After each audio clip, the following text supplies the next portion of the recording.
Alright, here we go, guys. Welcome to the stream. How's it going?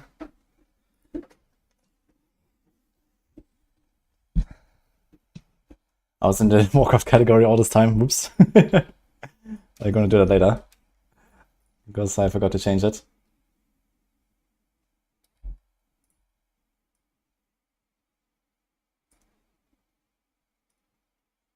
Alright, here we go. The patch notes where all will be told. The prophecy shall unfold. And let's have it. The day on patch notes is 4 hours and 45 minutes. Ready to people riot. Yep.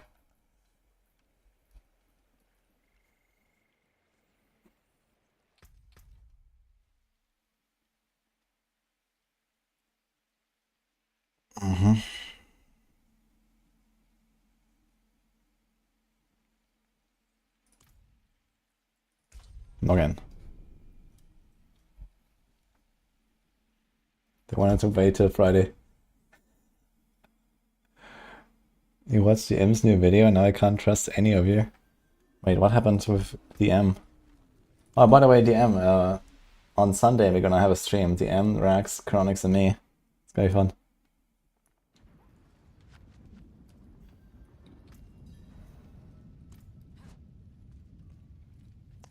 Okay, do we have the right type of manuals? Let's see.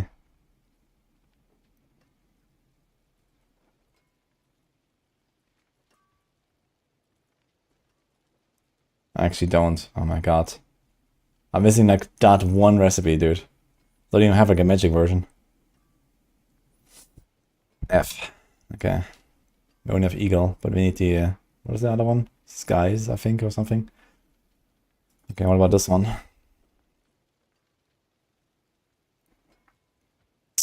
Has life and dex. We don't really want a dex, do we?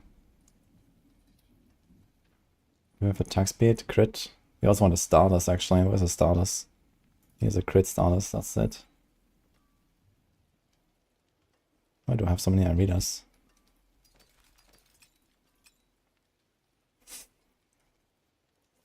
Is this sellable? I think this is sellable, right? Should probably get like some gold here from some of this stuff.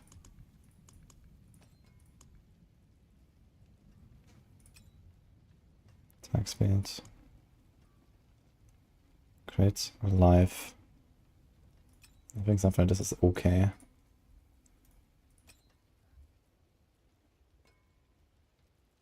Oh, what about the Vuln? Do I have Vuln?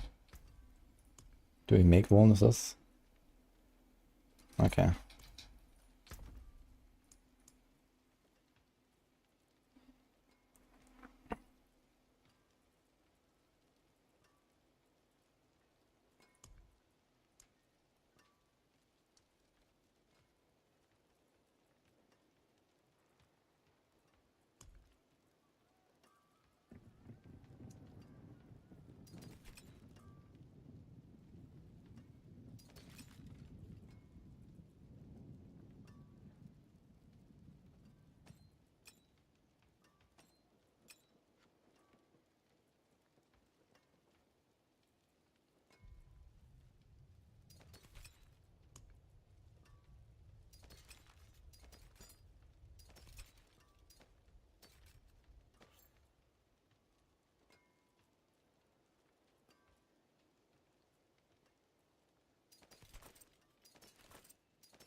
Okay, let's try.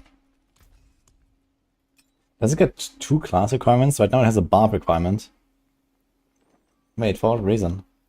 Because of strength, I guess. Okay. So does it get 2 class requirements now?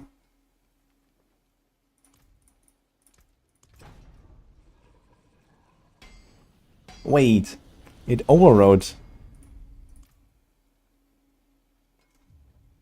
No, it didn't. It just doesn't show a classic card anymore, but I can't use it. It's kind of funny. Use it well. The wonders of Sanctuary at your fingertips. How may I help you? Now it works. Okay. Weird. Nice.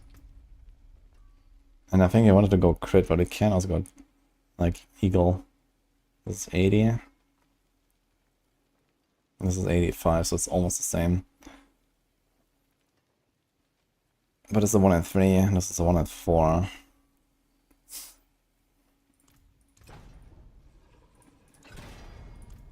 We don't really care about crits anyway, right?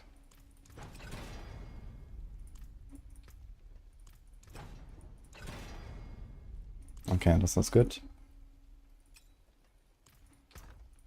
It's kind of funny that we rolled this thing once and it turned out to be a chance to make one. Which is relatively useless for us.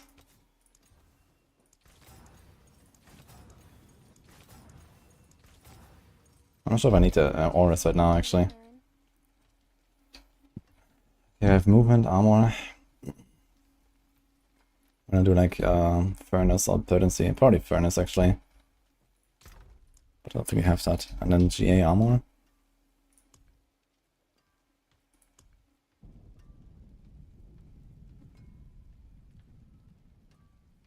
Something like this is not terrible, I think.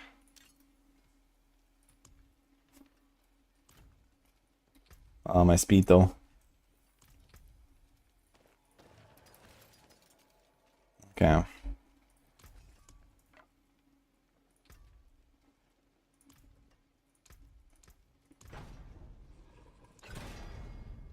Perfect crit. Alright, first try. Nikolov with crit. We had one, I remember.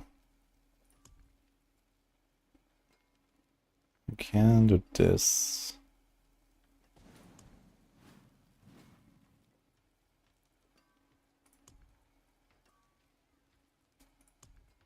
I think that might have been the one.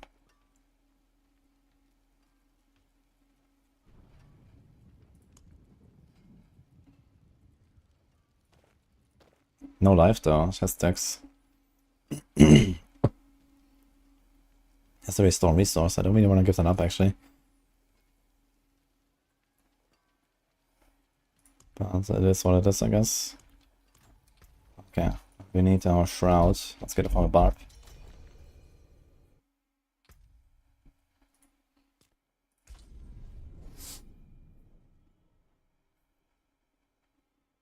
Chance of one first click. Yeah, I always like recommend to people do not try to roll chance to make one. It's a bad idea.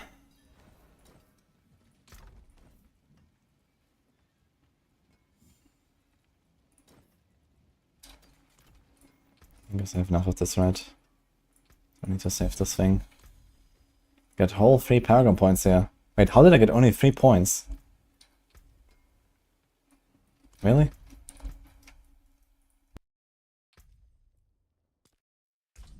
Okay, each level is like 1 to 1.5 hours, I guess, for me right now, so I guess it makes sense. Hi, Legend Dogs.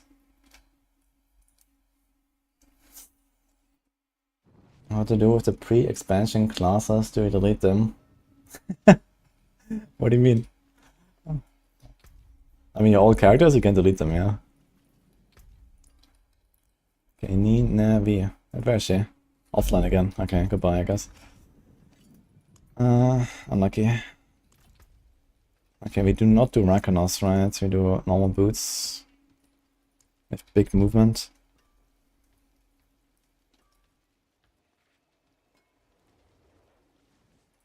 Let's see if I have anything that has like big movement.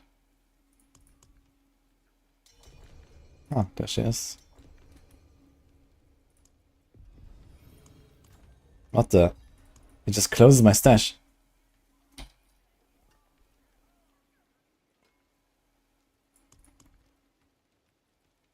Here's a GA movement, but it has strength and dodge. We don't really want either of those two. Fuck. so I kind of have to make do with this. This has like minimum movement. Oh my god, dude. Okay, do I have another one? This one is Dex.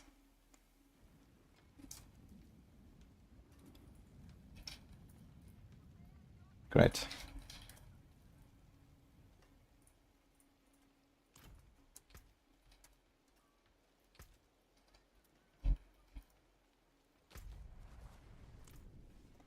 Okay.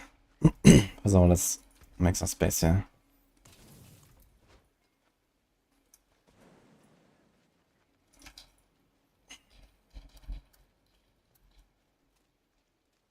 Happy Friday.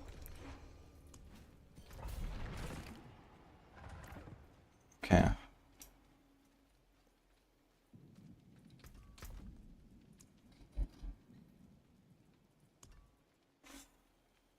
This also has 18% movement speed. Oh my god, dude.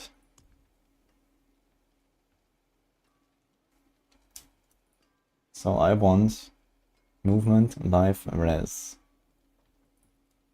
Currently we have res here, but there should be attack space.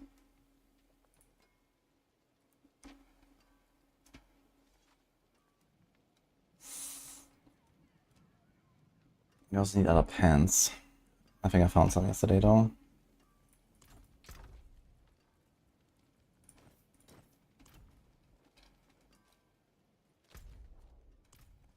Okay, now I have to guess roughly when Nini is about to approach the boss.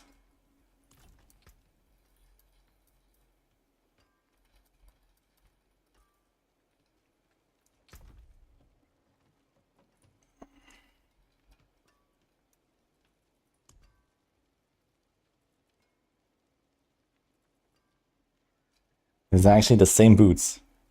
The same shitty movements roll. The same life, the same implicit.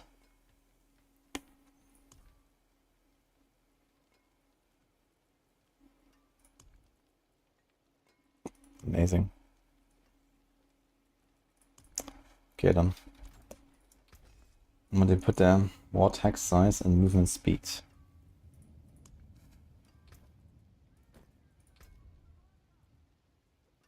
What are the rushing claw charges? Do we go for that?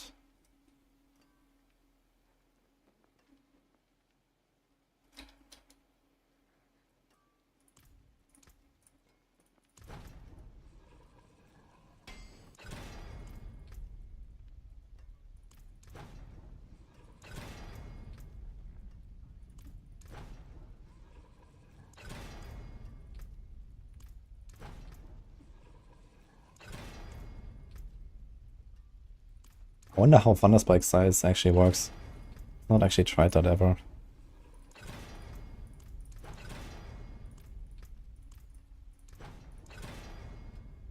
And scroll time.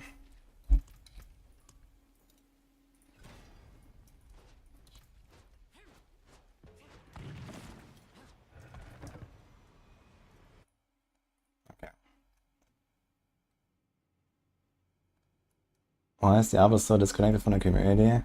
They probably killed half the players with the mid-season announcement. I don't think they really are, and they really did. Even if a lot of people are upset about the mid-season changes. I guess ultimately we don't really expect too much from mid-season changes anyway.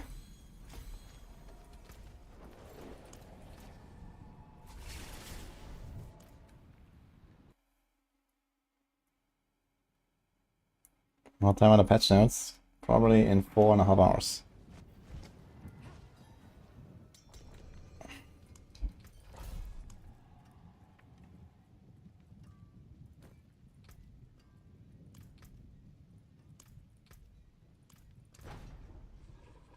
Okay, I got a vortex size here.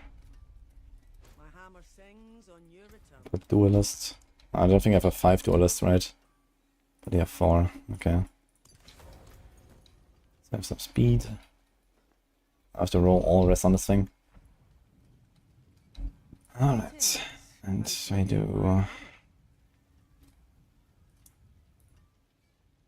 have a chance to stun and vortex size. And this is the resolve tempers, I guess. Do I have the resolve tempers? Yes. Wait, these are wrong boots. Wrong pants. Shit. Actually, overrode them now. Can I put a dodge back? Oh no, we had 7 dodge on this thing. I want to get it back. Okay. No problem.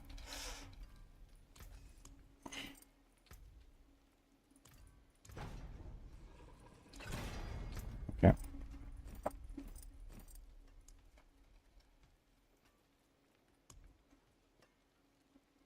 Do we want armor on GA? I think we will have enough armor, right? 2,700 sounds more than enough.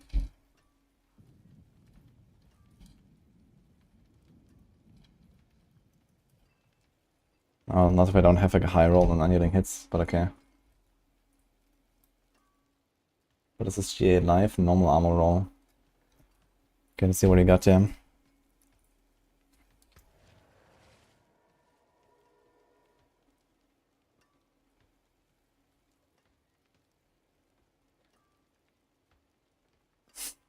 Can take this one.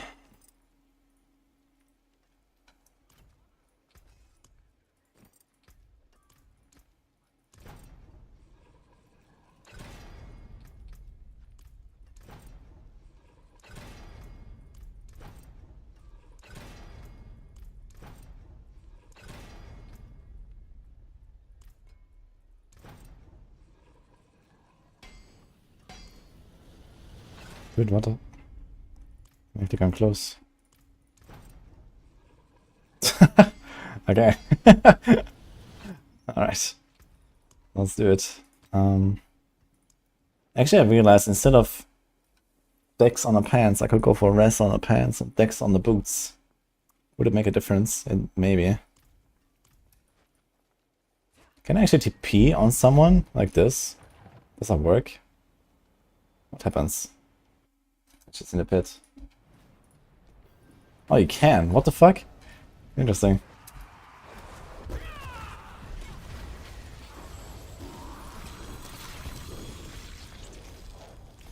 Kenny.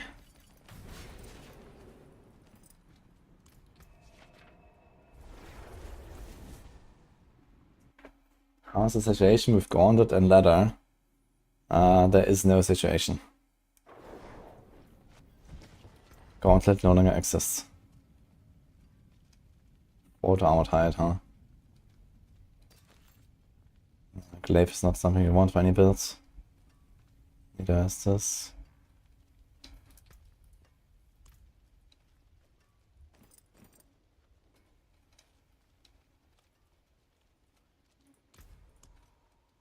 Let me double check again for boots.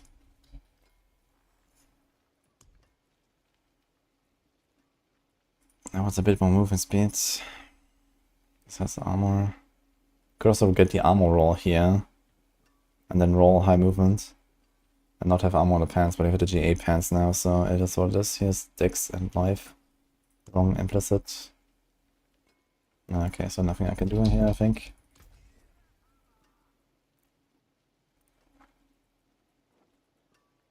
Okay, this is safe. Boom.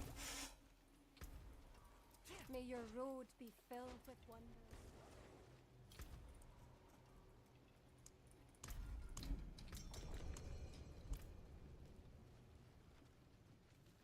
Can I do a chance of completing Pit Hunter with yellow items on Spiritborn? Maybe doable.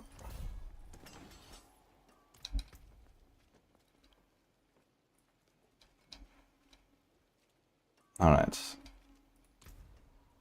Nah, it's not big. Maybe it is doable actually. I mean, we did the Torment 4 quite easily with level 1 items. So maybe yellow items would actually be better than that. If they're like high level yellows. The problem is you can't temper them. Can't get GAs. And you're missing a bunch of really important stuff. Well, you can temper them once, not twice though. Could be maybe doable.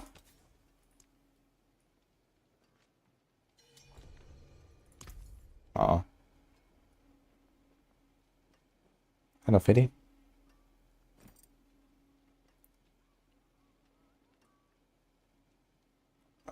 Thank you, Nini.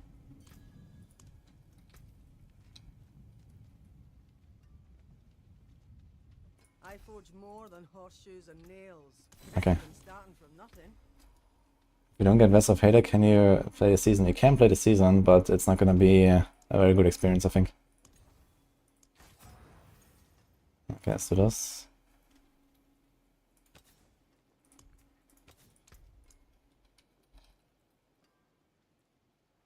Oh my god. Oh, what is this? Okay, 6% interdiction login. Alright, we do this.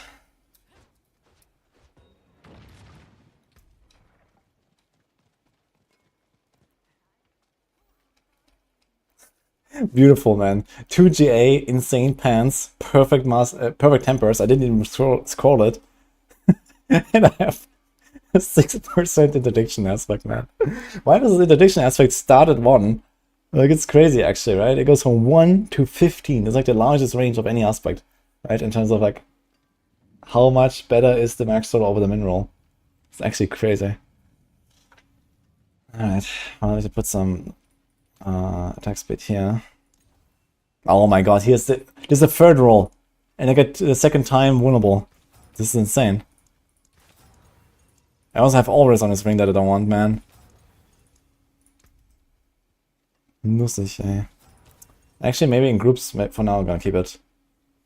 And here we have life, big armor, percent dex.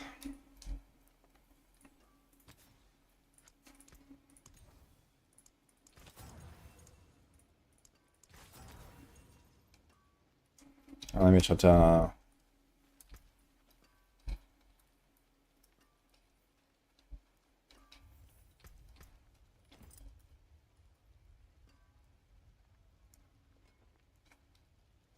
We don't have that max after 200 hours this season. Yeah, I found, I think, 3 or 4 max duelists, actually. And I have 12,000 pale marks. Yeah, I could actually go and do a bit of stuff there.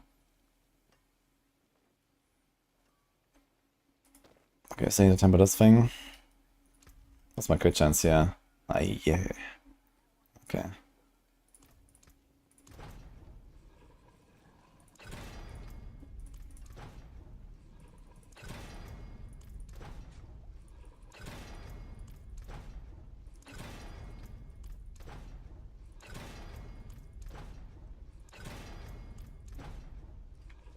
And scroll time.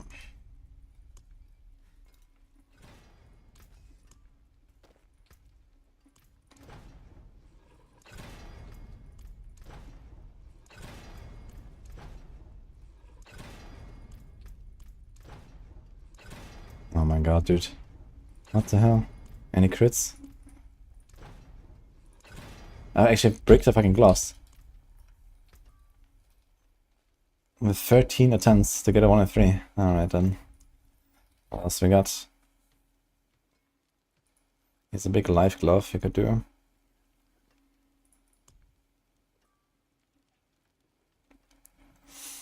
What if we just go for some Fist of Fate?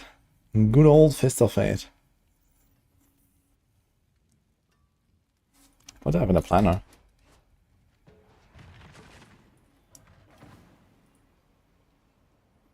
Conceited. Attack speed, crit dex.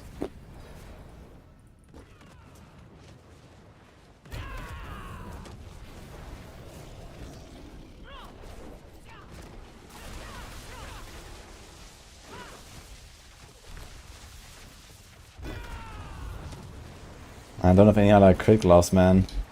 And my ring is already not GA crit. That's gonna be awful.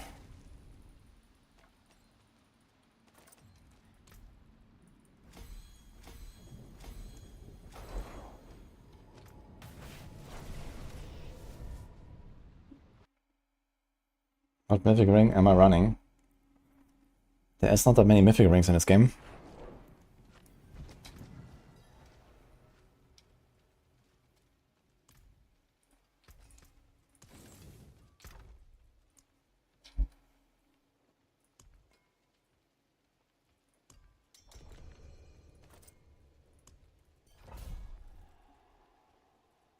I could do this one, I guess. How much dex does it have in a planner? 2,200 dex. Okay, that's not terrible.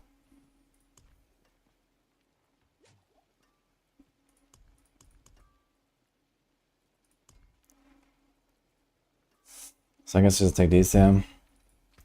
And then reroll attack speed.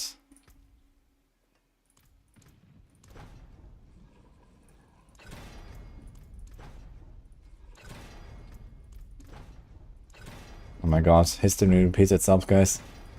Overpower, Vuln, overpower, Vuln. What the fuck, dude? It's actually going back and forth every single roll. What?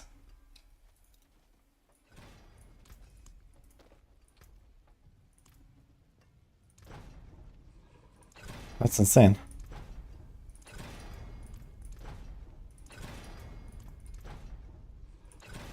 Okay.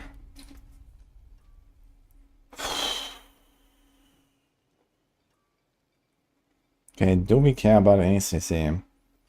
Probably not really. Maybe just go Barrage then, honestly.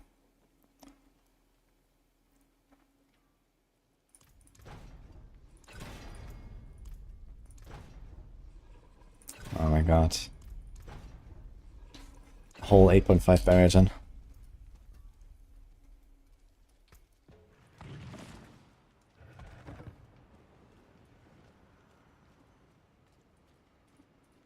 All good, Andy. I wasn't trying to mock you, you know. There's only one this ring, that's the only mythic ring. So that's what's basically what I was saying.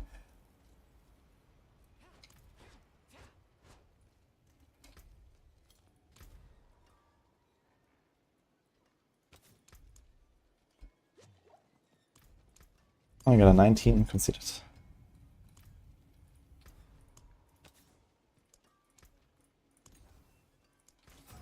Okay, I can wear this thing. Wait! I had the fucking gloves equipped actually. No, these are the big ones, right? Okay, never mind, okay. I thought there's another one. But it's not. Yo, and fix the subject, by the way. I picked 5 emeralds trying to get evade cooldown. Oh boy. And I need to get a good roll on evade cooldown, right? Yeah, I need to get this Razor Wings cast twice temper. Really badly. And here... I think we're gonna check first of all what happens when I masterwork this.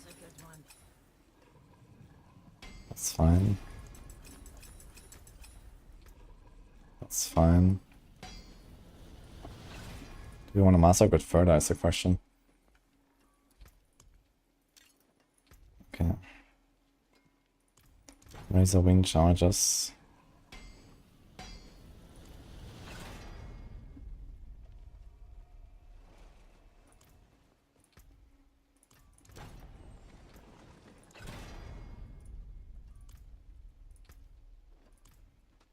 My hammer sings on your return.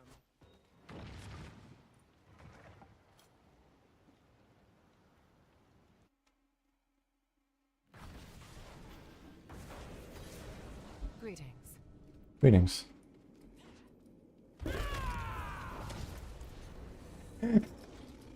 Nini is not happy about lack of monsters. Oh no. Here's a guy. Let's get him.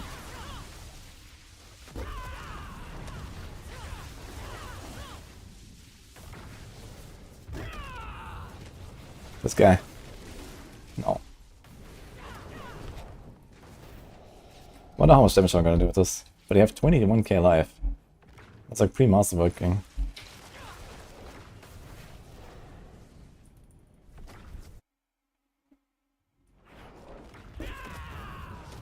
Make one scroll, give one temper charge back. Ah, maybe this could be a solution.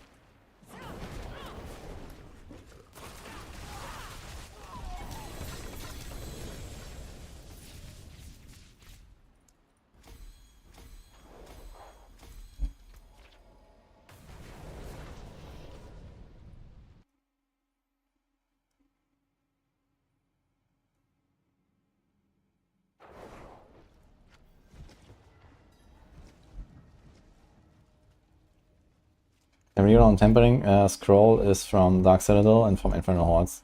Yeah, it's the scroll. Okay, are we done here? No, this is not done. Razor Wing charges. And do we do rushing claw charges? Let's see.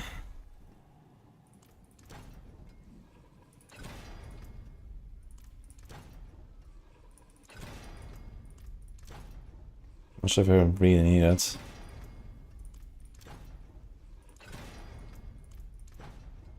Oh my god.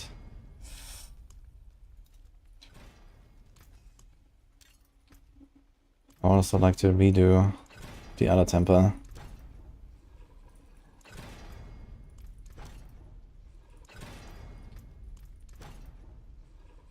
I guess not. I think it's only 2 tempers left. So I leave this as it is. More armor. Okay. Oh my god. At this point, I basically don't even have to put it on the neck anymore. Shit, but you don't have another aspect to put there, right? All the aspects that we have is kind of crappy, I think. We have unending hits there. Starving Ravager doesn't help us. Redirected Force is already in the two-handed. Actually, with 3000 armor, we are just fine, right? We do like triple diamonds, I guess. That's a lot of fucking armor. Well done.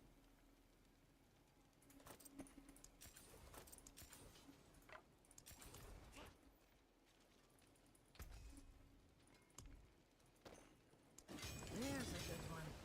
Okay. Nice. Alright. Attack size is not required. Solid bits here. We also don't really want more armor, to be fair.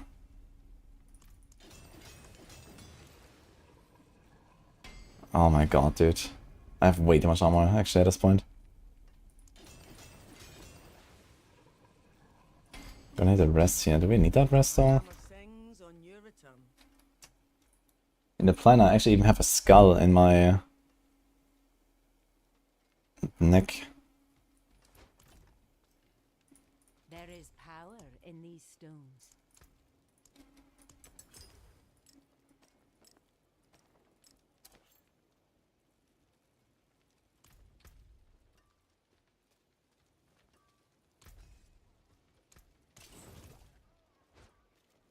Finest jewels in Sanctuary.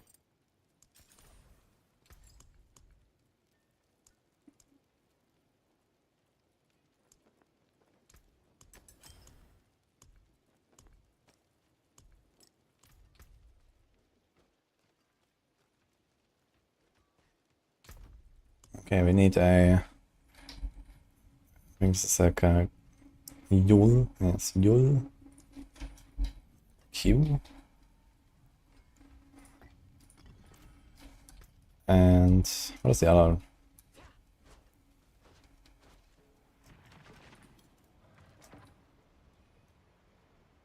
Soul and Om for the war cry. Not sure if I'm gonna do that necessarily, but we'll see. Maybe, actually, maybe I'll do the crit one instead of the war cry. I could maybe save it. Okay, the 61. Yeah, I think that's might actually be better.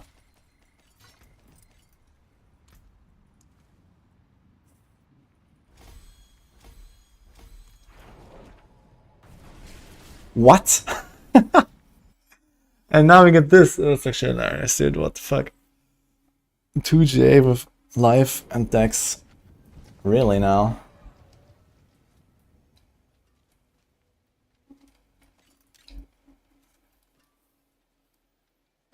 You have too much armor and potentially too much res. You already capped, yeah. And this is before. I might just roll dex here, I guess. Magic is neither good This is nor fine. evil. How may I help you?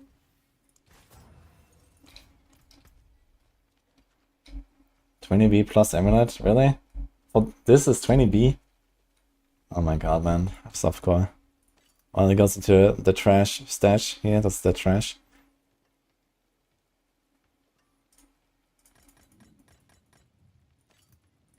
Also, I learned that you don't necessarily have to go for 10 wave compasses. 6 and 8 is also fine for Opticide, turns out. I read some interesting Reddit thread last night. Okay, I think I'm gonna go for crit. And then maybe it's cast a skill after moving or something. What else is there? Travel.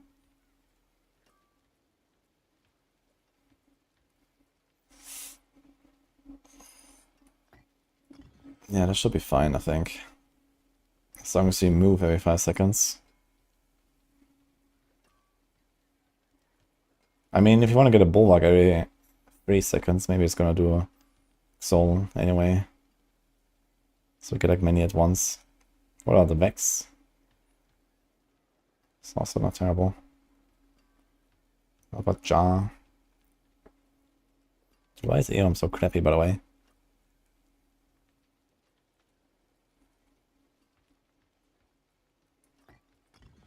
So we get 15 crits, so if we get 2 procs, we're done, basically. Alright. It's time for some decks.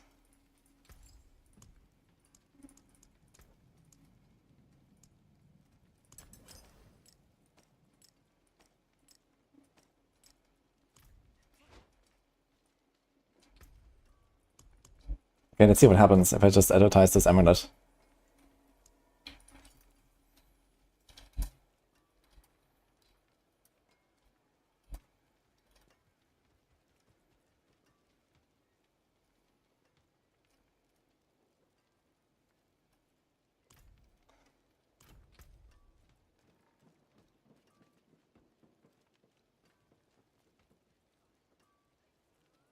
We have too much rest here, actually.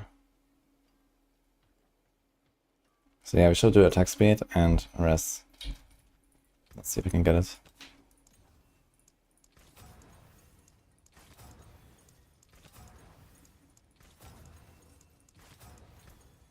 Oh. May your road be filled with wonders.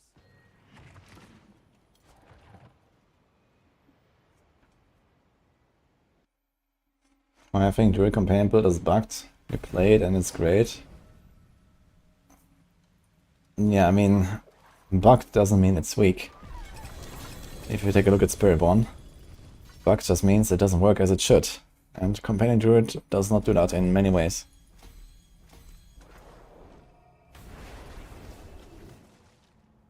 Rake build is on Maxroll, yes, genau.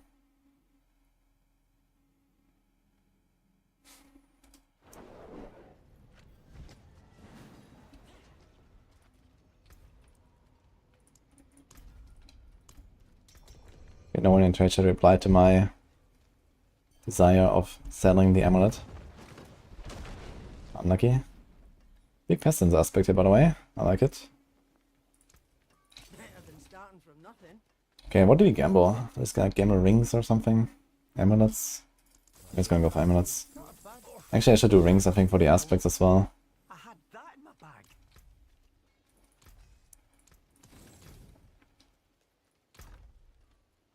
Okay. Dude, I have so low movement speed. What is my movement speed?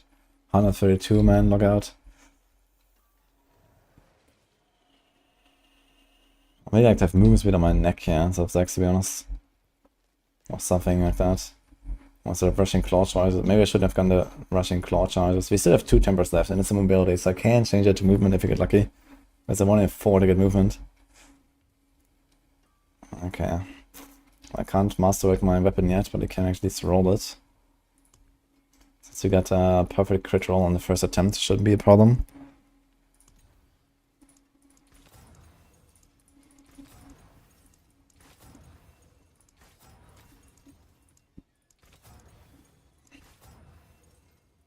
My magics await your return. So what's my crit chance here? 61. Let's get us up a bit. There's a good one. Yes. Nope. Okay, we get 25 from the rune. So we're pretty close.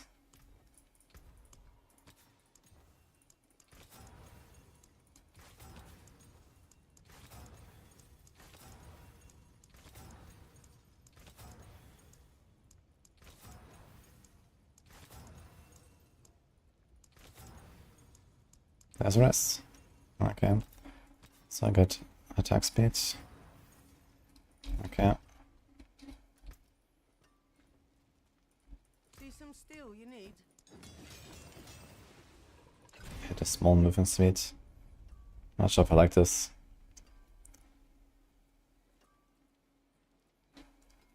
Okay, we have 11 Razorwing charges right now.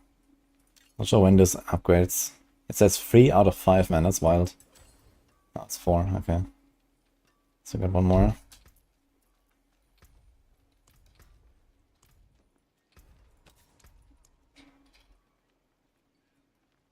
We have a 12 out of 21 unending hits. And a 12 redirected, oh my god. But my conceded is very high at least. Okay. And he's a Starring Ravager. That's a 19. Okay.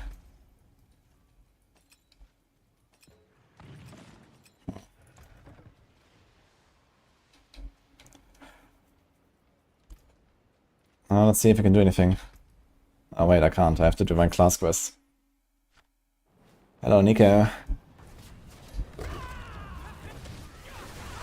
Oh, we have tanky, we have armor, we have res. So that's good news.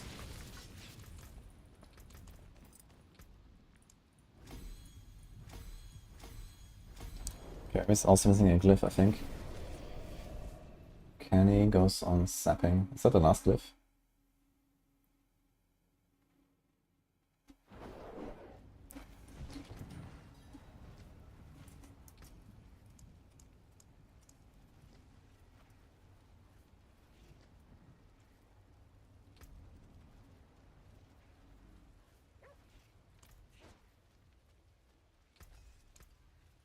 What's left, you ask?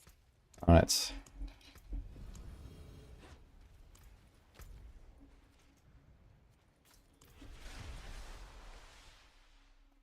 I'm gonna check if all the other glyphs actually distributed. I think so. No, we're missing Talon. Do we have Talon? Here.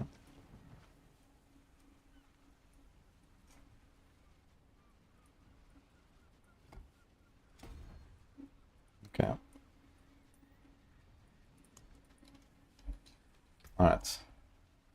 We are in Torment 4. I wonder if I can do the quest in Torment 4. Should be able to.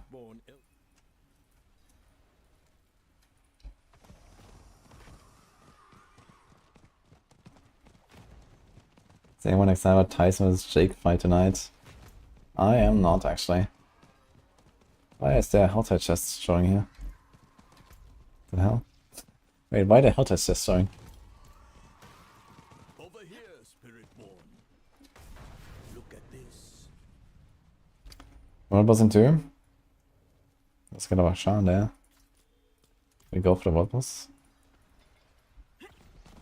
I mean, there's always many people here in Softcore, right? Can we kill stuff? Kind of, alright.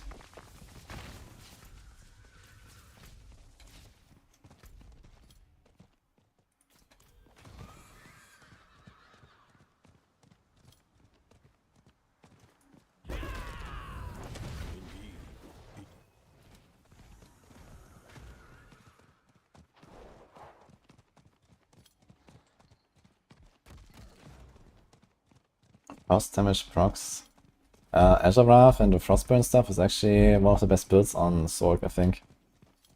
That's actually a thing, since like Sorg is generally pretty weak. They actually use that, and with Chain Lightning it's pretty strong. Andaris is not good this season for anyone.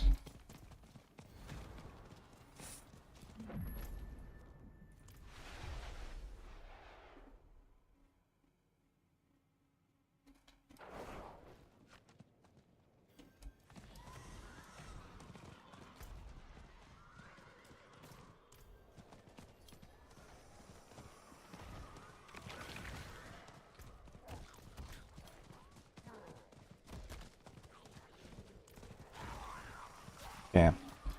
We have a lot of room to grow. We have 104 out of 140 redirected. 32 out of 45. That's almost enough though. This doesn't matter, this is fine. This is fine. This is awful. I did alone like cuts my damage in half or something. Or less than that even with 2 redirected together. Okay. Just in time, let's go.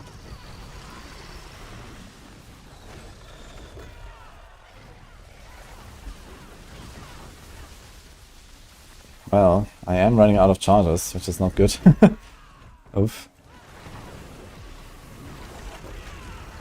So I need to like not cast anything else, really. It works.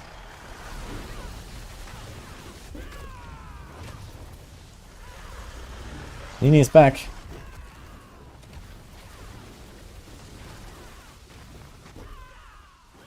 Oh, one guy is dead. Two guys are dead. Back to kill a shot.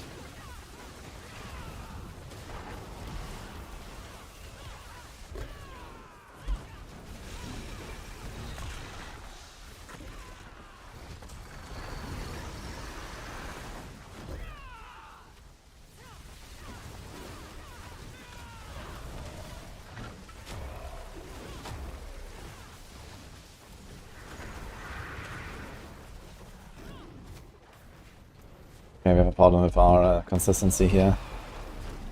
I need some Razorwing charges. I think I want to try to get one hit on the Razorwing charges at least or something.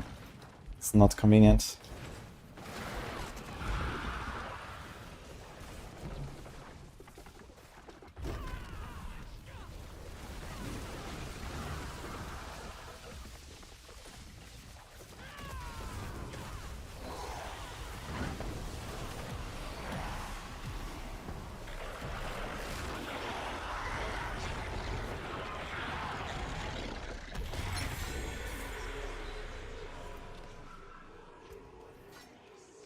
Will I play them in the Blitz headquarters? Kind of. Ah! Nice, you got our thing. Thanks. Okay. Well, that was worth it actually. Dude, not a single Whisper thing spawned. That's funny. Alright.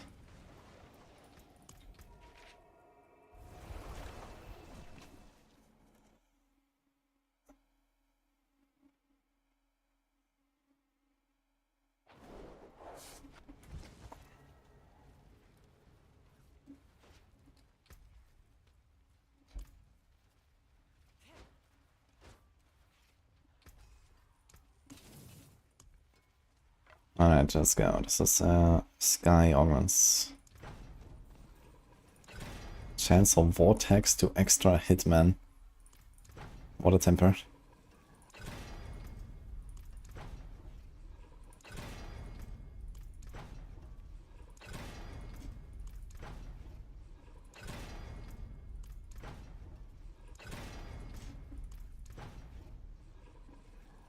Minimum Razor Wings. We go again. I have 6 attempts.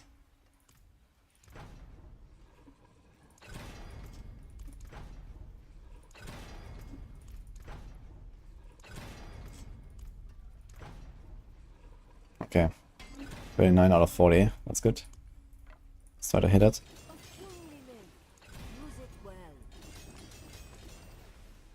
Okay. Let's try to hit again. Not okay.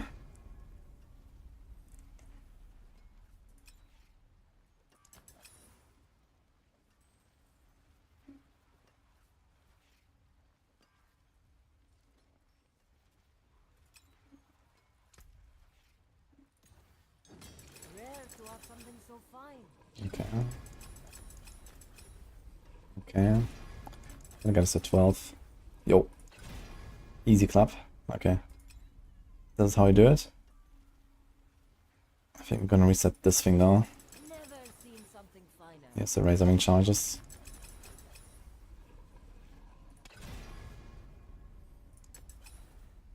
Now I got 8 here. So we have total of 15. I wonder if this is fine.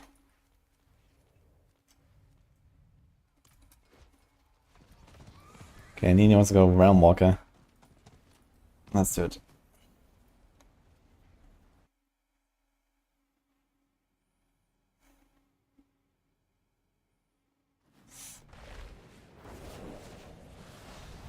You have joined the Horde. Nice one, guys. What are you playing exactly?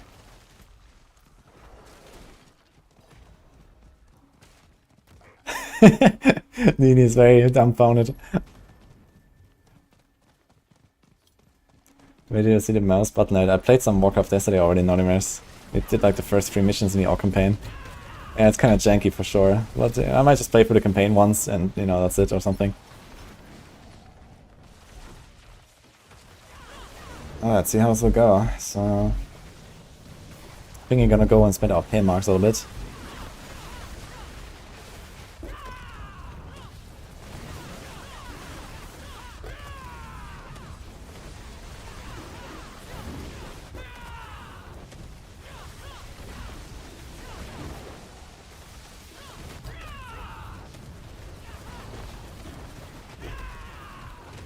Okay, I have one big problem here. If I ever run out of Razor Wings before I cast the Hunter, I'm fucked. So I always have to make sure I cast my Razor Wings before I cast the Hunter. So this means I have to cast all my cooldowns after the Hunter to make this consistent. So it's like Hunter in, and then... That's basically just Armored Hide, right?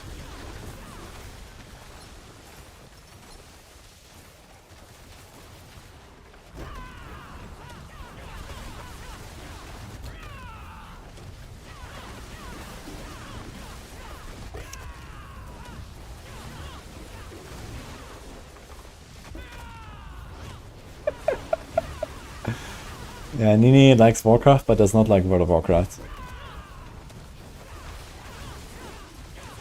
She's not like other girls, guys.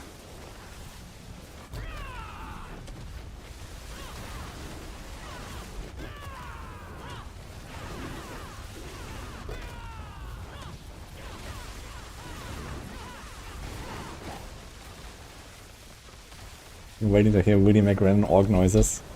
I can do that.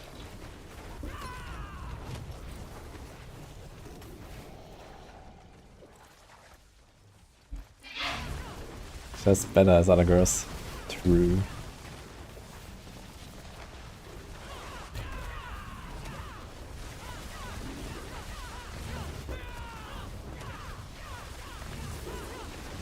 Have any video about armor damage cap before changing torment? It's not really much to know. Get minus 250 armor, minus 25 res every torment level, that's it. Just stack more armor and res basically on the items at the start. Later you can replace more and more when you have higher paragons. You get all from paragons at some point.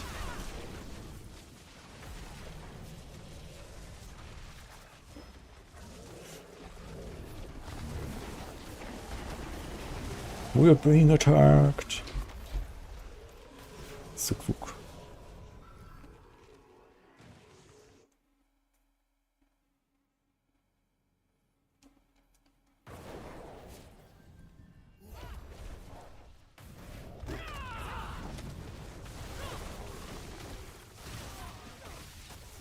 It is slightly clunky.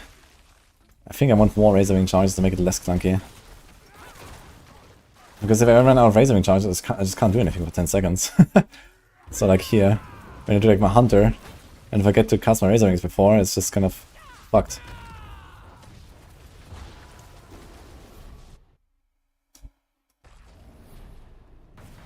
I'm excited for PvE2 live stream, the Diablo campfire happening on the same day. Yeah, that's also fucked. Like the Diablo is not going to be finished by the time that PvE starts. It's only 1 hour after. Great timing.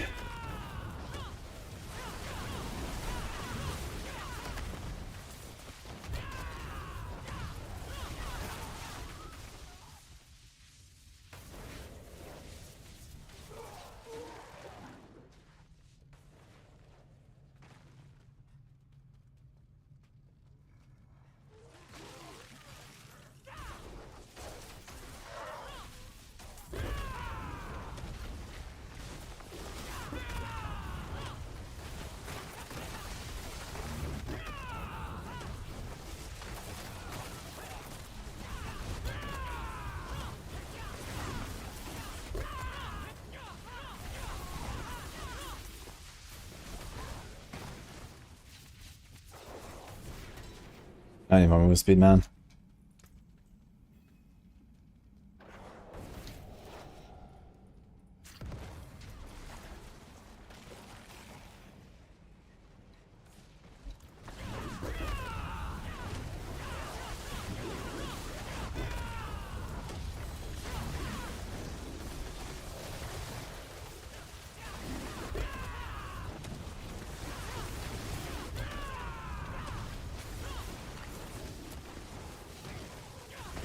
that all today. On the Season 7 livestream and the PoE livestream are gonna be in 6 days. Today is the patch notes on Midseason Patch.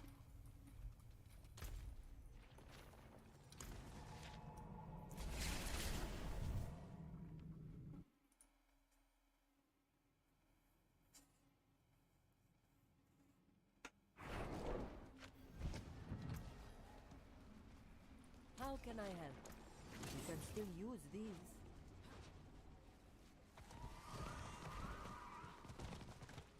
It is done.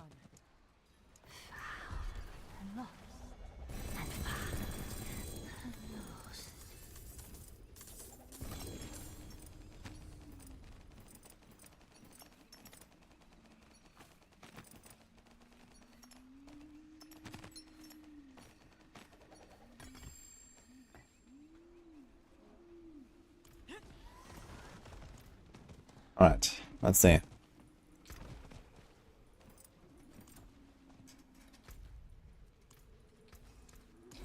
Don't ruin all that work. Can do a quick Varshan over here. Let's do it.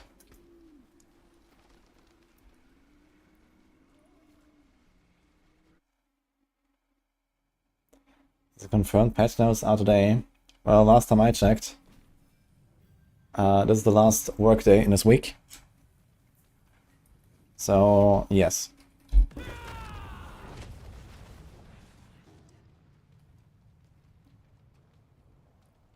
See any coming? Is she actually AFK now? So he's talking to the Obol guy, right?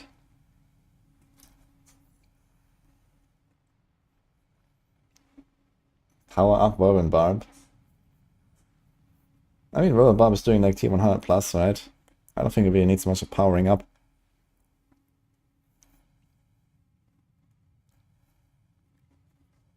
Seems to do just fine.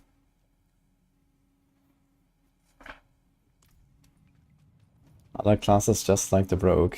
The Rogue is actually on the weaker end. Outside of like rapid fire and like insane fishing for bosses. Okay, let's see if we can do a 2-man Varshan.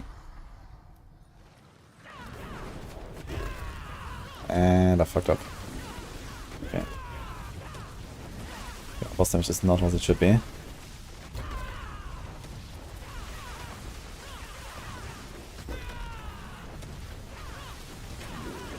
Wait. It's not actually... Wait, is it not casting the thing where I shoot it? Oh, it doesn't, okay. I can't actually aim it anywhere. Interesting.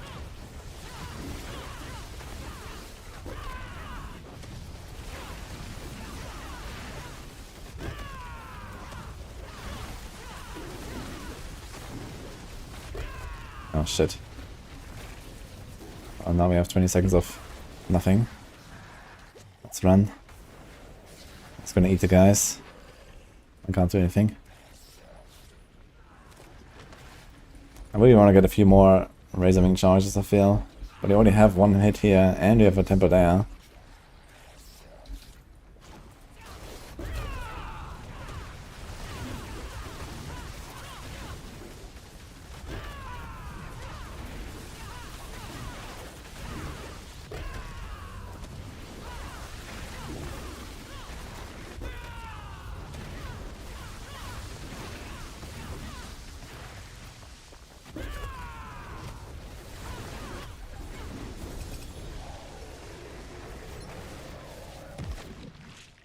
Okay.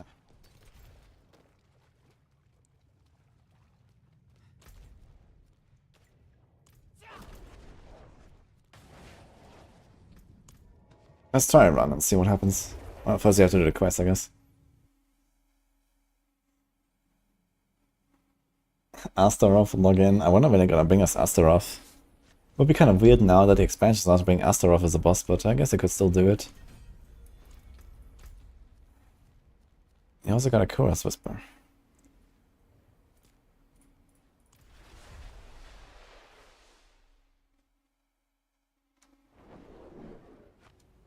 Hi, Geralt.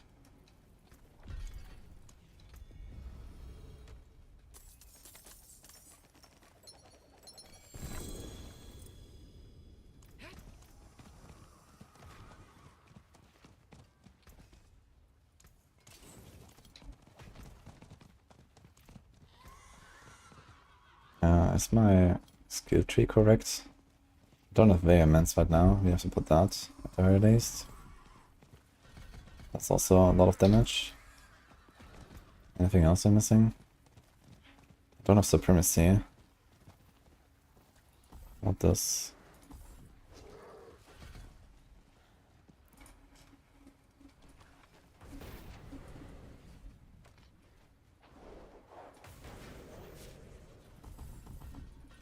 Oh my god, I actually have so much weird stuff here.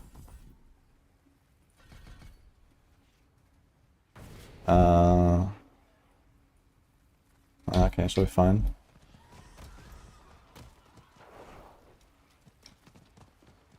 I don't think we need any of this. Well, I can't do anything about it. I guess I can do this.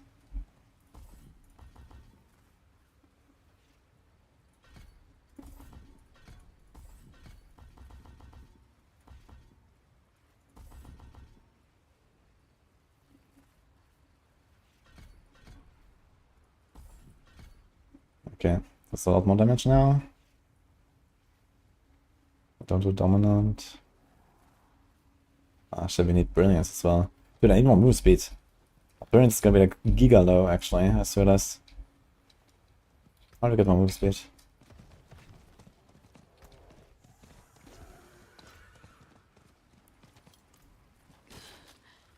He's so racist.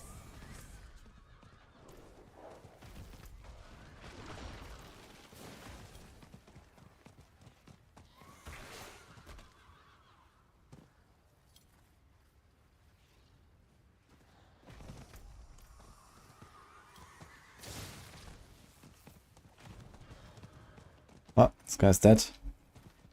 Two guys are dead here. Dude, why are people dying all the time here? It's crazy. I constantly see people die. What's happening? Okay, damage is not crazy, but getting better.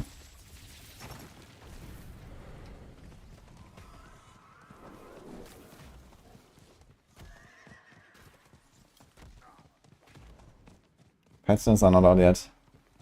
What is this?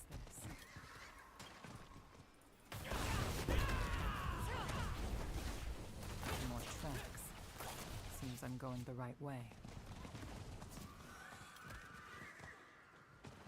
Okay, how much extra damage will I take? 2% for ferocity stack. We have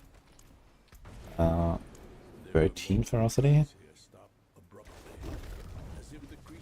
12. So this is 24, and then with the stacks this is 40, so we have almost another double damage there. Plus the Jaguar Hall itself. Okay, I guess you're gonna be okay actually.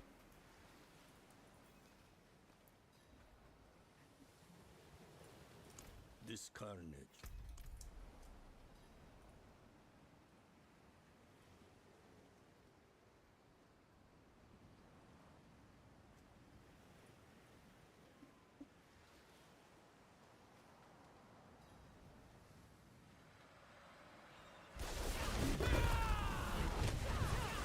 Oh, Barbarian.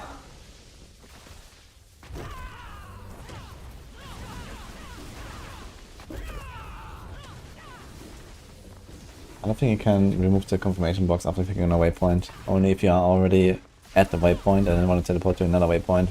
If I can instant teleport without confirmation, I believe.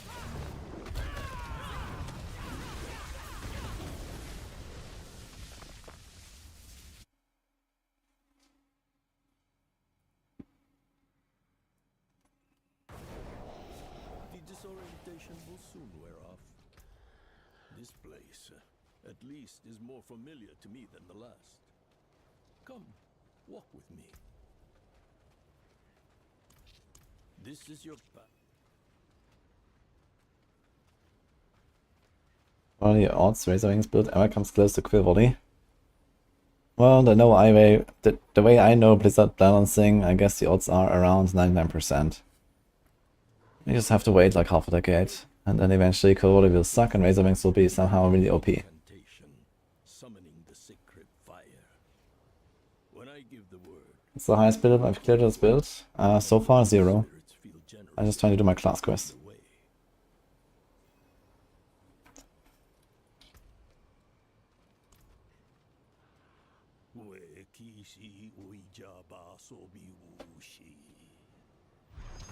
I'm looking for a way to scale down the UI. Stand next to the brazier. Wrong game. To the spirits.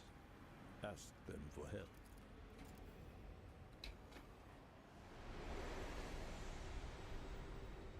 Something to look forward to, yes.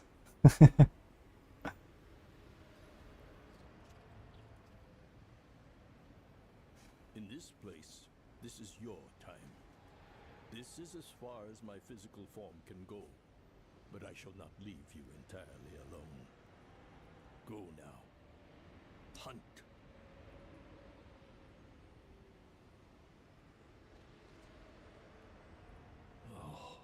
What the hell are you talking about, it part? So old.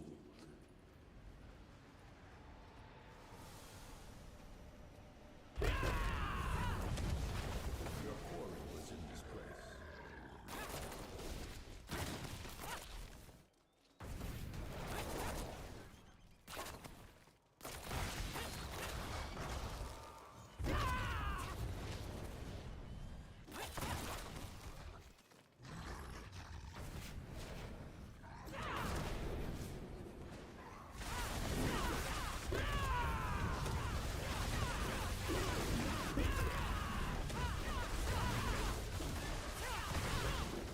What happened to Nini's hardcore barb? Still alive. She's still finishing every now and though. She's like level, I don't know, 100 or something. I'm not sure exactly how far she went now. She's like in Torment 2 somewhere, I believe, but I haven't finished every now and. I told her she really needs to get that done before she rips or something. Or before she quits the season. So hopefully she does that. Because if you rip when your renown is half done, then you're kind of fucked.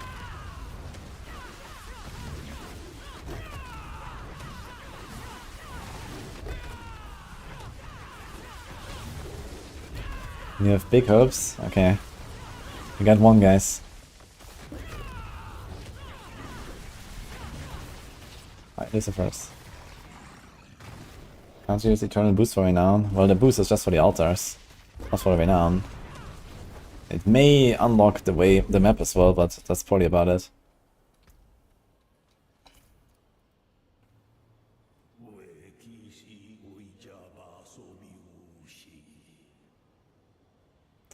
So, you know, the altars is not really a big part of the Renown. It's just an annoying part for many people, but it's not a big part. Like the altars probably takes like, I don't know, less than an hour of your time, but you probably need like around, I don't know, 8 hours to do all of the Renown or so. So you save that, and that's basically it. But it might be just enough to, like, you know, give people a little nudge to do some hardcore. So maybe we're gonna see a lot more hardcore next season, that would be cool.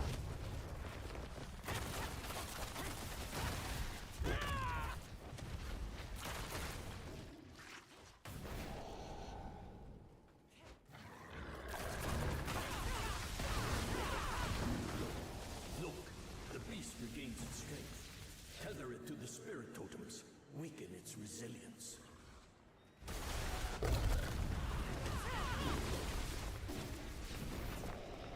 sky spirit approves, Spiritborn.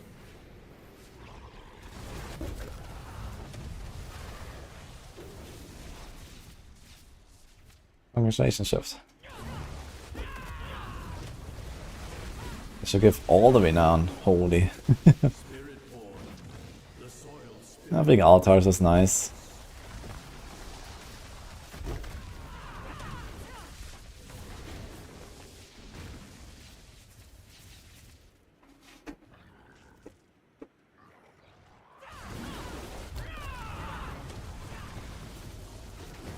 The plane spirit judges you a fool, Spiritborn. Wait, he's doing two things at the same time. Is it the fire from the plains guy and the soil explosion? What the fuck?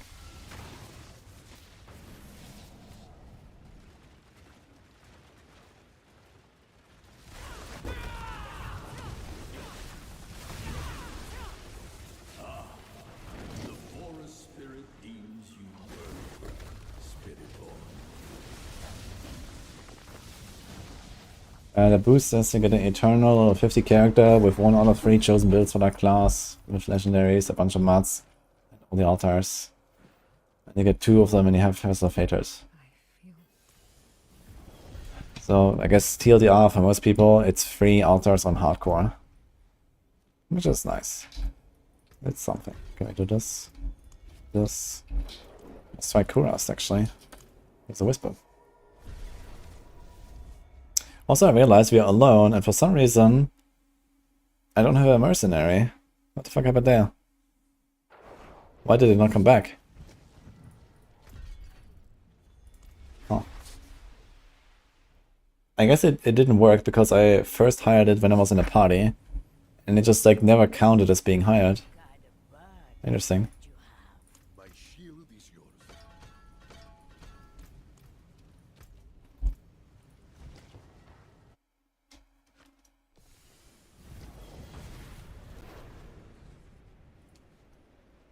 Wood.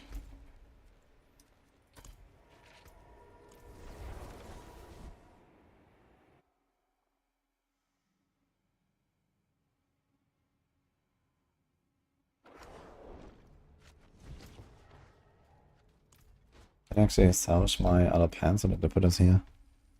They're there, okay.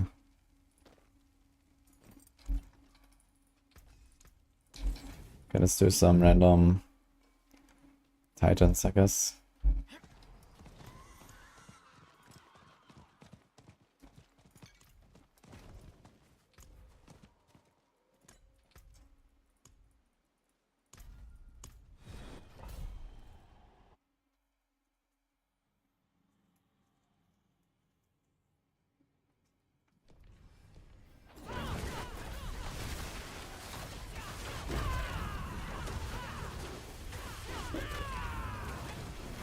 Quite the challenge.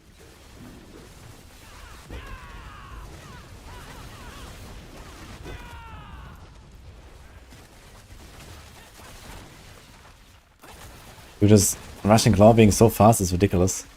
It's crazy that it's actually killing stuff, man. Yeah, look, I'm actually killing stuff with my rushing claw, man. What the hell?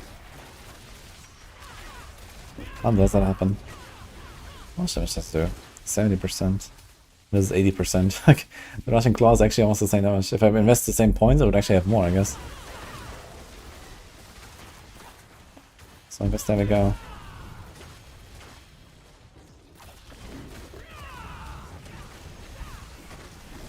Someone said that the Hunter charge restoration has to do with how much cooldown I actually have.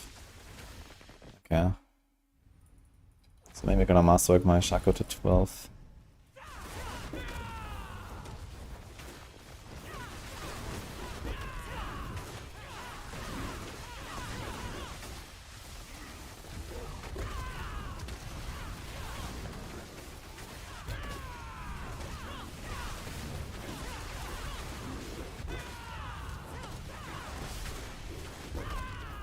Did I max out Brilliance? No, I did not.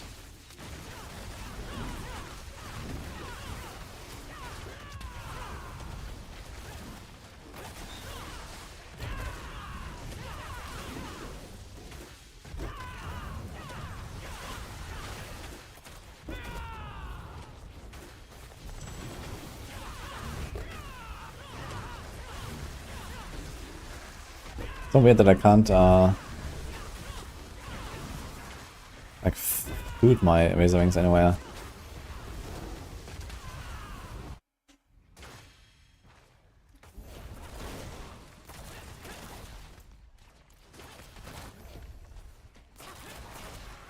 Can I just like perma rushing claw actually? I can. It's funny.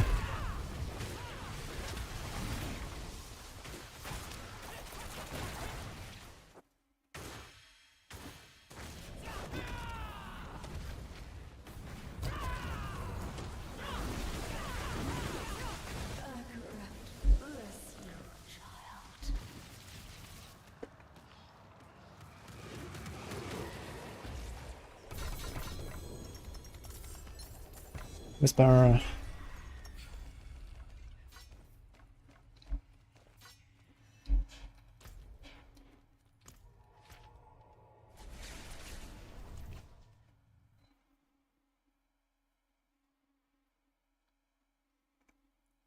Okay, let's hope we don't hit resource or armor. 50-50. Hit alive, alright. That's not bad. It's all alive.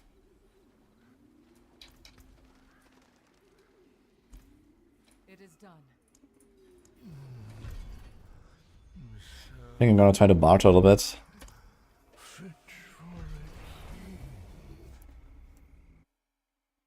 And I'll get a bit of Altkin as well. Should I mercenary do you want though? You ever think about vengeance? That's what is most. We need reinforcements.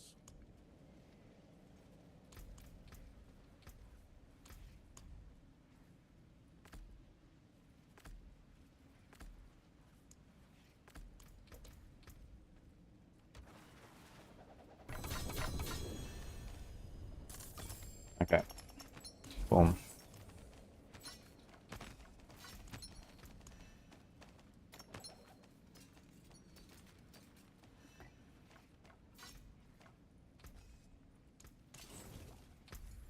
Okay, what do we do? Do we have all of them maxed out now? That's done.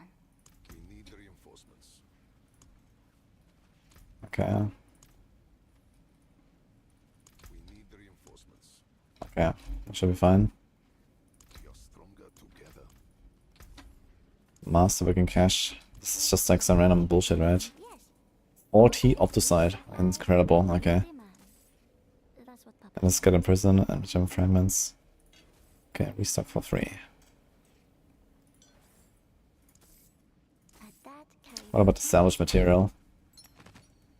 Awful. Okay. What about the boss summoning? This could be something. Papa's friends collect.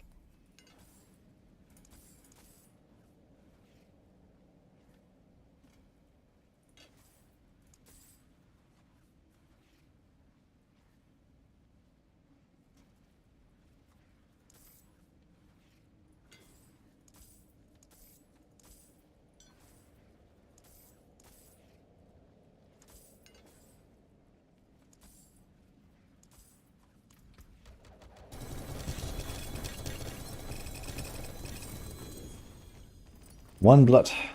One steel. Another blood. 3 more steel.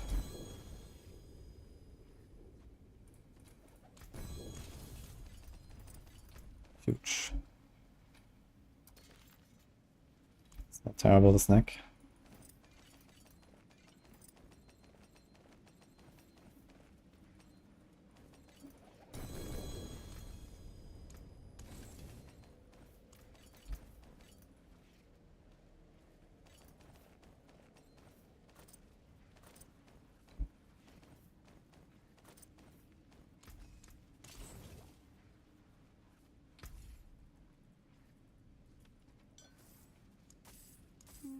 Did I count it out right?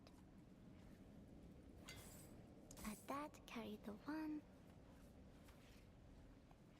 Not even an upgrade over normal rate.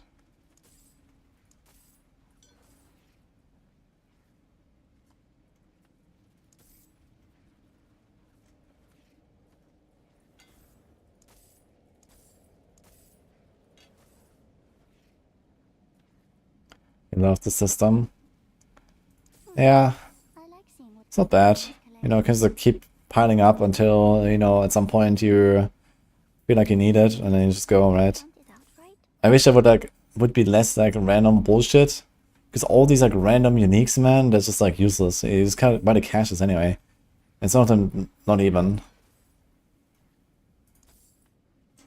So it's just like too much clutter. Like I don't want to scroll. At least like, you know, remove some clutter so I don't have to scroll that much. That'd be nice.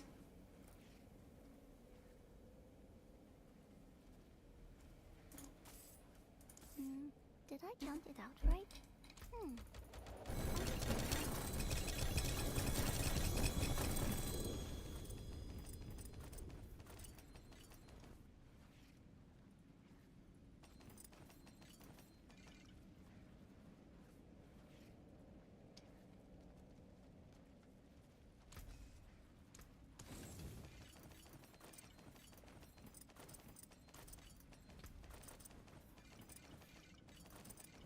That's too much clutter, basically, I feel.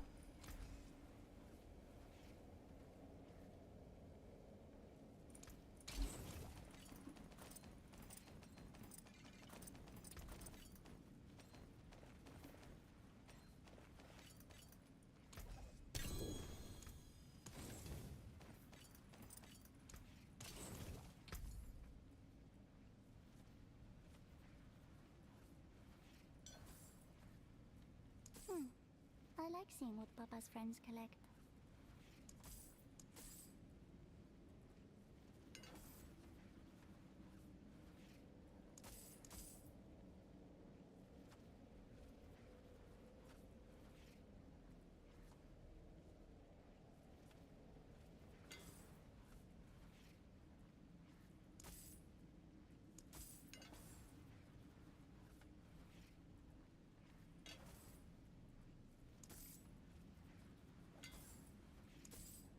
Add that, carry the one.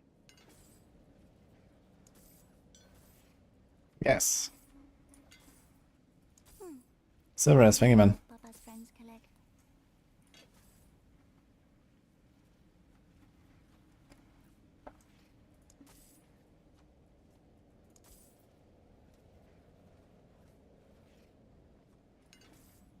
Add that, carry the one.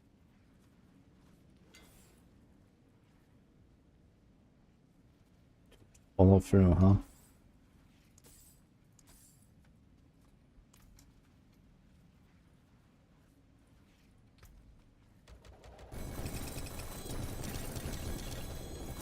Scoring is weirdly difficult.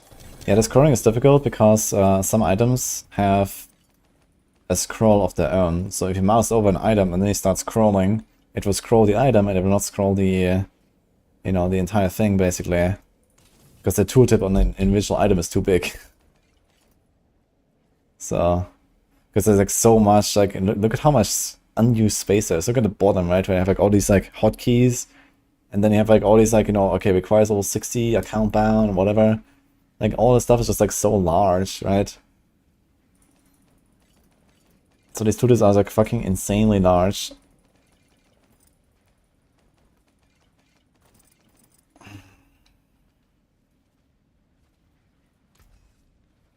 Life dex armor. Ah, well.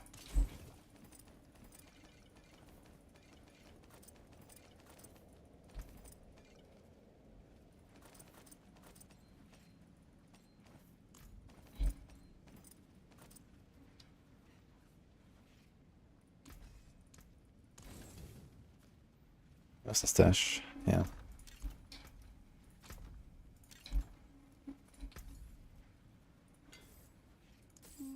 Did I count it out right?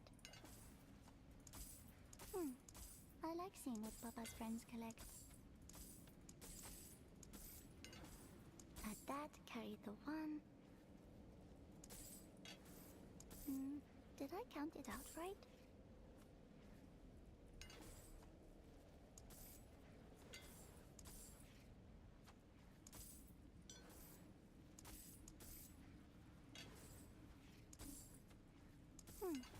I like seeing what Papa's friends collect.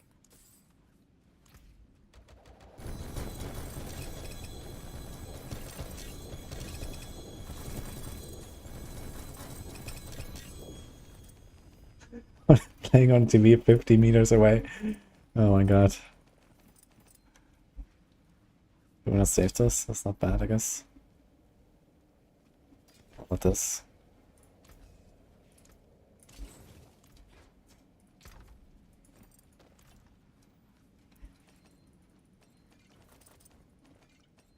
I'm running with Fell Suicide and Razor Wings as an incarnate skill. No and no, actually. I was thinking about doing Fell Soothsayer, but I don't really want to get used to that since, you know, Fell Soothsayer is gonna disappear basically in 2 weeks when I play PTR, and then you're never gonna think about that aspect again. So I just kind of like left it out. And then the Incarnate, I mean, the Incarnate thing doesn't really help us with anything. I guess it does give us some movement speed for Brilliance, but that's basically about it, so I don't think that's really the way. One thing I could do though is remove this and this and put these 2 points here, so I put extra damage. If I had better gear, I would have enough movement speed, but right now we just don't have the gear, I think.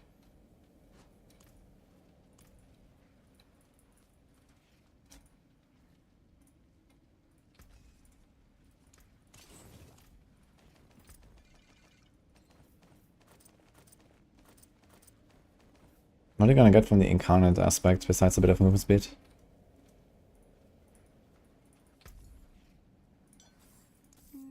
Did I count it out right?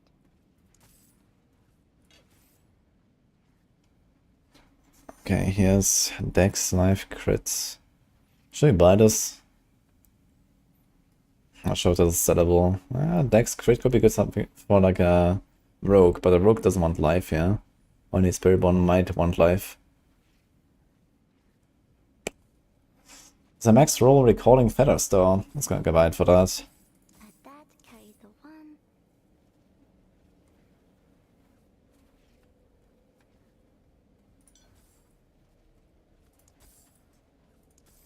Boots of more ass, exactly.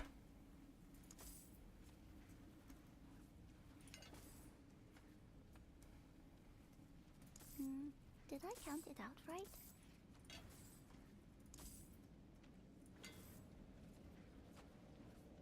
I'm not sure this is an upgrade, I'm just gonna get it.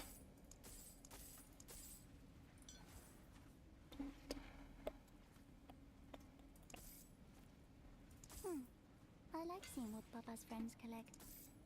Oh, glad that's done.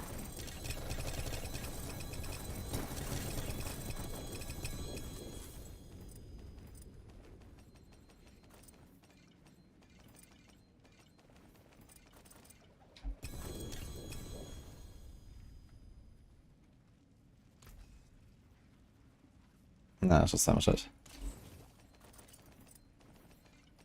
3 aspects upgrade in 1 inventory. Wonder if I'm ever gonna get something like an interdiction here. Not even like a normal interdiction, I guess. Like I can still get so much stronger just from like a normal interdiction. I have a 6%.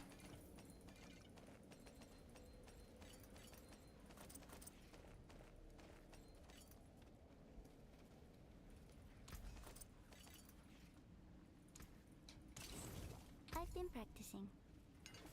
Add that, carry the 1. Here's Dex movement. And perfect protecting aspect. Add 9 that, seconds. carry the 1. It's pretty high Reapers. Don't think I'm gonna use it, but who knows.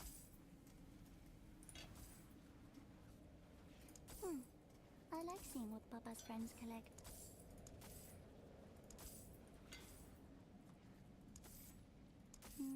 Did I count it out right?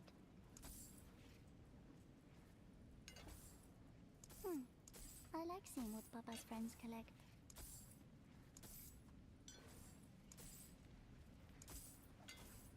Add that, carry the 1. I'm getting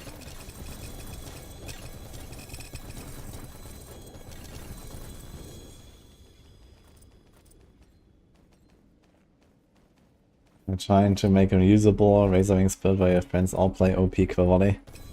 Yeah, I mean, you should not really expect to be at anywhere close to that, unless your friends are kinda casual or don't really know what they're doing, and you are a blaster and you know what you're doing. There's not much hope of like playing together and kind of being on the same level.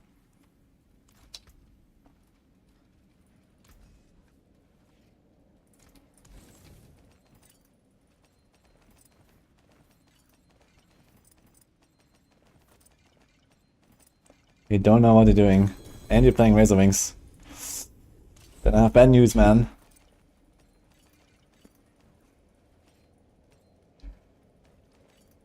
The looting on this game is like so clunky sometimes. Like I'm clicking into this big stack of stuff, and then just not looting. It's really odd. Yeah, like my character just starts running and stuff, because the game doesn't update fast enough for me to click into another item.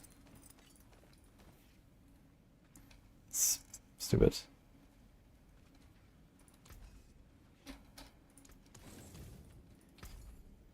Alright, almost done.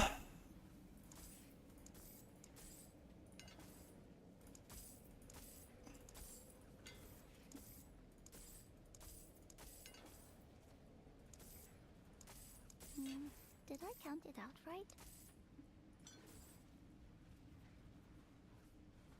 Dex crit again. Nah. Did I count it out right?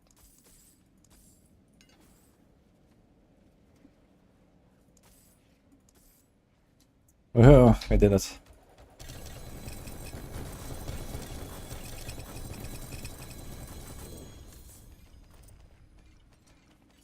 I'm 31 Liga, and you? Holding shift house of looting, lose the field down. I can't even loot if I do this. Doesn't even do anything. What do you mean holding shift? How does that work for you? I can't even do anything. Because it tries to attack. I guess maybe when you have like a setting where your left click is not the same as attack, it might work.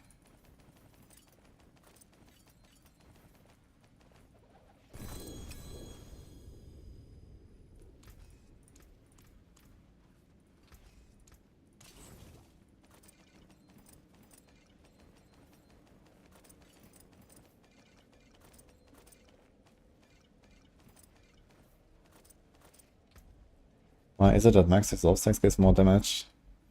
Number one is because of the bug of interdiction aspect, not capping your block at 100%, which buffs free reactor force. And number two, you have to colossal glyph.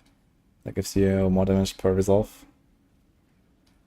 Is a Maxroll hectic. Look at that. +4 touch of death. Okay.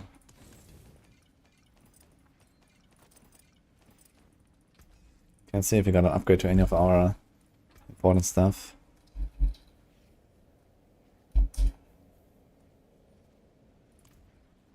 Not this one. Not this one. Okay.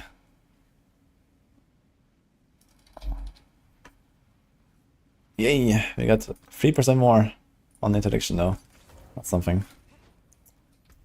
Okay. Let's try it out. See what happens.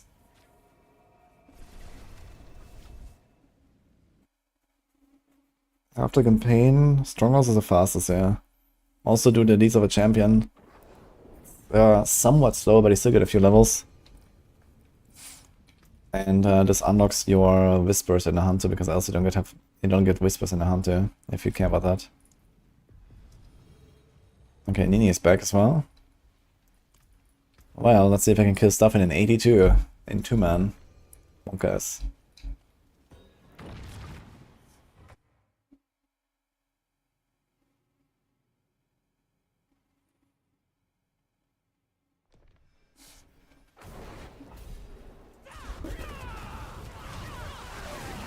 Okay. You're killing stuff. It works.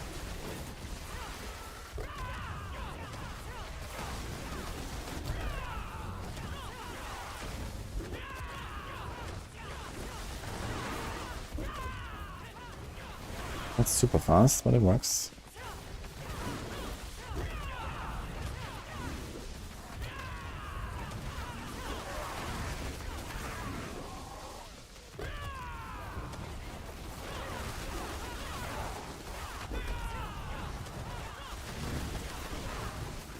I mean, single player, I would actually kind of one-shot everything here, I think.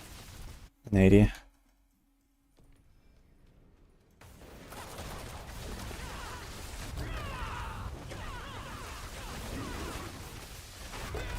Just need to remember to play this correctly.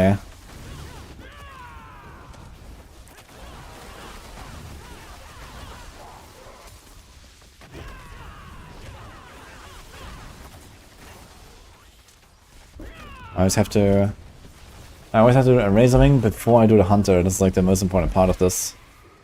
Else it's gonna be clunky.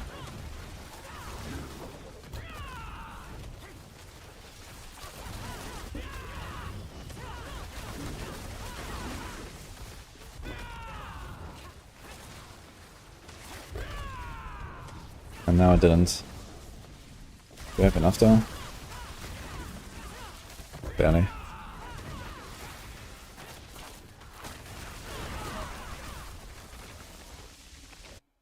Okay.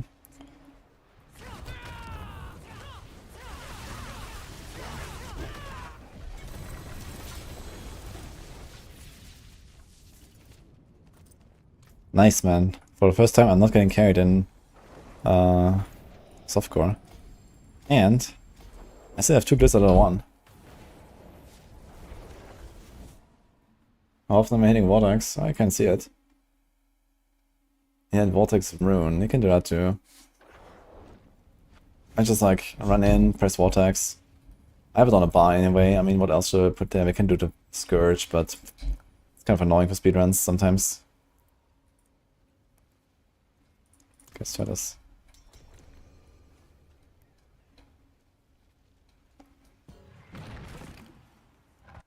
Nini thinks she carried me.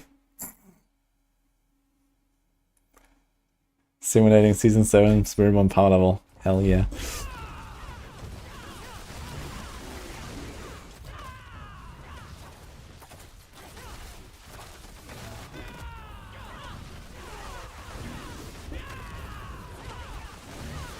Dude, the voice is so large.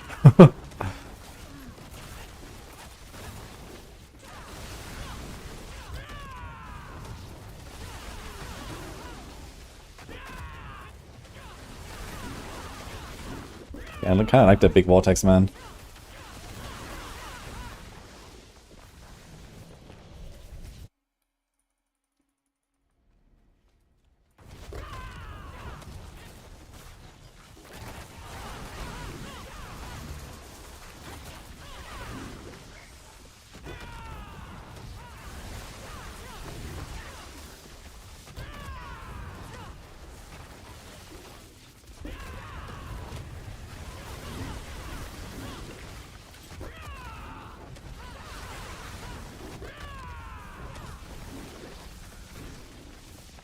Alright, build works.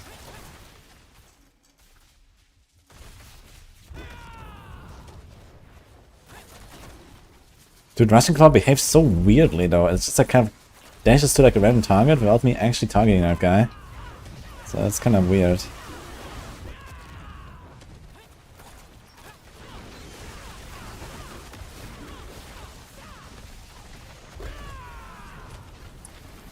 Okay, I messed something up here.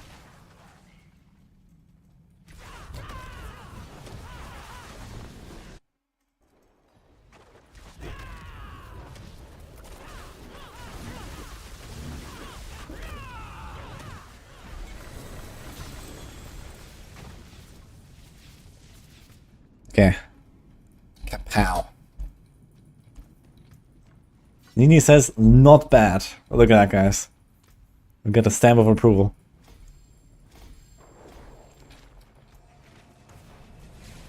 Still not even online. What size cast a ton, yeah?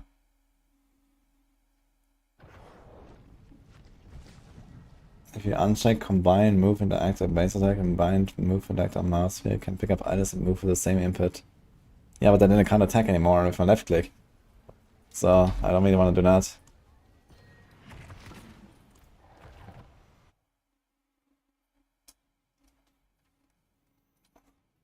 Woody not getting carried, not. Yes, crazy.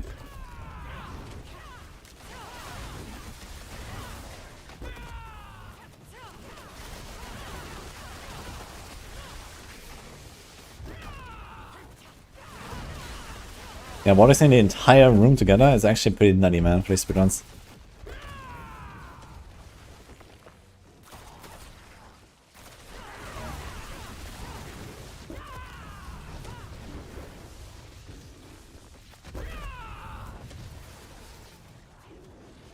But I need more speed, man. Holy. I don't have move speed, that's really bad. I should get another amulet, I think. We have too much armor anyway. I need to run a little bit sometimes because I can't always just jump whenever I want. Even with the Rushing Claw. I feel like we need a bit more flexibility.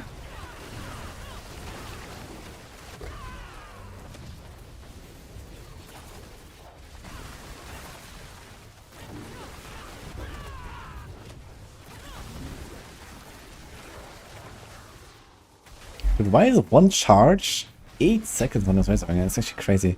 Who had this idea, man? One charge, and I have a Shaco.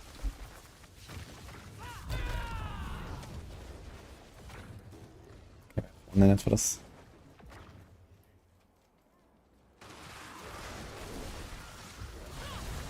What the hell is this layout here? Okay, run with these guys, just rush and claw them. Look at the Razor Wings stacked in the chilling wind.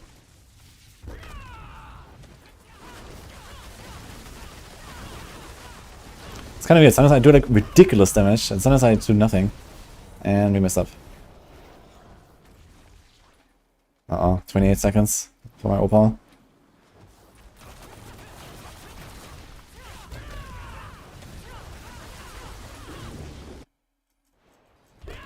Oh. The loading screen breaks the intricacy buff. Good to know.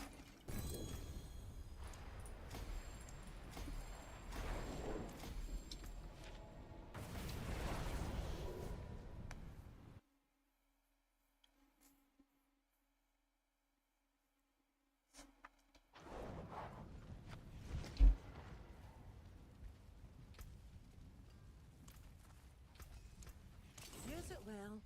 Yeah, have a wee. Oh, Vasily's. Well, there's some. Vasily's ghost. I had that in my bag.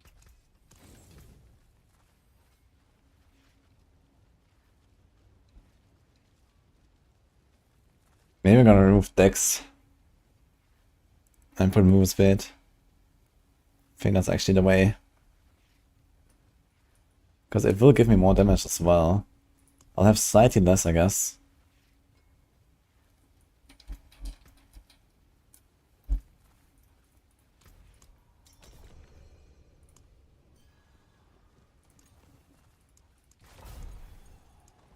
How much move speed can we get?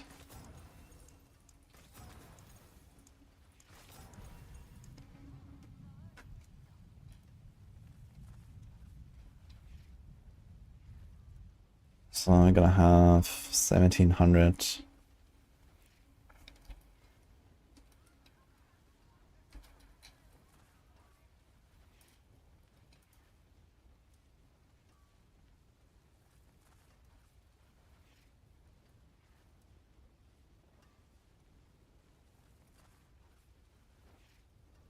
So this is a 30.3% damage boost. And with 4 in brilliance. But now we have 16.7. It's 12% of my movement speed. So if I could say I get 40% extra movement speed, it's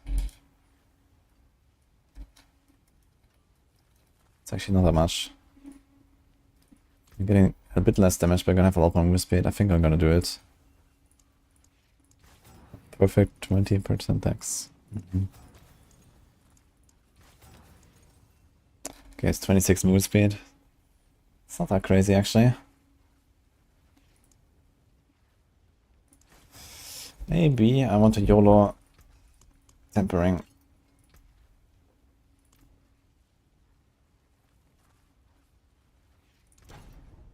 I got movement speed, actually. So that's something. 150.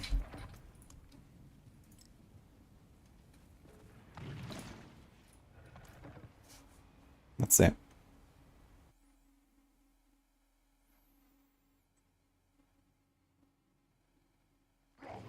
PoE 2 live stream confirmed.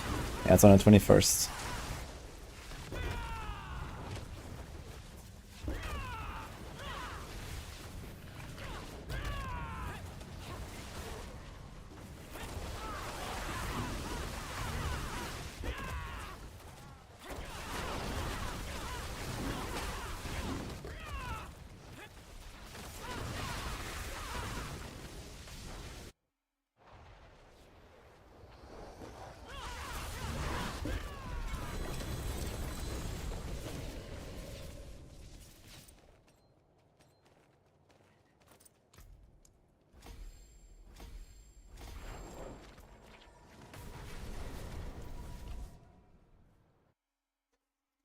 Did I put the Razorwing link into the video description already? I did not actually.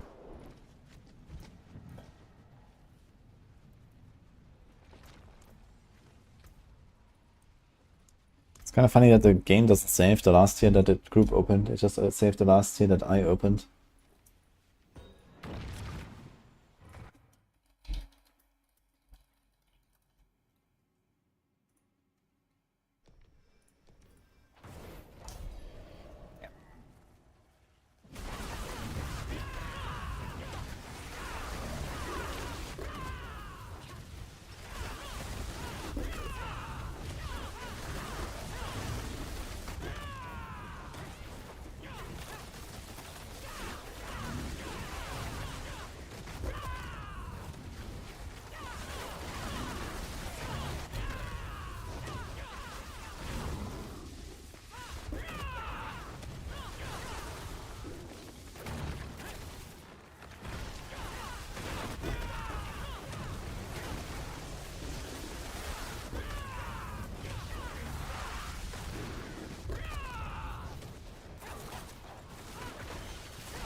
Yeah, it seems like it's very important to have these guys exactly stacked on top of you. Or actually do much less damage. If they're not a slight bit away from me, it's actually not really very good damage output, it seems. Definitely feels more clunky to play something like, you know, Crushing Hand or so. It's anything interesting to try it. Let's just play it a bit more and see how it is.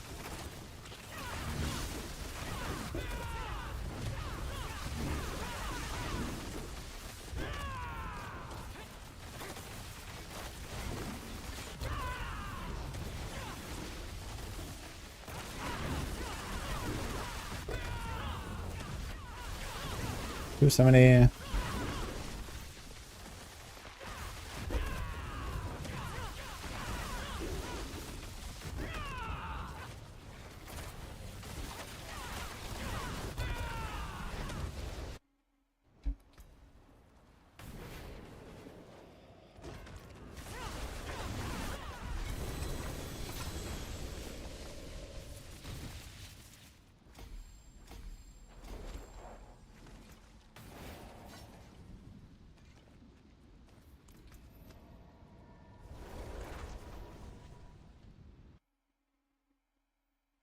Hi Littlefinger. I'm not done playing Rogue. I still want to play Twisting Blades. I'm waiting for the patch notes to see if they did anything to it or so. That doesn't seem like it, so before the Midseason patch at some point I'm gonna play some Twisting Blades. Maybe like Sunday, Monday or something. I think for now he's gonna keep grinding a little bit more.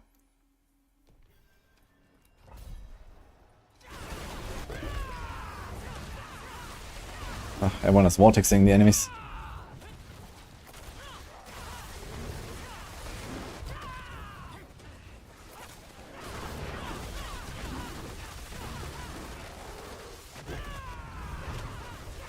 I can get a bit more Razorwing charges.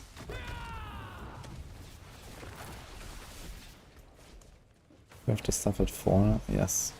Oh, you have 3 out of 3 here, we don't need that actually, we can take out 2 points there. Nice.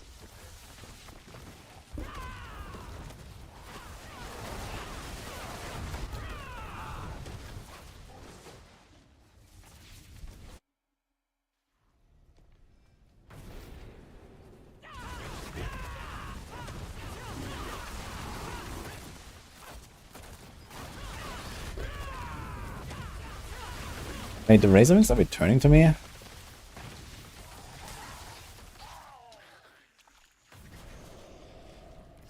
Wait, how?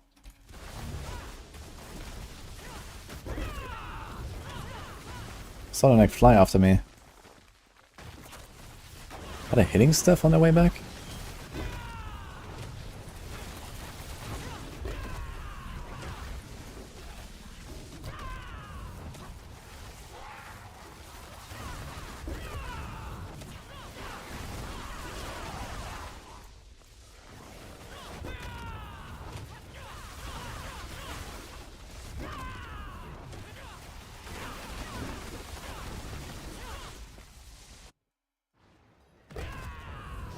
Yeah, you cannot have more than 1 point in intricacy. Because while intricacy is going, you have like the full 1.5 seconds cooldown between each cast that they had before patch 2.04.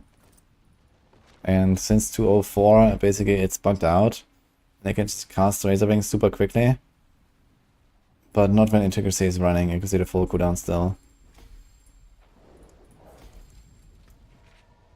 So you want to have exactly 1 point in intricacy. When that triggers, it gives you like most of the charges back for Razor Wings, depending on how much cooldown reduction you have. And then you have like one cast that is slow, and then all the others are fast.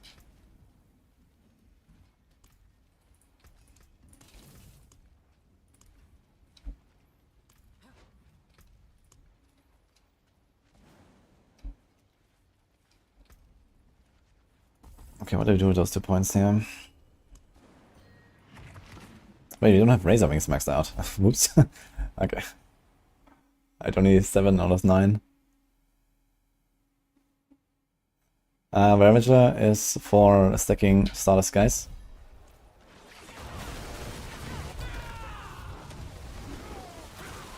You see I have 5 out of 5 here on Starter Skies, even though I don't have any skill that can spend resources, and we do it with Starving Ravager plus Ravager here. You can do something else as well, you can like on a normal ring. But Starter Skies is a very good stat line. You get lots of crit, lots of attack speed, 50% damage. There's not very many good aspects you can throw in here. You could do like a Fell Soothsayer if you want or something. But then you're still kind of like lacking another good offensive aspect. You can do like maybe Edge Masters or some shit. What about my resolve stacks actually? I realized we have 3 resolve stacks. Maybe we should up that. On the other hand, I mean, that's getting fixed soon, right? Yeah, the starving, like with Starving Ravager, it counts as a spender. You need this aspect as well. Ravager and this aspect. We don't really have like anything else to put on the bar, so I just wanted that. It's like an interesting tech.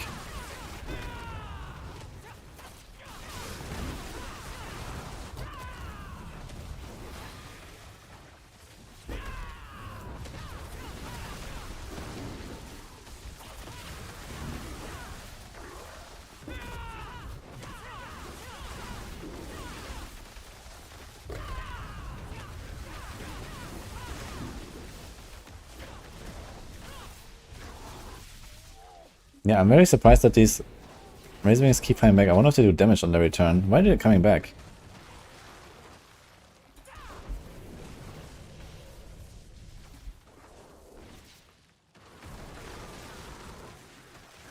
It says rebound back, I guess. So I guess it's just part of the skill, right? They can just come back, even in a spiral.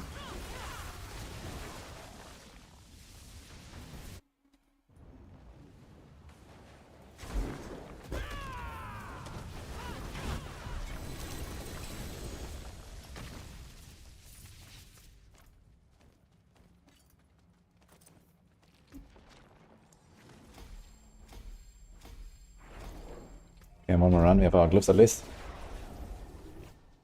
Use Scourge and Soothsayer. Yeah, I don't really want to do Fell Soothsayer though. It's just like gimmicky and just like, you know, at least here we're playing like a real Razor Wings build and not a Fell Soothsayer kills everything for us build, so...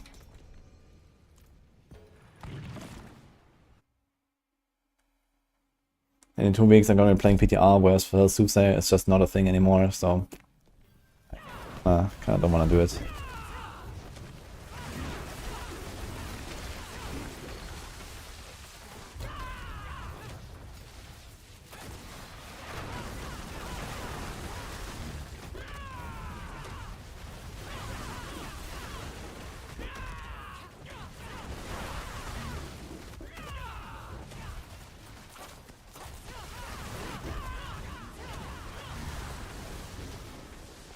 Can I come?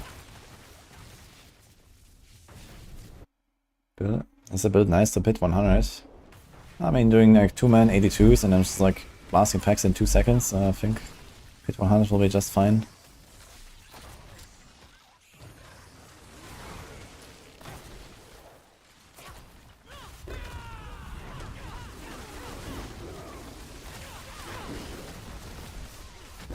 And we messed up. Wait, what? Oh shit, okay, when intricacy is still going, I can't get another intricacy proc. Alright, I forgot about that. Took a lot of damage there. Interesting. Double cut and everything.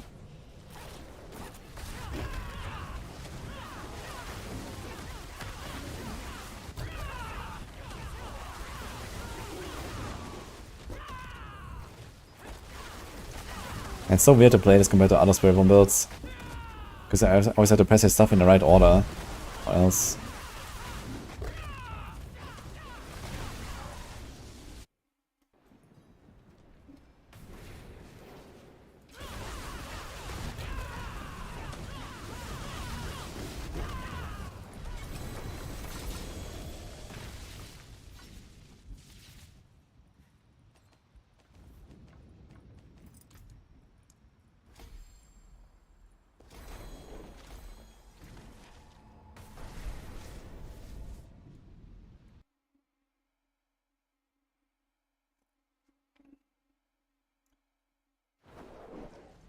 You can play with Quarks.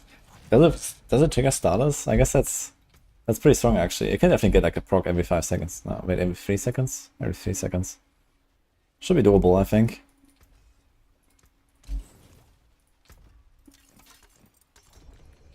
And he's have an aspect.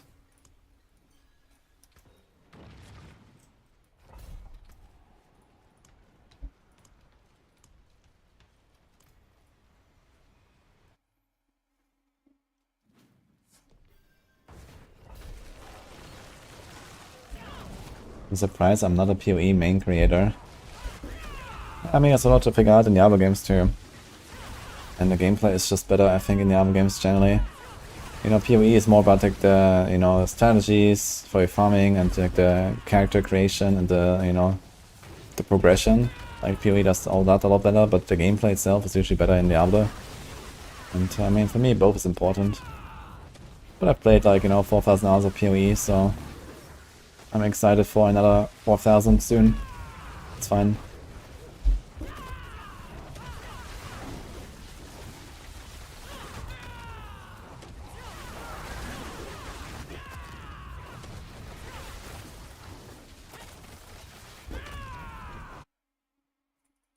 Patch Notes is not out.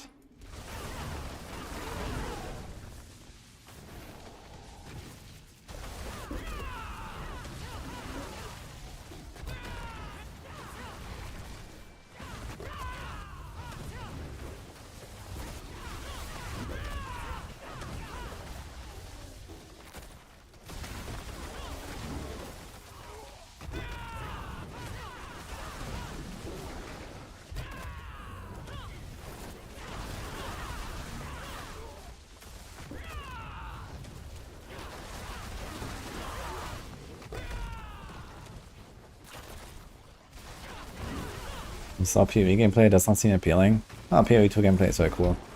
But I need to enjoy the more like, you know, difficult and slower playstyle.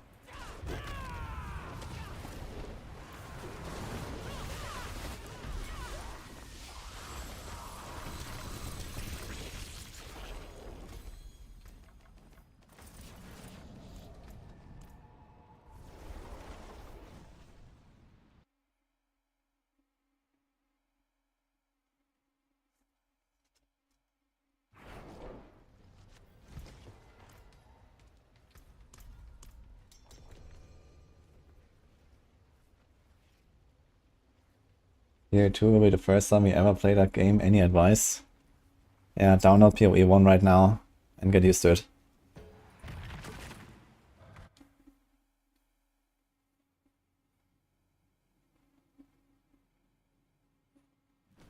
Is that the one with crossbow shotgun? Yeah, that's PoE 2.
need to get a cooldown Shaco actually, I just realized. Still don't have a cooldown Shaco. We can try to craft one and then we can try to masterwork one up. I'll go with a bit less life and get a cooldown Shaco just to like smooth out the rough edges of this build a little bit. Because sometimes I do a mistake and then I have to wait. And I just get like more Razorwing charges back as well sometimes. Because here sometimes I just have to wait. I'm attacking so fast. What the fuck? Oh, that's what I mean. I only get like 11 charges back, not 15. And I could actually masterwork to like higher charges still.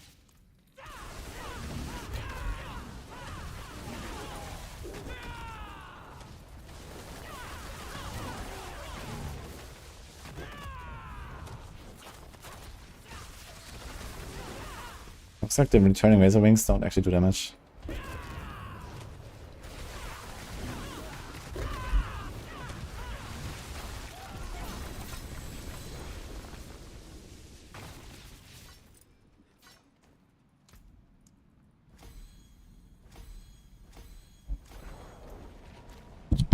Oops. I don't think PoE will teach that much about PoE 2 from what I've seen. No, it will teach you a lot. PoE 2 is not that much different from PoE 1 outside of like the game being way slower and way harder. And you know, okay, they have like some new classes and some new skills and stuff. But there's also, you know, a lot of returning skills, there's a lot of returning mechanics, like the entire UI, like how the classes function, the skill tree, or like the passive tree, like everything is basically PoE 1.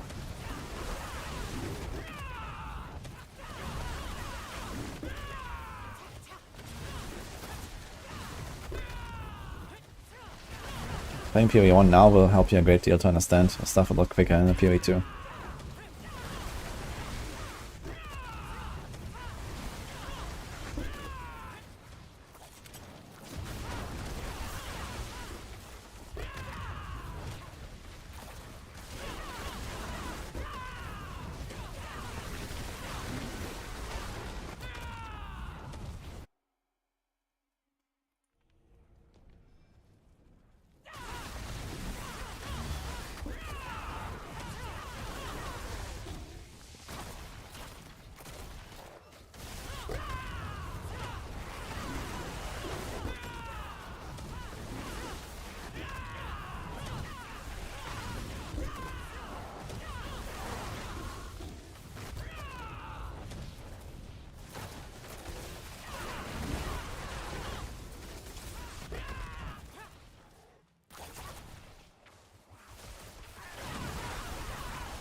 Yeah, I'm slowly getting the hang of it. It's a bit tough, but it works.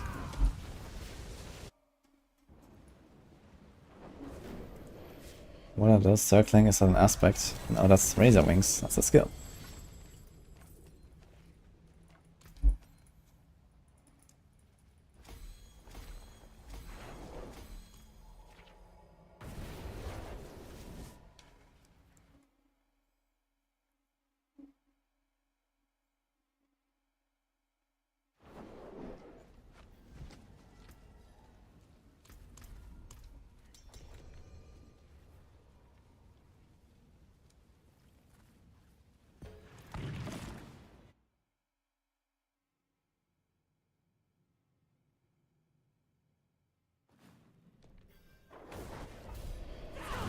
Build is not a Maxroll now. We'll see if Razor Wings is actually gonna be a thing next season. Right now this is only hard carried by Spiritborn being bugged into OP basically.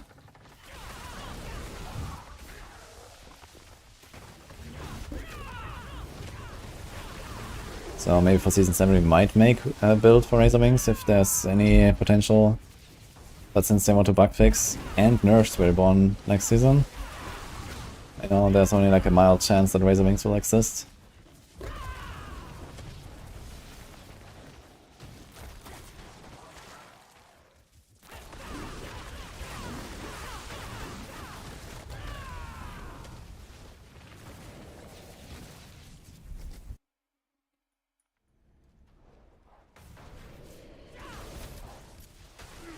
PvE2 is intended to make PvE more accessible to casuals. Really?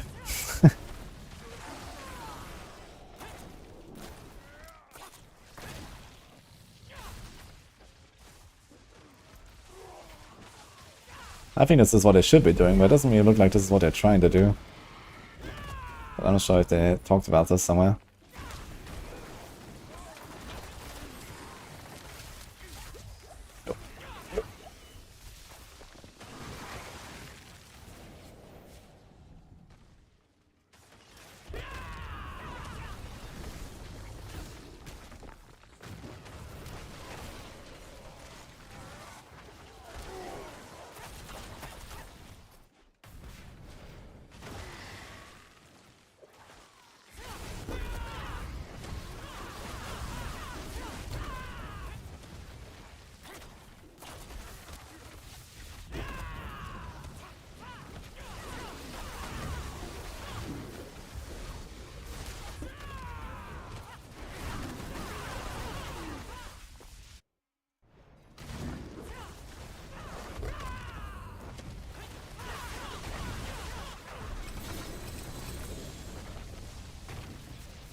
Well, hello, shining.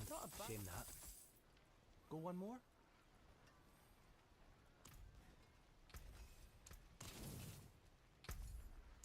Vasili's goat. Hello, well. Vasily. Hello, shining beauty. I forge more than horseshoes and nails.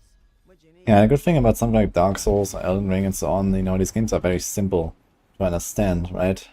They're very difficult, but you understand them very easily. You know what to do, you know roughly where to go, and you know, it's not really anything you have to like read up or whatever. You just go and blast, and that's the end. So, you know, stuff like Elden Ring is very successful, even though it is hard. And you know, in the case of like PoE 1, it is a very complicated game, which is just like a big wall of, you know, ignorance you have to break through first before you even like really play the game.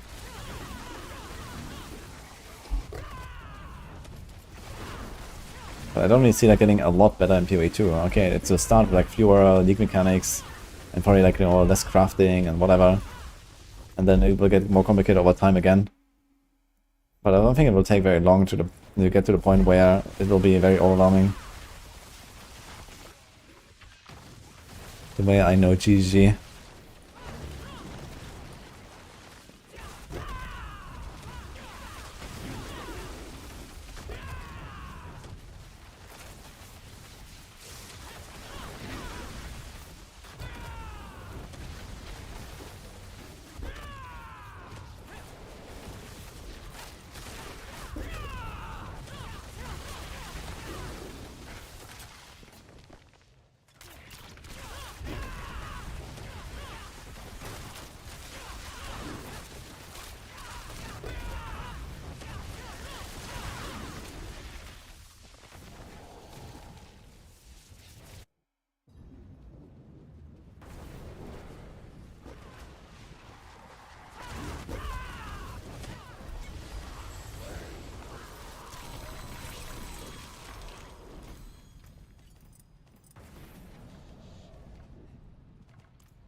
But it's worth if you care about the cosmetics, but otherwise there's not much to gain there.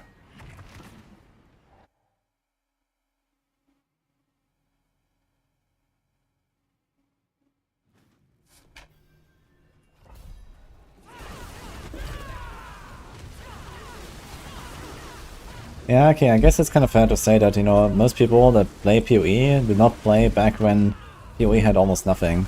But they started, you know, at various points, you know, in 3.0, 3.1, 3.5, 3.10. And, you know, at that point, you know, this is like where most of the people actually came to the game. When it was already like overloaded with a lot of shit.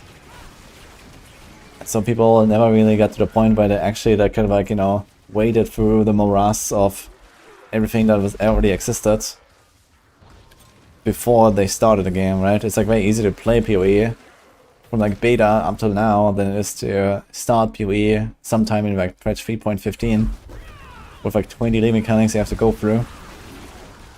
And, you know, hundreds of builds to learn and whatever. So I can get that. Yeah, you definitely have to like invest, you know, a couple hundred hours if you're a quick learner and you look up everything. Or a couple thousand hours if you're not. To even get to the point where other people kind of are, you know. To kind of catch up even. And that is like one of the big strengths of PoE 2 coming out, which is that everyone starts with nothing. Right? Everyone starts at 0. No one has any clue besides, you know, basics of, okay, how does a skill tree work? And how do skills work? But it's like really the extent of knowledge that we have about PoE 2 right now. As a community. So that's like the big thing here, I guess.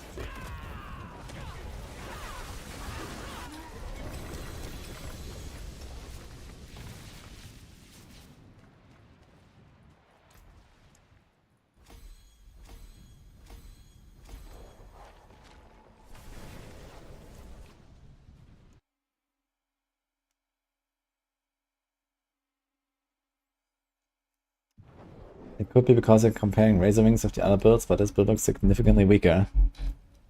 Well, this meme build that you make on this class, which is like the weakest build imaginable, is still stronger than any other class in the game. How about that?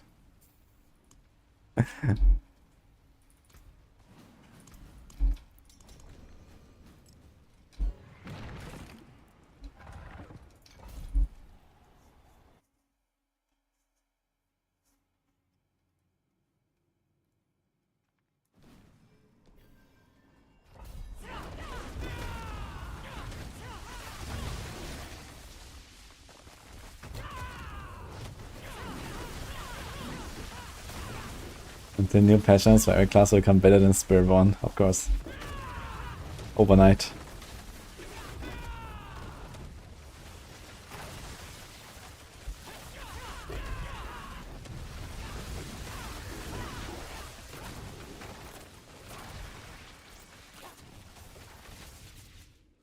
Seems like the returning Razor Wings actually do some damage. They came through the wall and hit these guys. They do hit. Interesting.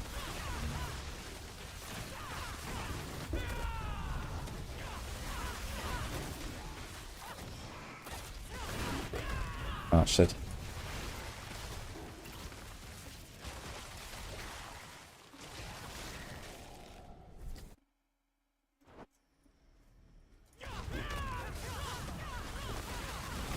Oh, I see.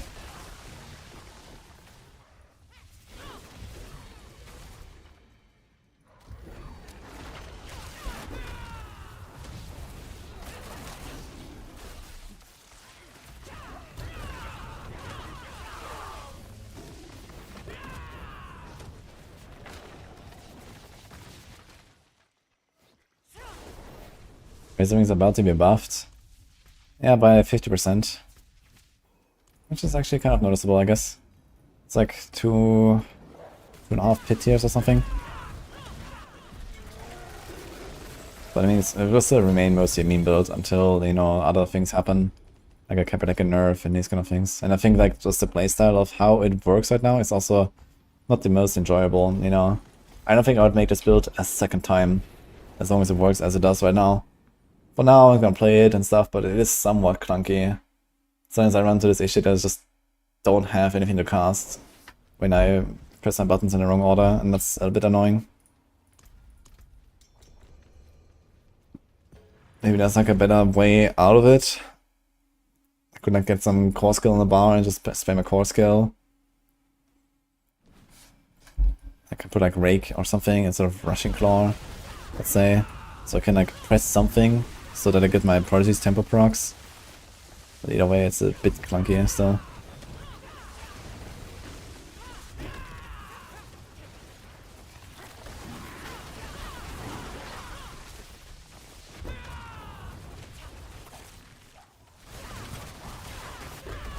And I messed up.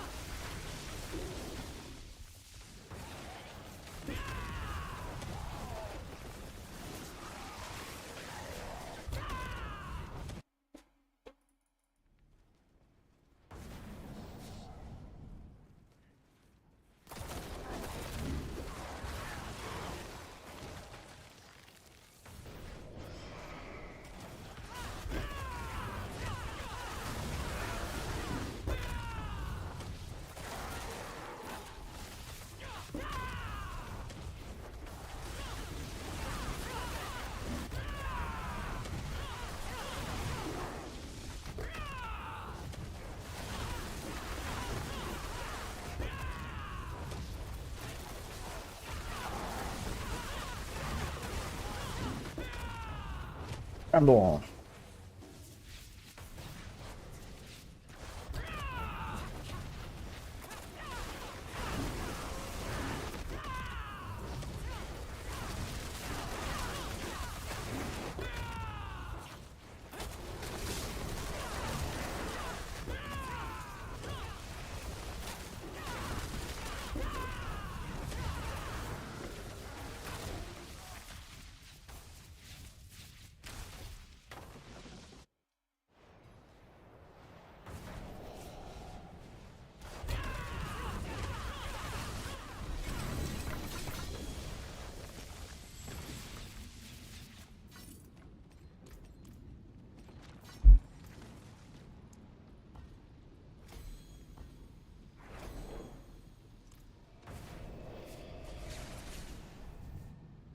Get back to the fray.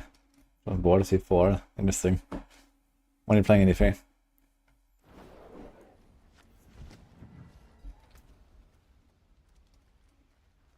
Greetings. How shall I guide my hammer? Use it well. See you, chefs.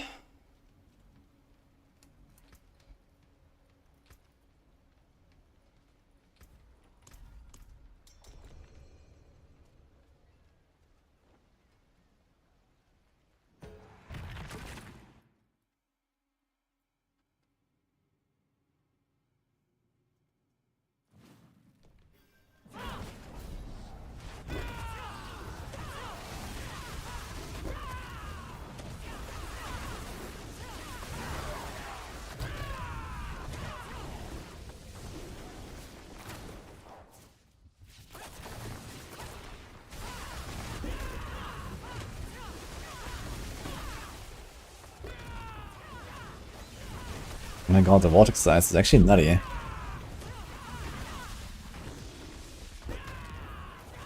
you have double vortex size.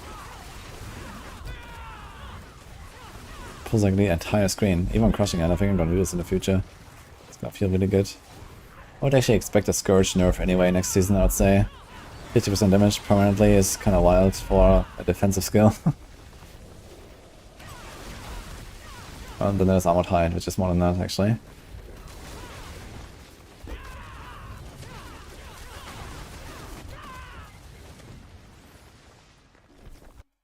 So a list of pit bosses of ads.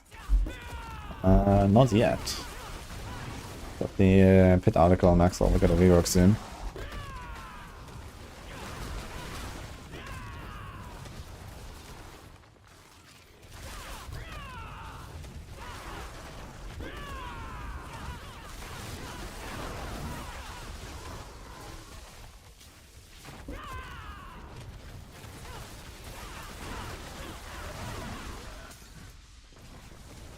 Let's just wait for Nini here. Here you go there. Hey Arbex. Thank you. Welcome.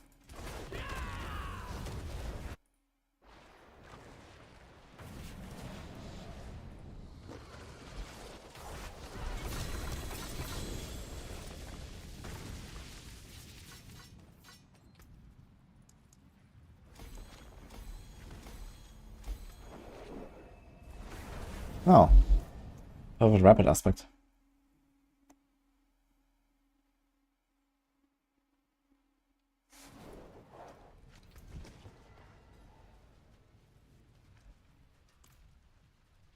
With 70% attack speed on rapid.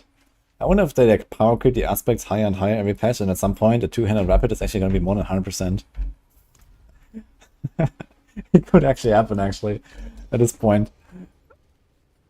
Just wait another expansion or so.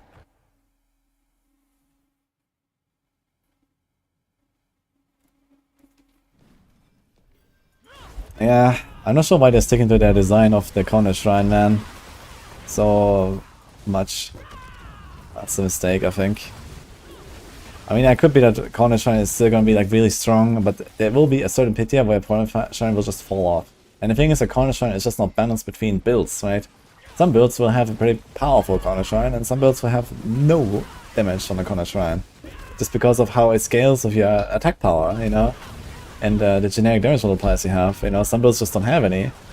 And they do nothing with the corner shrine and the blaster shrine and stuff. I think the old system was relatively good. Maybe they're gonna make it scale a little bit like the old system, where maybe the generic damage multipliers do not actually play a role. It's like purely damage based, it's like purely level based. But that would also be weird. And you know, where's the cutoff? Like, at what level should the corner just fall off, right? At what level should the blaster shrine fall off? They can't just make them like strong enough to do anything in 150, for example, right? So it's just like always kind of weird with these flat damage effects. I think it just don't make sense, really, in how the game is designed currently.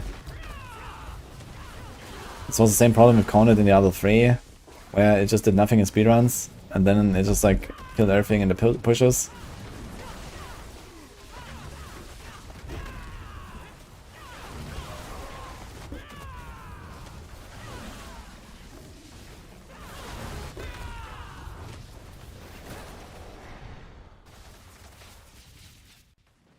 I mean, Corner Shine from D3 would definitely be an upgrade over the Corner Shine in D4. Most importantly because people don't get upset that the entire build turns off, so even if the Corner Shine doesn't actually do damage, at the very least you can still play the game normally. So that's kind of a big deal, I think. Because now, if you get to the point where Corner Shrine does no damage, which we will get to, even with the new Corner Shrine, and you accidentally click it, it's gonna uninstall.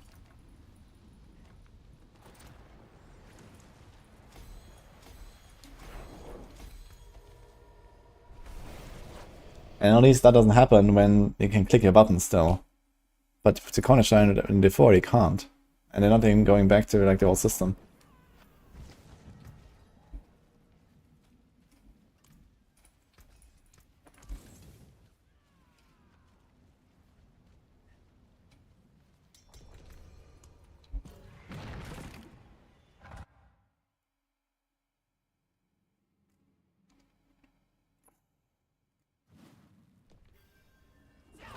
Corner attack should have every possible tag. Yeah, I mean, that's not really a solution. If you give people a way to like scale the corner damage to the moon, and people will, and then they will cheese their way through hit 150 as well, or something like that. You can't really do that. I think they should just attach some kind of buff or debuff or something to having a corner pylon. Just make it zap shit around you, similar to D3. You can still play a build, and you know, that's the end. Or even just don't even attach a buff, you know, even if it just makes it look cool and you get a bit of movement speed. It's still more than nothing, and you can, you know, play the game. I mean, for many builds, a Channeling Shrine is not different from that, or an Artillery Shrine is not different from that anyway. It just gives you a bunch of movement speed that might or might not do anything either. But at least it look cool for a little bit, and that's it.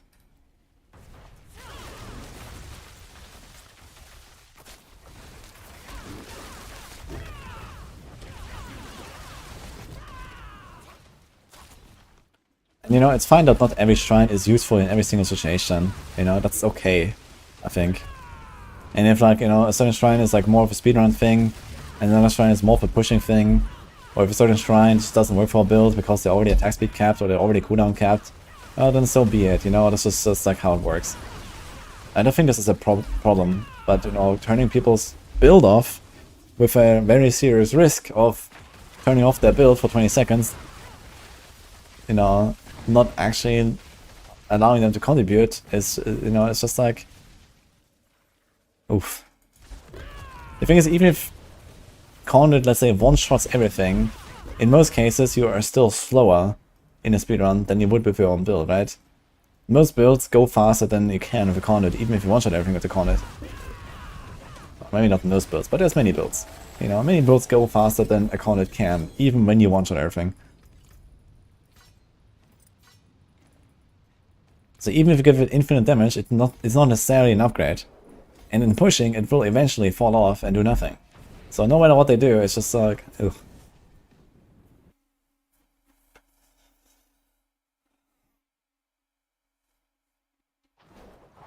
Sunglasses Shrine, yeah. Okay, Nini says we need more players in our party. Anyone?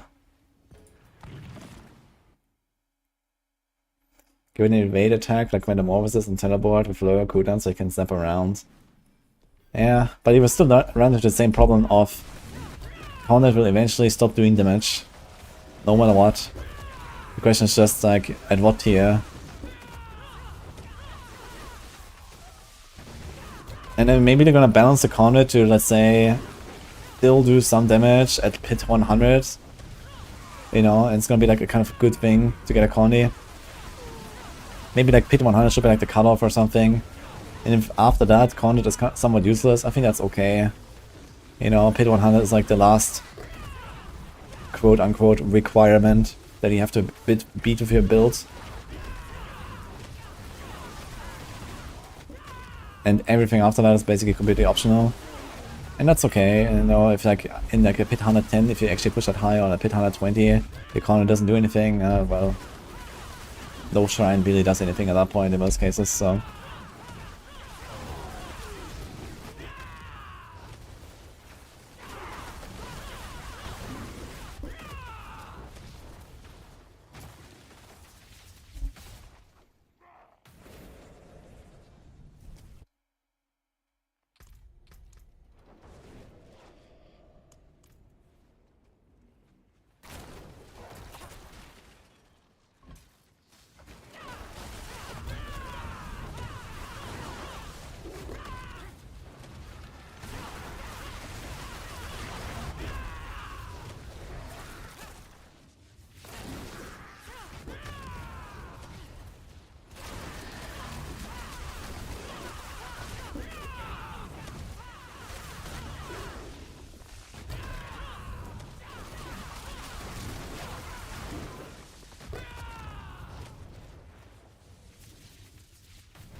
Deep Skull.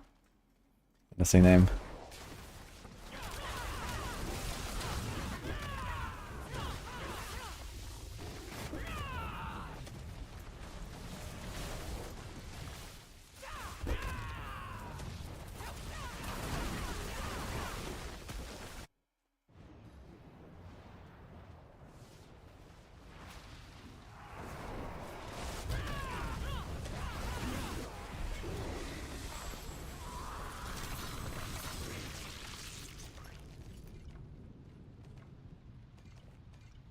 There's another one. Anything else? Alright. Just a quest, guys.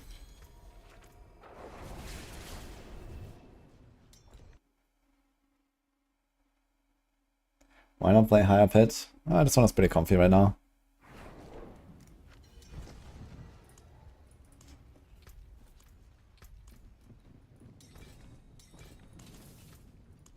I mean, I found my Paragon 300 last few levels on Fit 69, so... Hey guys. What we got here? Hello. Toxic Skin Enjoyer. Alright. Kinda excited to see this in action. Greetings.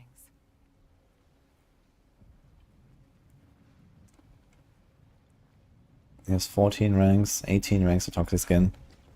So it's 23 in Toxic Skin. Actually, if you had Masterwork this one more time and this one more time, you get 25 ranks in Toxic Skin like this. Damn. What an amulet. Okay.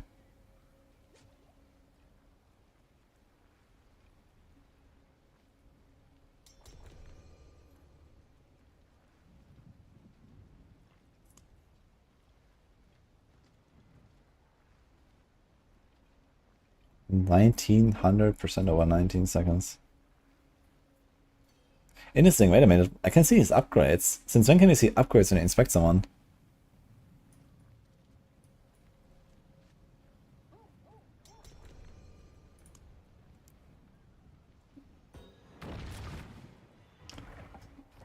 It's interesting this build runs with Devourer. What's the reason for that? XP well, thank you John X, but XP well is not really worth enough to go and take one, to be honest. It's pretty bad.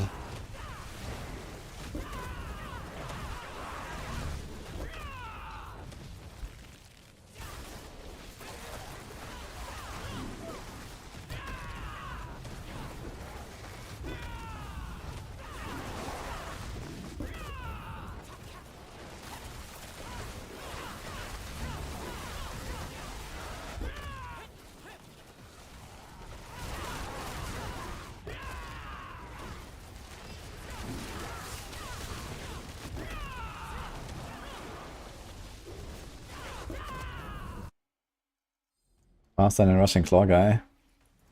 I don't know, maybe he was finding something. Not exactly his tier, I guess he's probably farming like, 110s or some shit. So, it's fine if he's a bit slower. I didn't really make this build to farm like very high tiers, I just want to do like relatively speedy runs.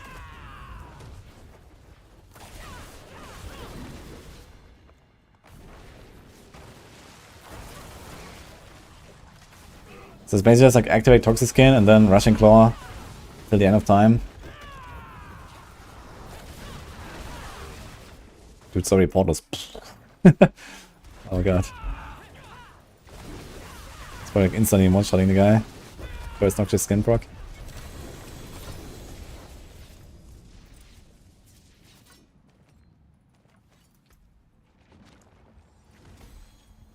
Oh, this is an A5. Let's do this.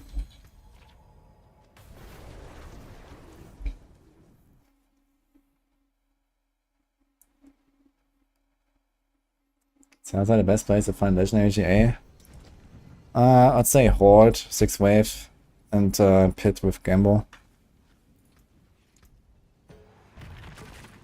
Interdiction, Fast Stay, Unkneeling, and Redirected. Unkneeling on normal slot. Interdiction on the neck is kind of funny. What do they have on the pants? Menacing, okay. It's not really that required, is it? Menacing. I guess just that there's no other like good offensive aspects, just put interdiction on the neck so you get more block with the bug. I guess it does make sense. I think some of the bug builds also do that. Like in my case I should probably be doing that as well, right? I have unyielding hits on the neck right now and I don't need it, I have too much armor.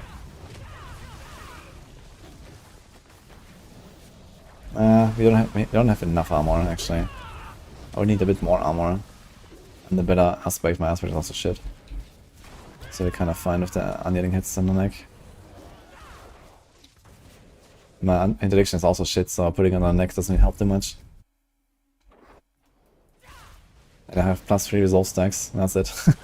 So I don't even have resolve stacks really.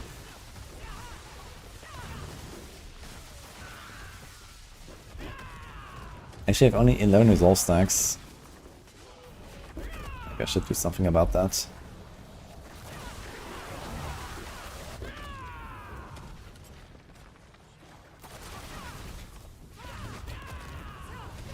It would be cool if like the Colossal Glyph actually gave you like extra maximum resolve stacks or something like that. Since it's like, attached to the resolve stacking.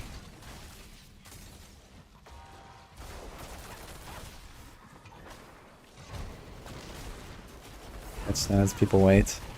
People demand. That's the right emote, Danger.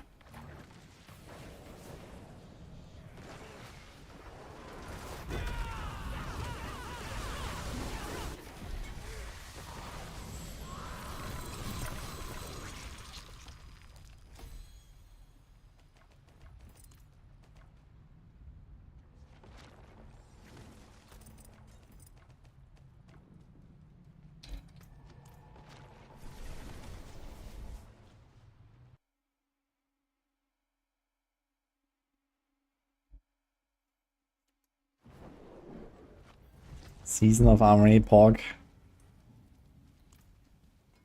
I wonder how much we're actually gonna use it, depending on like how it works, I guess. Are they gonna do stuff like, you know, account-wide glyphs, for example, See some steel and stuff like that? still got some good in it. Well, that's a shame that. Hello, shining beauty. People have been asking for stuff like that, for example.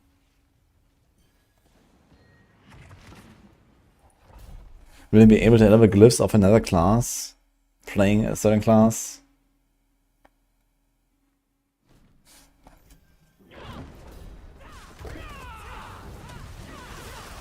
Because the thing is, I don't really see the point of doing account-wide glyphs when they introduce Armory. Like, what's the point exactly? Armory is already there to prevent you from making alts, so you have all your glyphs on your one character that you make, because now the Armory exists, so you don't make more characters.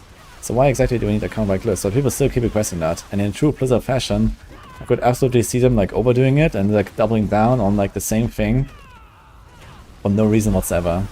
They always do that. You know, people asked like, you know, 2 or 3 different solutions to one problem, and Blizzard waits and waits and waits, and then they do all 3 solutions at the same time, even though only one is needed. That's like typical Blizzard. And I can absolutely see them do account-wide glyphs in the same season they introduce Armory.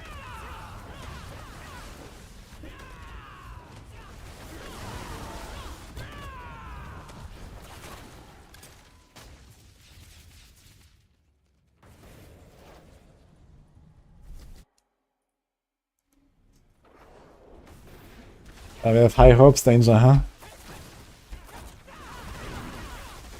I mean, I guess the real hope that we have here is that they think there is some stuff that is not worth saying in the campfire that is actually a big deal. And then the nerfs that they don't want to say on the campfire. So I think these are the 2 likely scenarios of what we're gonna see in the patch notes, compared to what we already saw.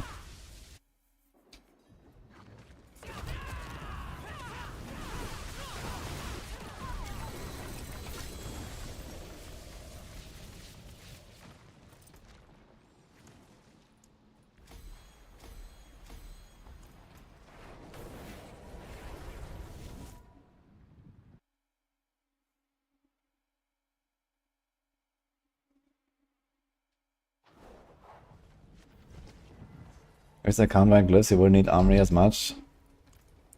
Yeah, I mean, they already introduced easy boosting, right? Like, if you want, you can get your character to 60, even solo, in like, you know, less than an hour or something.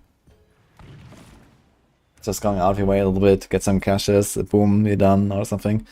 Or if you want, you can get boosted, and you're like level 60 in 15 minutes. So at that point, if you had account-wide glyphs, and you just want to have another character to log in and, you know, basically have Armory by having 2 characters, then you could do that with account-wide glyphs very easily.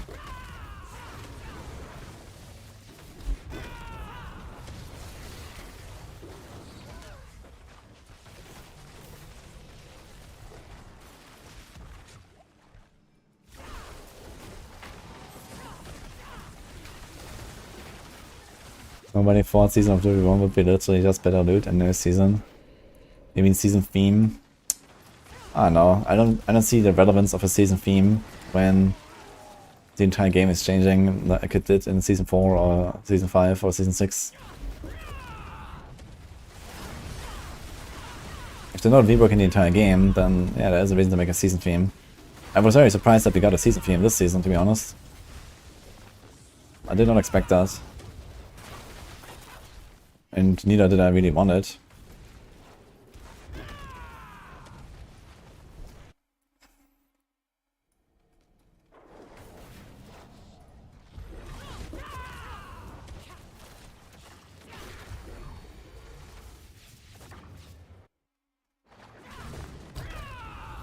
Being Lupin Ferocity will become a thing for builds of the buff. I think the main problem that Lupin Ferocity has is it's just like, unfun. Yeah, one in 3 hits is strong, and the other 2 are shit. Great design, you know, especially when you have stuff like Shred that has a cycle of 4 attacks. So, you know, sometimes randomly the big hit is the big one, sometimes the small hit is the big one, and sometimes the big AoE swing is the big one. I don't know, man. Oof. And you go for 100% crit anyway, so the guaranteed crit is not even a big deal about it. It's just like, okay, sometimes have a big hit. So it's just, yeah. It's just not good design. Even if it's strong. It's just kind of awful to play, I feel.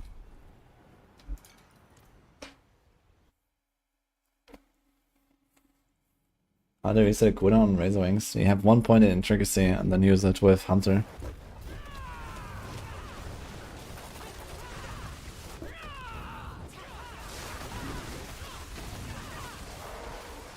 Foreman is a bit tankier now. What makes Diablo so different? That it needs a build swapper? Well, two things.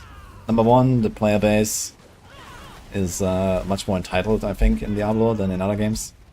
And number two, the game is just like much worse balanced than other games. You know, we have like usually very low-end easy content, and we have very high-end hard content.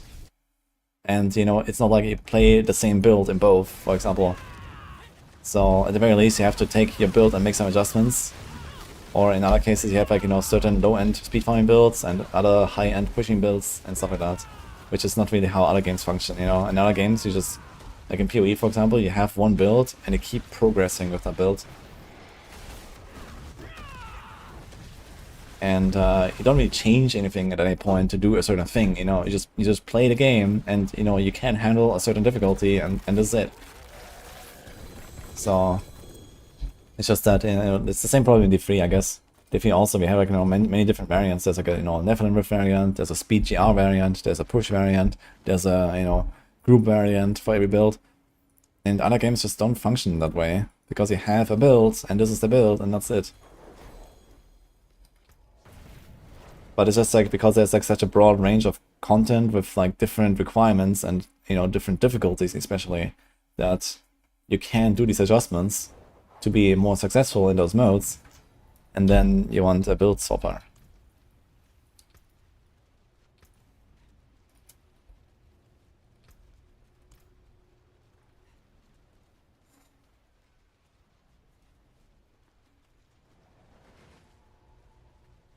Can we do 100 in 2 minutes? Let's see.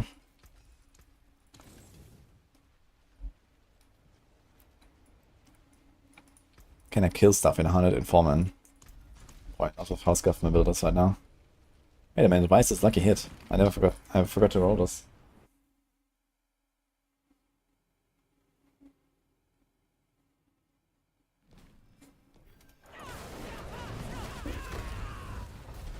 It's fun to play other talents. I think it's part of your kit. Having to reforge Rito 9,000 things to play, it feels unfair. Yeah, I don't think that an armory will really help people that much either. Like, what exactly are you trying to achieve when you introduce an armory to Diablo 4? Like, that's the question I guess they need to answer, first of all. Like, everyone is asking for an armory, but are people really going to use it? For what, you know? To make variants of the same build so you can do Helltide a little bit faster, and then you can go back to the pit to do that a little bit faster, and then you make a pit push version to make that a bit faster. How often are you gonna pit push? How often are you gonna go back to Helltide after you have grinded the Helltide and go pit farming for XP, you know? And even then, like, are you really gonna make like a new pair of boots, a new pair of pants, a retempered ring, and put all that in your stash and masterwork it up, just so you can do your Helltide like a little bit faster? I don't really see a lot of people do that, honestly. Like, who is gonna make, like, you know, half a new set of gear for the same build they're already playing, just so they can do Helltide like 10% faster, or something like that? I don't really see that happening. So, I don't really know what is gonna happen with the armory, but it's gonna be interesting. Like, with the extremely high cost of acquiring items and, you know, tempering, masterworking, all that stuff, I don't really see people do that. Yeah, maybe some of the blasters and stuff that, you know, but which of the blasters, you know, actually cares about Helltide, for example, right? Would you ever go do Helltide? No. You know, maybe on day one, you do like a few rounds of Helltide to get some living steel, kill Gregor, get your item, then you never look back. Shit, we just unlocked some pit tiers. Pork. Make builds for sellers. Yeah, dude, we're gonna have a town build where you have like slaughter aspect on your boots and like a movement speed amulet, tempered with movement speed and masterworked. And you know, you just swap to it while you're in town, so you can run from the blacksmith to the purveyor of curiosities faster. And then before I go back into the pit, you swap it back.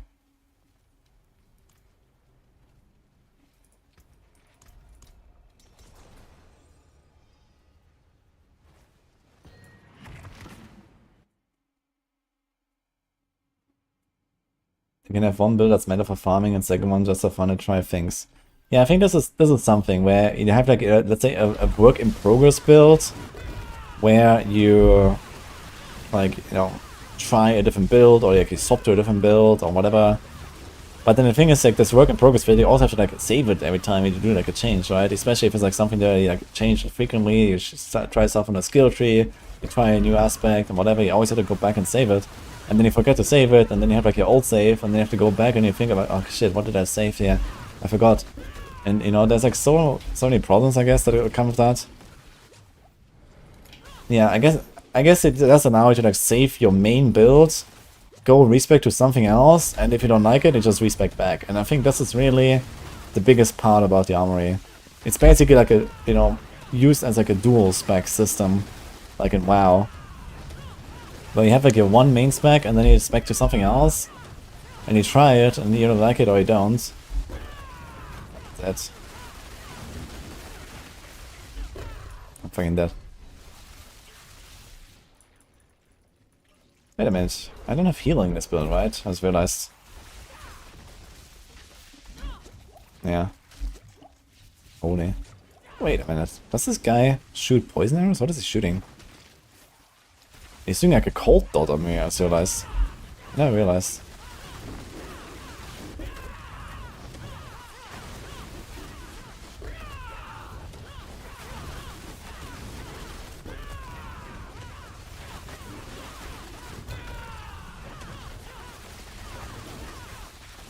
The D3 system was fine. Yeah, but I mean, the D3 system was for D3, right? It's like, Diablo 4 works completely differently.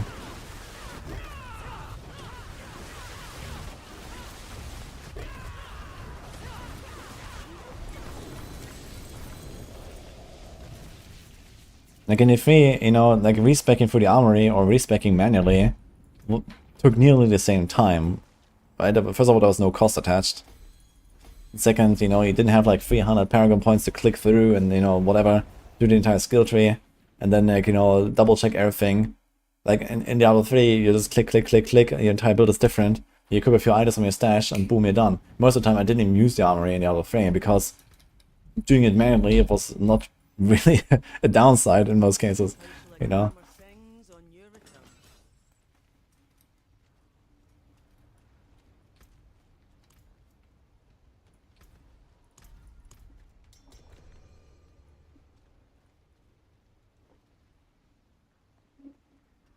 It will cost too much, you won't have enough options, you have to go to town to use it. Yeah. Yeah, I just wonder how it's gonna go. I'm not saying they shouldn't make an armory, but I really wonder, first of all, you know, how is the functionality? What have they chosen to be included in the armory? You know, how many specs can you have? How much will it cost? Do you have to like unlock slots, or do you like pay a cost every time you change? Like, there needs to be some cost, right? Either to like permanently unlock a slot, or to go back and forth or something. So maybe you pay the cost of the respec, you know, just to prevent people from like respecking every 5 minutes. But some cost needs to exist, basically. $10 each swap. Let's go.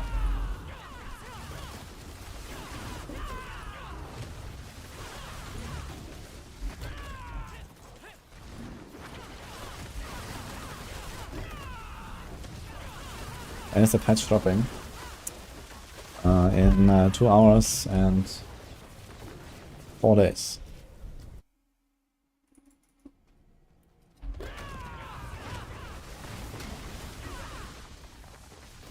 Before I can do whole equipment of armory. Oh, I'm counting on that.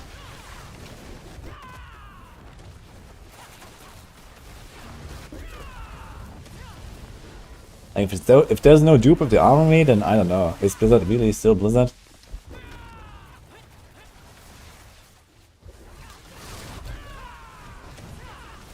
This is not the Blizzard that I knew.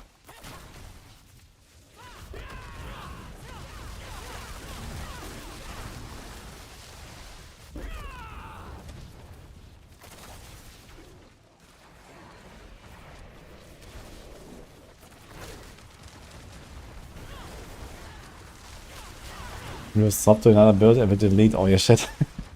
Where? Oh man.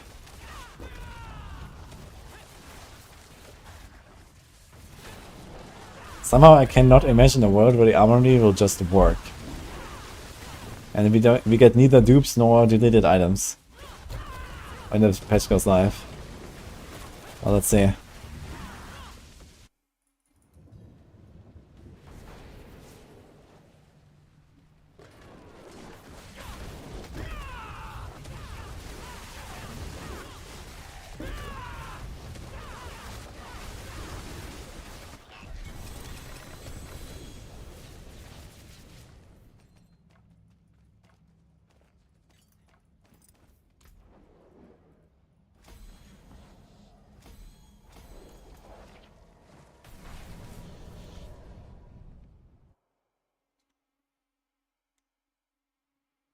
Why does respec need to cost anything? Because if it doesn't, then people will respec way too often, and it's just gonna be an annoying gameplay loop. You know, you're gonna have your pit speed farm build, you're gonna have your pit pushing build, you're gonna have your Helltide build, you're gonna have your world boss build, you know, you're gonna have your Nightmare Dungeon build, and so on. And you don't wanna run to the fucking armory every single time that you do like this one little swap just to like, you know, min-max your speed by like, you know, 2% or something. Like, you know, I don't want to go to the world boss and have a world boss build, you know, that's just too much. There needs to be a cost, you know, to prevent this stuff from happening.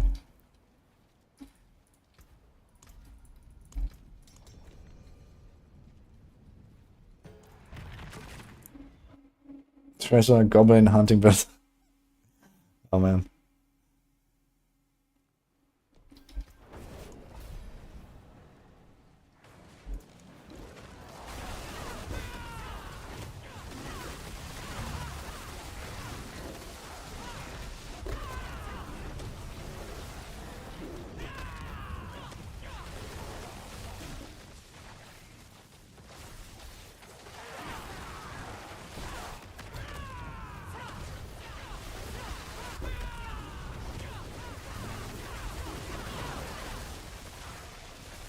Maybe do some work reinforcement mechanic.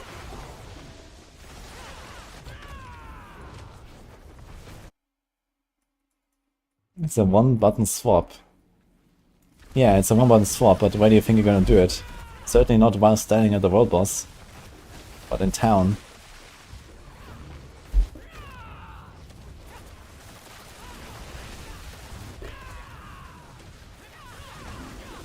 You should like teleport to like a Kyowa shard, run over to the armory thing, click on the thing, wait like 5 seconds until your channel has finished, then teleport where you actually want to go.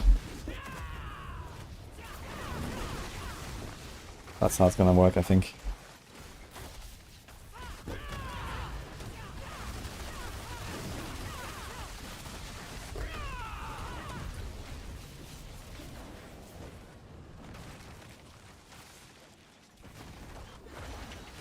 Armor link will be next to icon inventory. Holy copium. And if to do that, then it has to be like some, you know, like 30-second cast or something. Then maybe.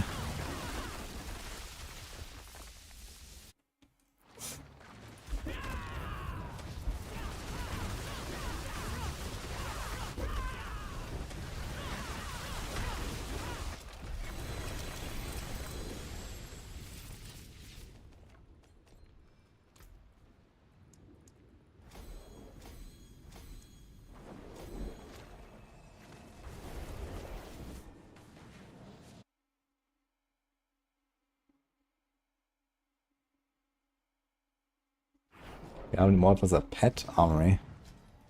What the hell is a pet armory doing? Better than starting from nothing. Not a basilisk go well. Shame that. Hello, shining beauty.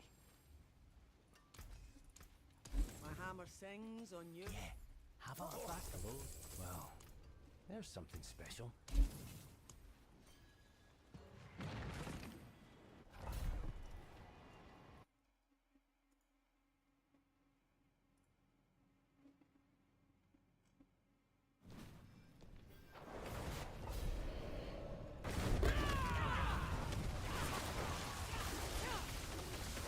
Wait, do the pets in the Diablo model do something? What is the armory doing there?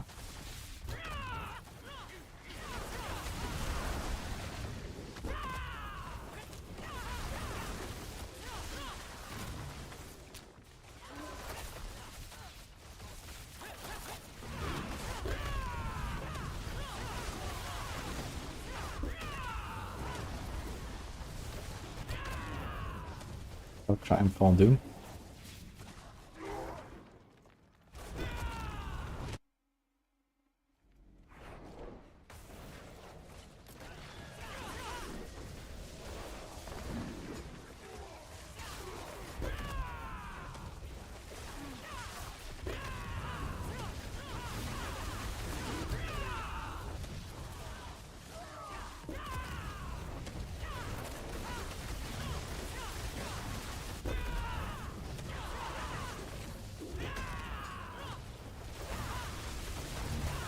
I wonder if like multiple Spiritborns can actually explode each other's poisons with Noxious Resonance.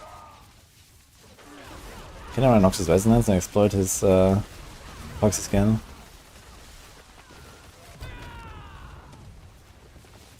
That's a song I haven't heard in a while, man. Add it to the playlist.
$98, so I can perfectly not level our glyphs to 100 with 70% upgrades. Last one will be only 55. Unlucky.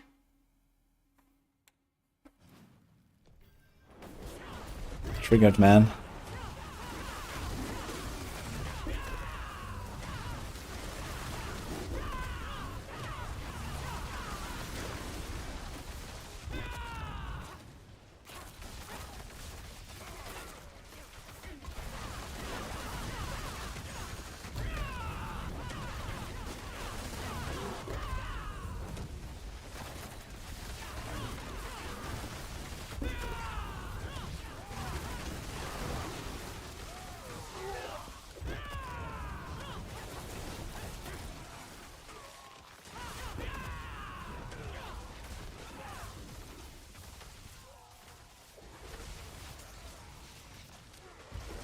Yeah, I think Armored Hide. Scourge is not really such a force thing, but Armored Hide, Ravager, Hunter is too force, yeah. I mean, there are some reasons to use other ults, but Hunter is too strong and I would expect Hunter to get nerfed. They either have to remove the ferocity stacks from it, or they have to remove the double damage against injured or something. Armored Hide, I think that problem will mostly disappear anyway if they nerf Redirected Force. Or just simply cap the block chance. So maybe then Armored Hide is not such a problem anymore. It still gives you Unstoneable and stuff, which is nice and all, but it's not like the end of the world not having it, I think. if you already get like 100% block or nearly from other sources. Just the quarter stuff is 45. And then if you have, for example, Rock Splitter or something, you can get to 100 pretty easily with like 1 temper. You don't need Armored Hide nearly. And now we mostly use Armored Hide because we want to get as much block as possible, but that's not necessarily the case in the future. Especially if they make more aspects for the class, you know, obviously the next season's gonna bring a lot of new aspects. And Redirected Force might get a nerf on top of the block cap.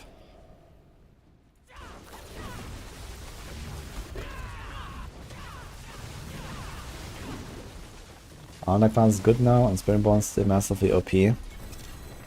Well, those two things are not mutually exclusive. So the answer is yes and yes.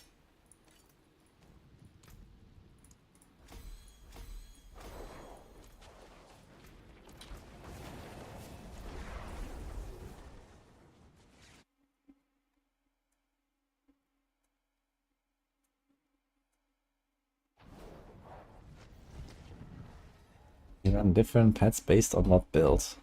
Interesting.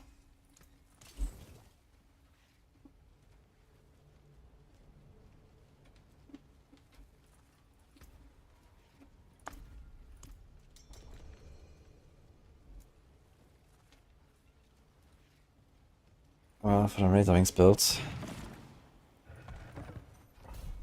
Do we actually want to do this here after Harmony? I don't think so, right? Yeah, I was thinking about running Harmony for a little while, but I don't think I actually want to do that. So I'm playing the second one.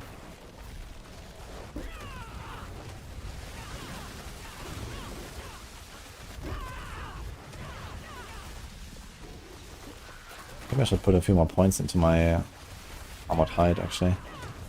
Takes too long to reset.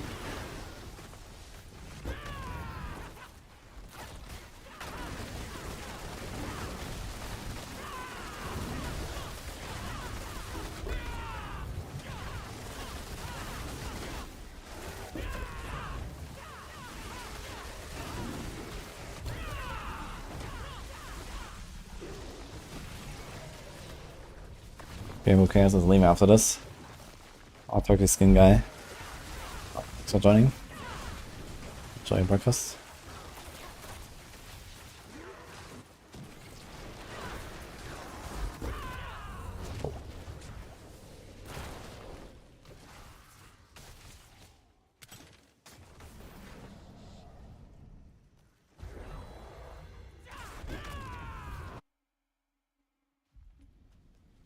No Scourge. We can run Scourge if we want. Rushing Claw is optional.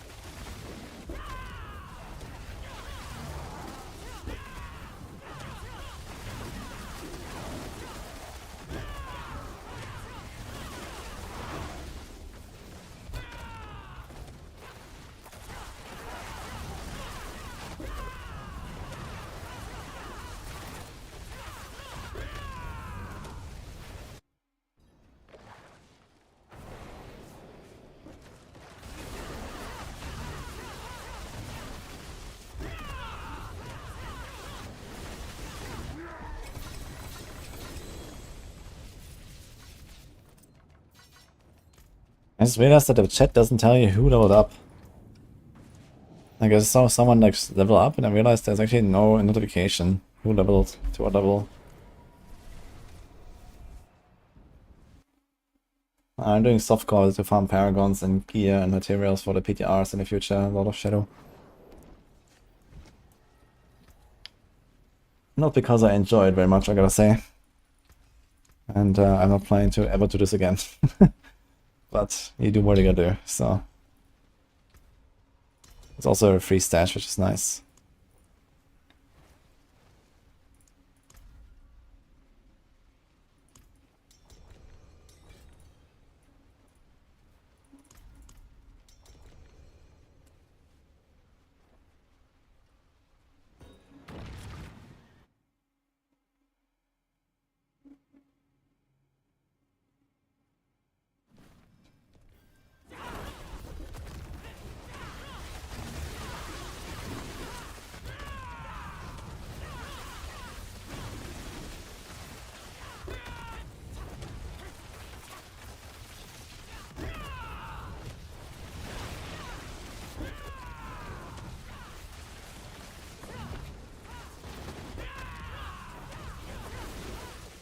It's kind of weird to walk so much.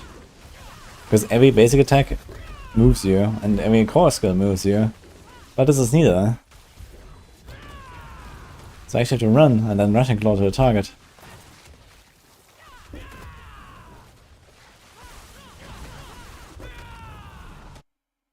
And Hunter, I guess.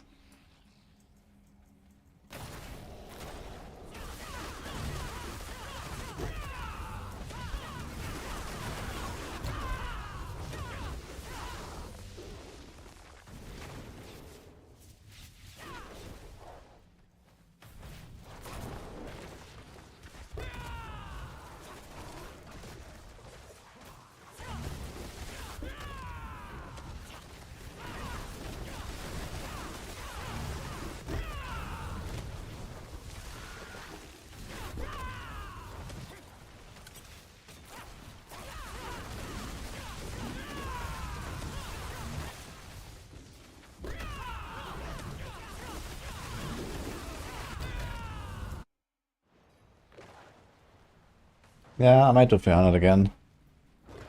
I mean, right now I'm like, I don't know, 40 hours of pits away or so from 300, so maybe I'll do it.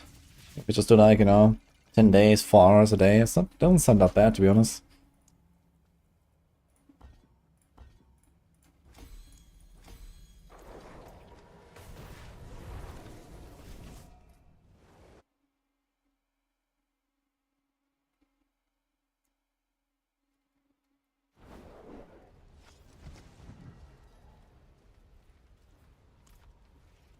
Okay, Nini is AFK as well. Bye, Nini.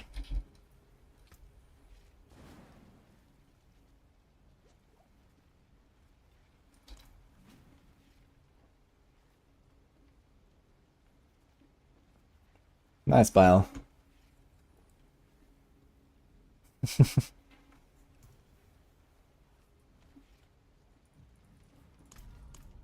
Nini will stay here. Ah, we can do Infernal Horde then, I guess. How about that?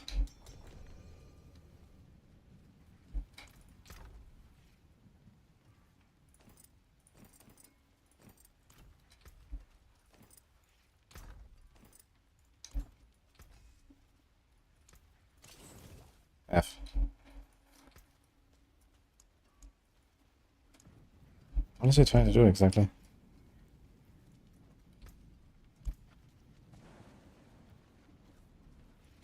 I'm gonna ask. Oh.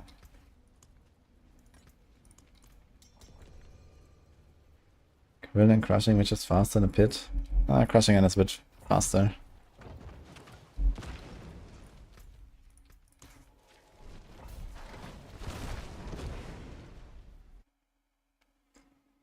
Patch notes should be in 1.5 or 2.5 hours.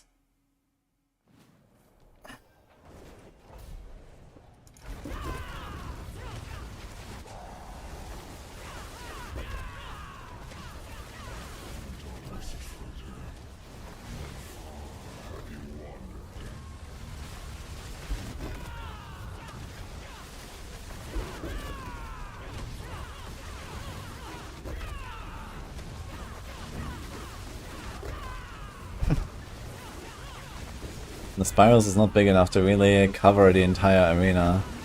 I have pretty good coverage here, but it's not really everything. I'd have to just like stand in the middle and like circle.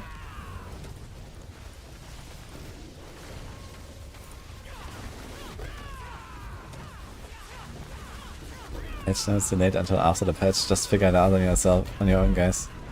No problem.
Looks kind of pretty though.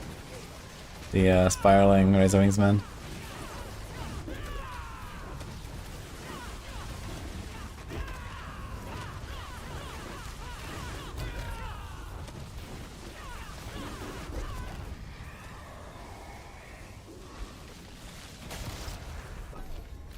Okay, it's gonna be a elite strat here.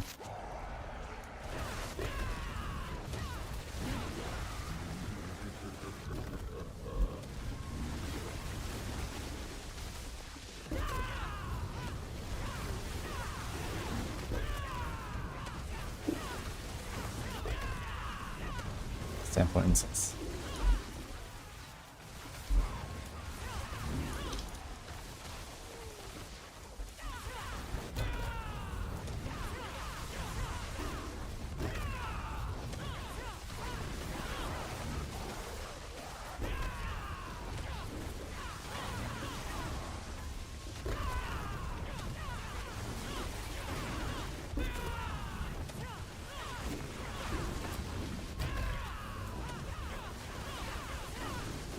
Hey, Howard. These Razor Wing spells. That makes me make a Razor.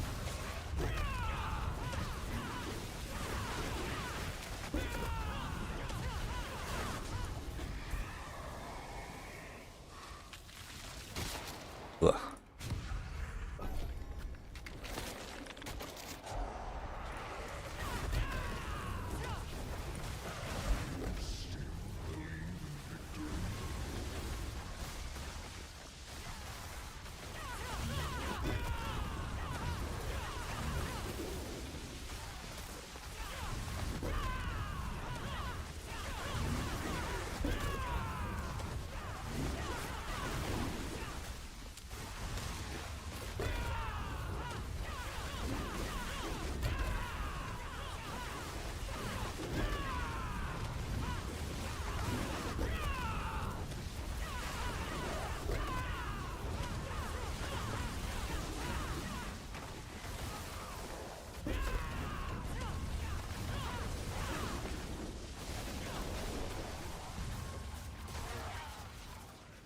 There's two characters that have such a skill as Fighter. One is Barb, one is Rogue.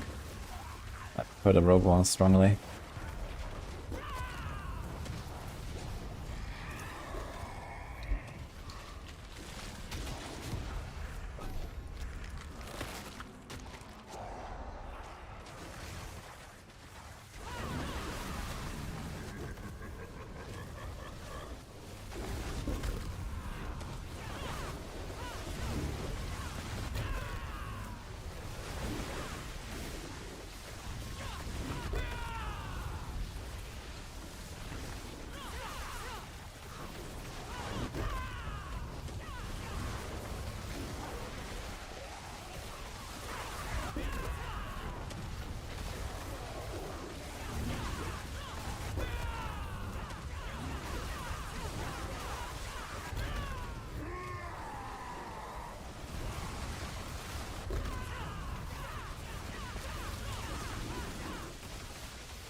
Fate Spiritborn. Yeah, it's not really a spin to win build, but I guess this comes kind of close in terms of playstyle.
Season 7 start 21st November. In a sense, I guess you could say that. But not really, no. It's just the preview of the season.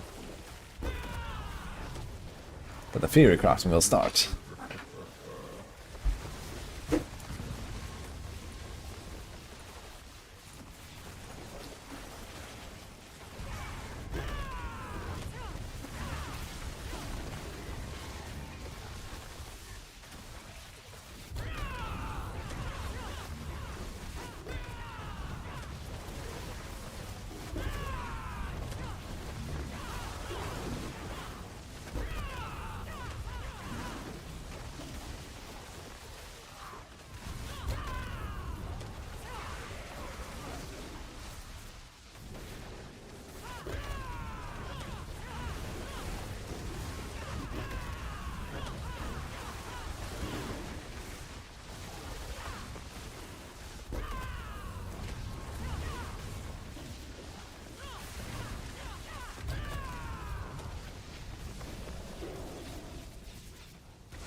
How are you? How's it going?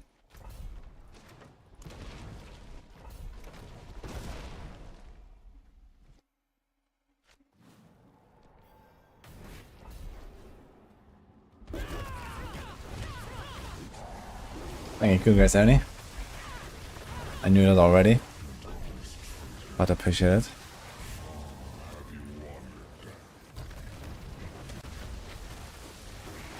I'm trying to figure out what Discord replied to my support ticket that I sent 5 days ago about all the scammers. And somehow I have no idea if they ever checked out my ticket. Because I got some emails on them that just basically seem copy-pasta messages. Now I'm trying to log in on the Discord support website and I can't. Cool. Question is, why can I not?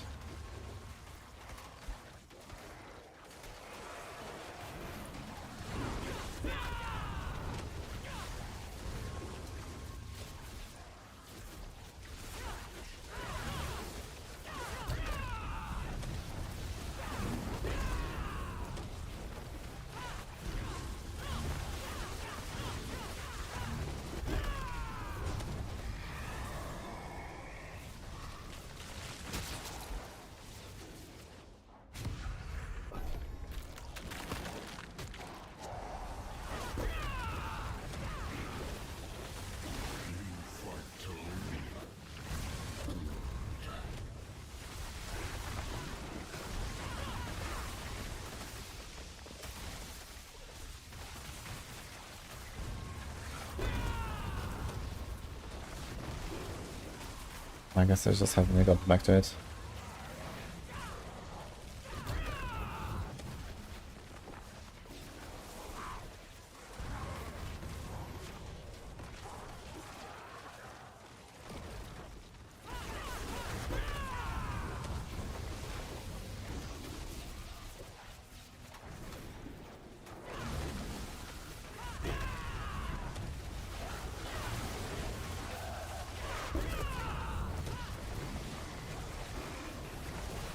Yo, Fagel. Wait, he's in our party. Thanks for the find, dude. What build is this? That's exclamation mark Eraser. Actually, I should probably put this here.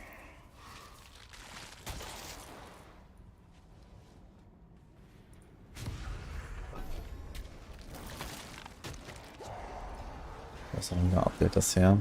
I have only one set. I think I'm gonna go for multiple.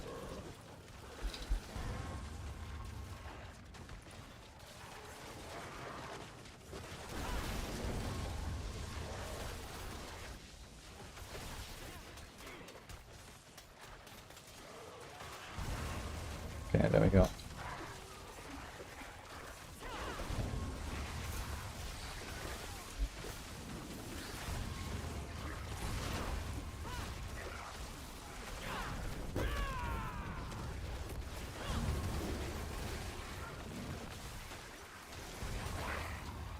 Ah, I ran out of Razor Wing charges.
Thanks.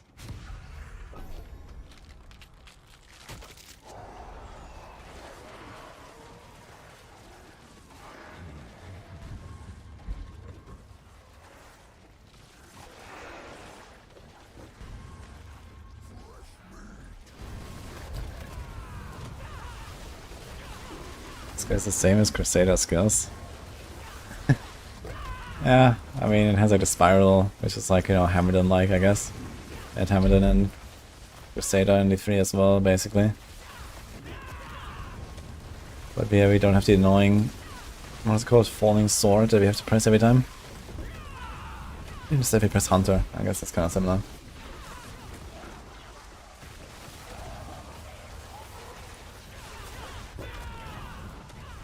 How's the story? Incredible.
Oh. Double elites, let's go. Let's see how much we get actually with double elites at this point. How much do we have? Not much, only +4. Okay.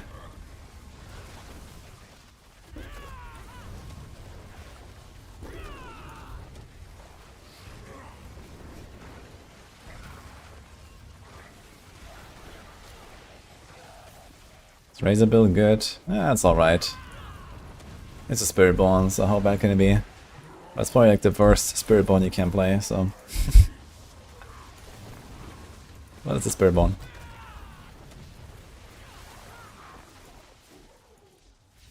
Is that a new class? That's a new class, yes.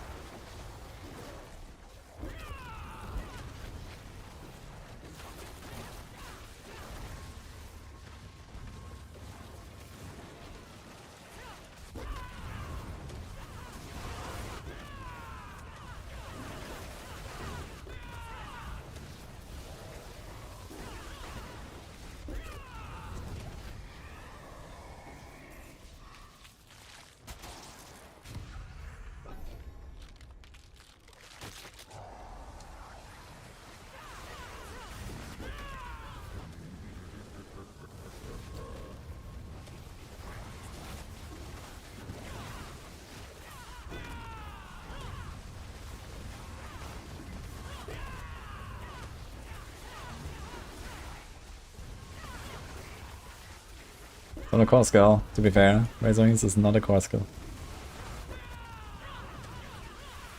Yeah, it feels a bit weird to play this, but you get the hang of it after a little bit of time. I guess the more I would feel much more comfortable with this once I have like the monster memory down, basically a bit better. Because sometimes I just maneuver myself into the situation where I just can't cast anything. It's pretty rare now, but that still happens when I'm not paying attention, and it's like, okay. A bit clunky with the cooldown resets here and there. But yeah, just mindlessly press stuff.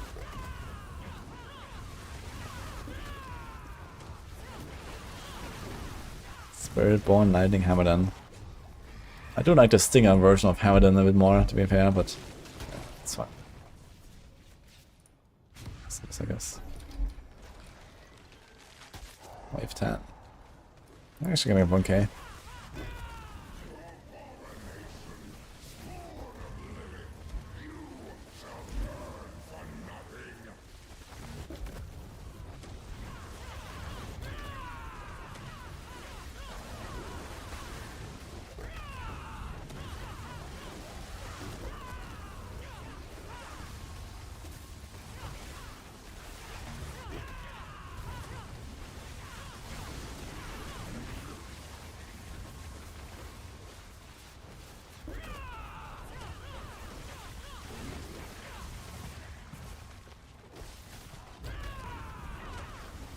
The expansion's still worth getting, and the expansion is pretty good. I hear from a lot of people that have been blasting a lot this season and stuff. Myself included, I've been probably blasting a bit more than the usual. I mean, I always play a lot, especially in the first like month or so, but you know, I wasn't really running out of things. I have a blast making many builds, find a new class and so on, and yeah, okay, right now the class is like 2 OP, and it kind of like makes a few things pretty redundant. It brings some other problems. But you know, that is gonna get fixed soon, and then it's fine. In general, it's good expansion.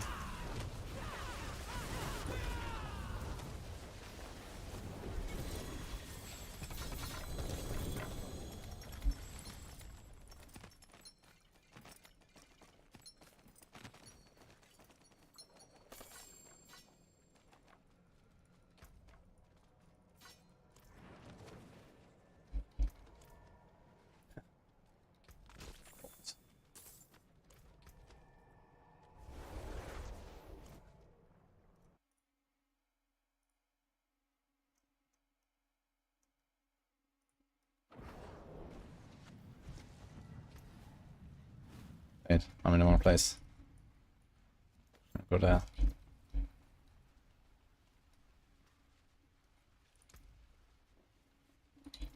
I forge more than horseshoes and nails. What do you need?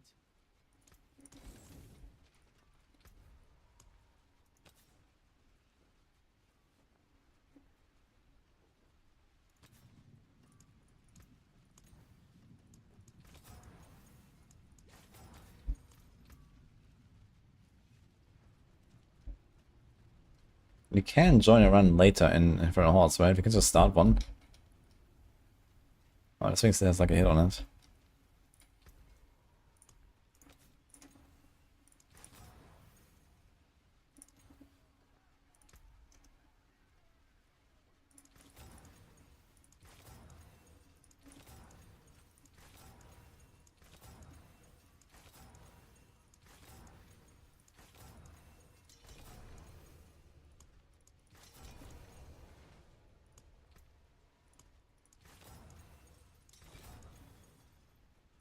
Here's the attack space. Wait, did someone else join us now? What is this? Wait, who's the other guy? He's offline. Is that you? Or is there someone else now who joined? Who this?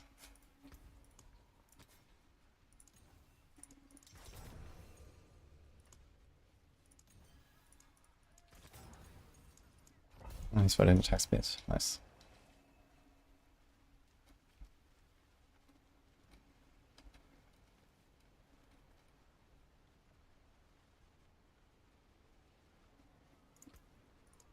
It is Silent Sword, okay.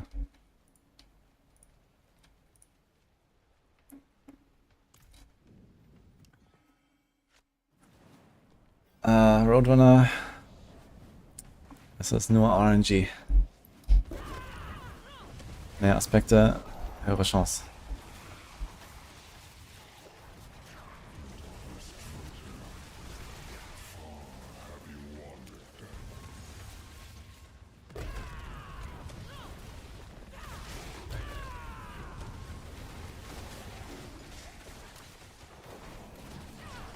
So, Patch Notes dead.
By the way, is there like any more like PoE stuff that I need to catch up on? I just realized.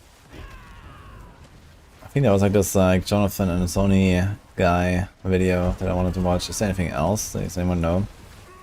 I wanna get that out of the way before the big PoE announcements next week. Since we're just like chilling here in Hordes, maybe I'm gonna watch that a little bit.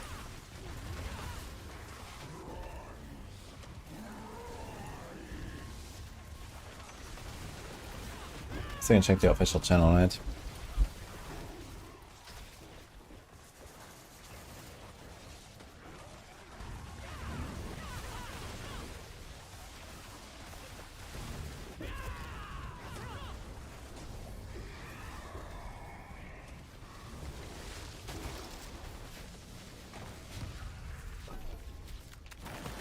It's a 32-minute video, holy.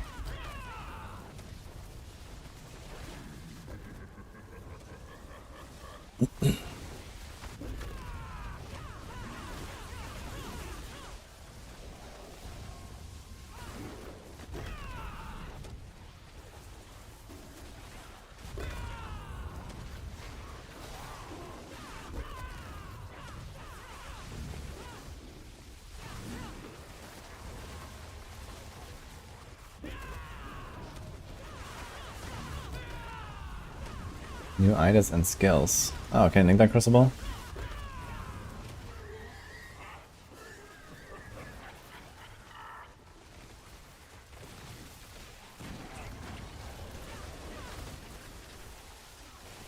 Yeah, I see this. Why is it always so small here? How can I like change the standard ratio of my new windows, by the way? Sometimes it changes, but I don't know under which conditions. Yeah, now it's small again. Even though I just resized the other one.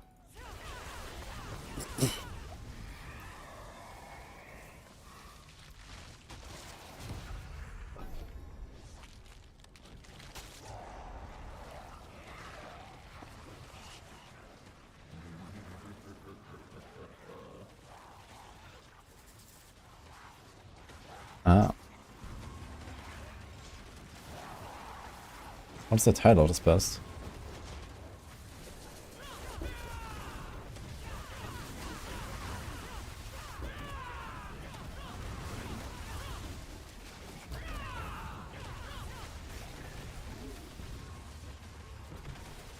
Okay, I'm gonna check this out in a second. I wanna watch the video first.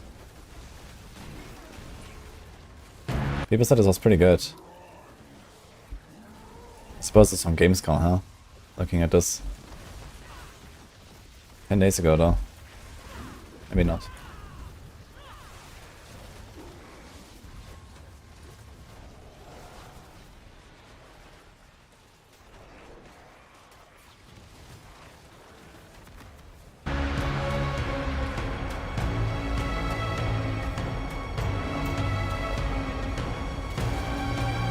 You know, for a first-time player, I think you're pretty good actually. In time. Oh, nice. Oh, careful, careful. Ah, I think this is going to be very hard. Oh, I leveled up. Oh, no, I don't.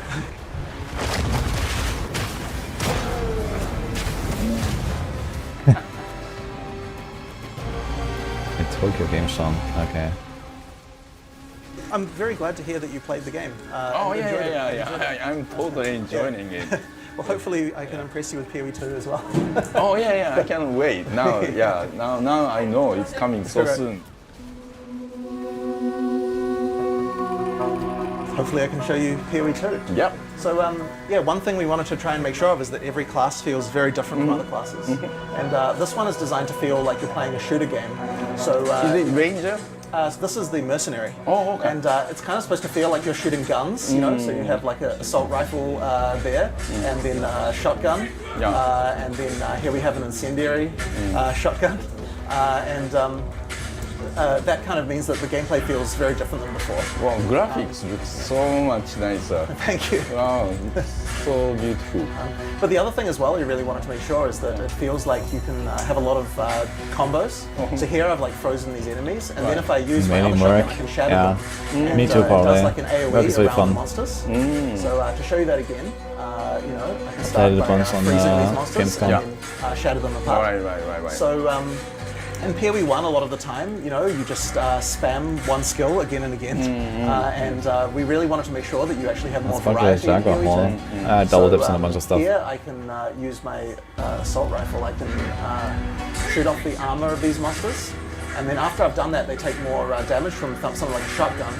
But also there are lots of skills that will are empowered by this. So for example, the sniper rifle, once the armor is broken off, it does much more damage. So yeah, just lots of abilities like this. Here's one that I can shoot on the ground. And it effectively produces ice crystals where if a monster goes over it, then they take damage as they walk through and get slowed down. Once again, it's another skill that's easy to use with... I think melee will be fine in PoE 2 as long as the game doesn't become too fast. It's fine. But you know, the thing I guess we're known for is having lots of character customization. Yeah. So you know, we have the giant skill tree, of course. Amazing. And in PoE 2, it of course returns. Wow. But what we've tried to do is simplify the game for new players quite a lot. Yeah. So I'll talk about a few of the things we've done. So for one thing, the skill system is presented a lot more like you know, Diablo 2. Okay. You know, where you've got a skill tree, you can pick from classes. Yeah. Now, in reality, you can still choose skills from any other class. So just like PoE 1, if you know what you're doing, you can you know, choose other things. But if you are a new player, you know, you can stick to these skills, and things will probably be okay. So you can go either this menu or or you can this expand big and map. see. So then we can see like the whole list, you know, with many things. Amazing. But also for support gems, which maybe since you played PoE 1, you know a little bit about Gem it. is the star, isn't it? Right. Yeah. But in PoE 2, we've simplified this a lot. So here's the screen where you can put your skills and socket them. And it's not part of items anymore, which means that it's a lot easier to use.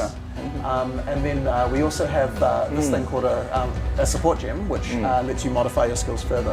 So unlike in PoE 2, you know, we recommend for each skill which supports we would like to use. Oh, that's nice.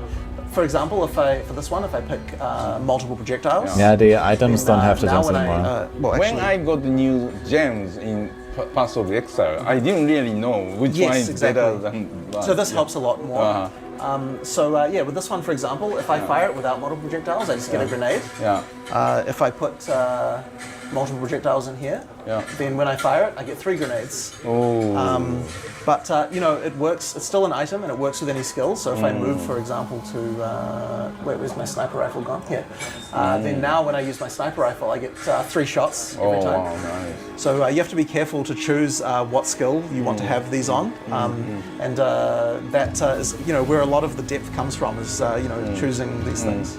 So you know, that's how supports work in PoE 2. But once again, if you're a existing player, maybe you just turn off this recommended button, and now you see all of the all the things that you know, you want to do. But for new players, it's a lot simplified. You know. Right. So yeah, I think that helps a lot.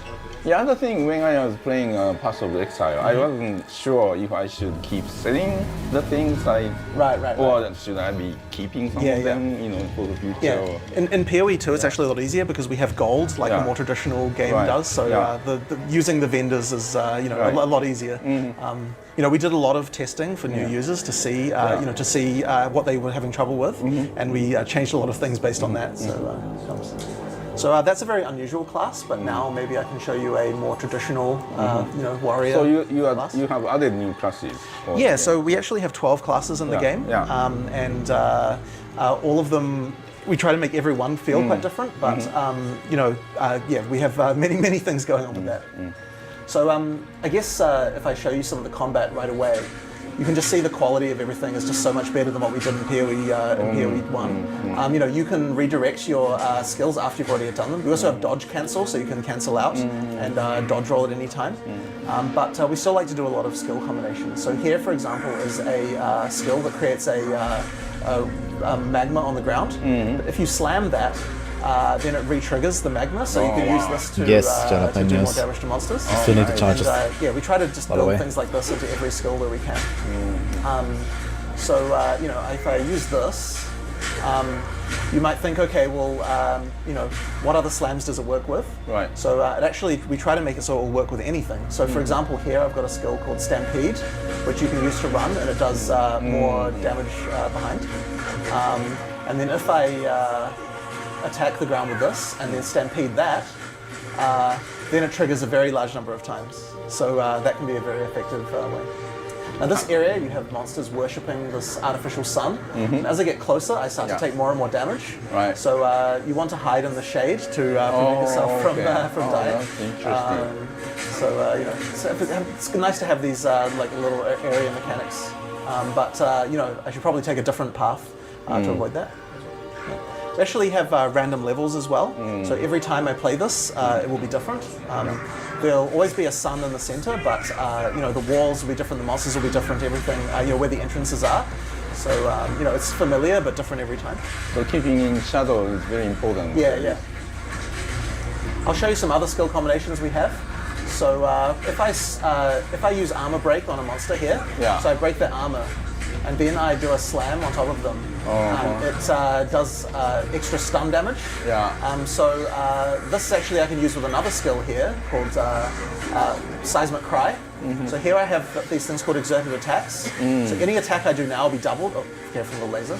So here, if I do this run, it triggers once, and then it triggers a second time. Oh, nice. So that allows you to, yeah, as I said, to double any skill. And that means you probably want to use it with whatever your most powerful skill is. So a pretty good one is, the Rampage. But I'll show you some other skills that might be good to use it with as well. Okay, what was that exactly? One second. I'm admiring your use of key. Doubled. Oh, careful of them. It does extra stun damage. You're talking about the armor this break. Actually, I can use with another skill here called Seismic Cry. So here I have these things called exerted attacks. So any attack I do now will be doubled. About the cry. Other skill. Different keys for different skills. Yeah. I'm a controller player. I really like the changing tabs to be able to. After this, we can play some couch co-op together if you like. Okay. So we can play on controller, and you can see what that is. PoE 2 is probably free to play, but the early access I'm is going to use not. a skill called Hammer of the Gods. So I'll put it on my skill screen, and this is a cooldown skill. And it drops a large hammer on monsters. So there we go. So it's very powerful. And if I use that with my skill that duplicates things, it means I can drop, it'll explode a second time. So first I'll stun some monsters here. Where are we? There we go. Let me just get, I killed it. Whoops. There's so many ways to customize your character. And then we do a big hammer with 2. Yeah, it's set $30 and then explode again. But they have not actually confirmed that yet. But again, with support gems, you can still make it more powerful again. So, that's a rare monster. 1 second. And I really like the gem to always give you the health back, right? Right. Yeah. I think that's mana leech. Yeah. So I'll put those ones on, and then if I can stun a monster again, then.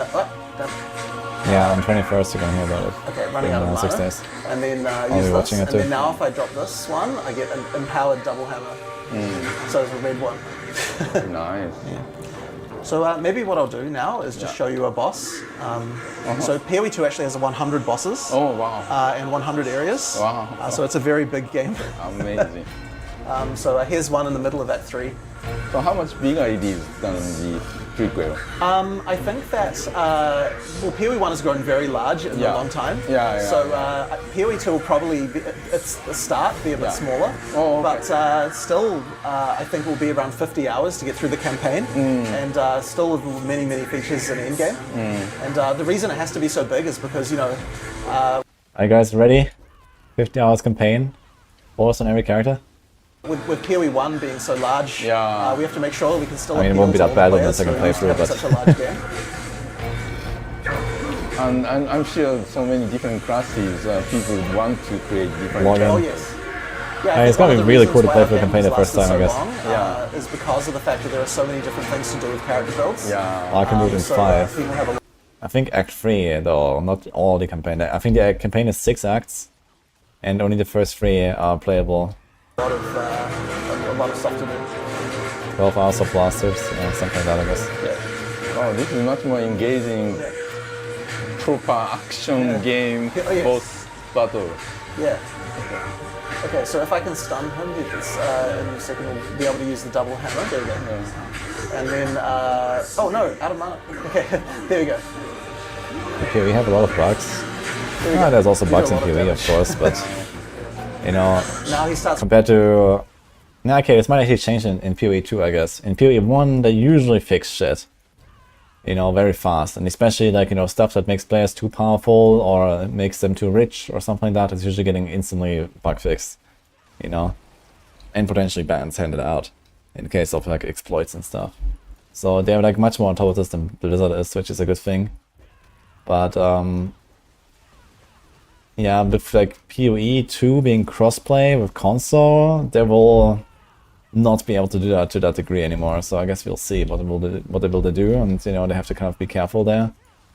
I noticed like some small little bugs here and there when I played, but it wasn't really like anything game breaking when I played. But this is like obviously just the first few acts, low level stuff that is like polished over and over and over and over. So I would definitely expect stuff to kind of be a bit more wild towards the higher levels and the end game stuff. When we talk about fun plays, it was definitely GG and Necropolis. Yeah, I mean, GG is always fun plays.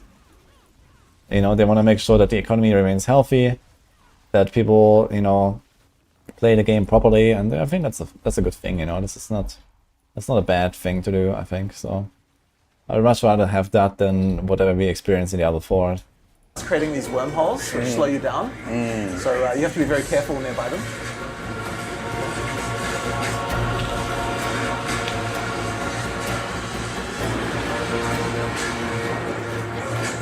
Nope. Is this like in the middle of the game, or yeah, because this boss seems pretty challenging. Well, even at the start of the game, we like to have pretty challenging bosses as well. Okay, that's nice. Well, actually, Path of Exile 1 has been very, very accommodating for in terms of difficulty level. But Path of Exile 2 seems to be a bit more challenging, which is great for. So basically, in other words, you just said. Get good, guys. players like me. In PoE 2, we have a checkpoint system now. If you think PoE 1 so is hard. if you die, it doesn't hurt nearly as much. Okay. So that means that for a boss fight, we can be a bit more challenging, but you can start again right away and go right where you left off. Oh, okay. So checkpoint right before the Yeah, boss. exactly. Oh, that's nice. That's like, from software games. Yeah. Like. I'd say we Rare definitely Patch took Notes. some inspiration Yeah. from... Somewhere in Adam's cool. notebook, I think. Okay. I'm running out of mana.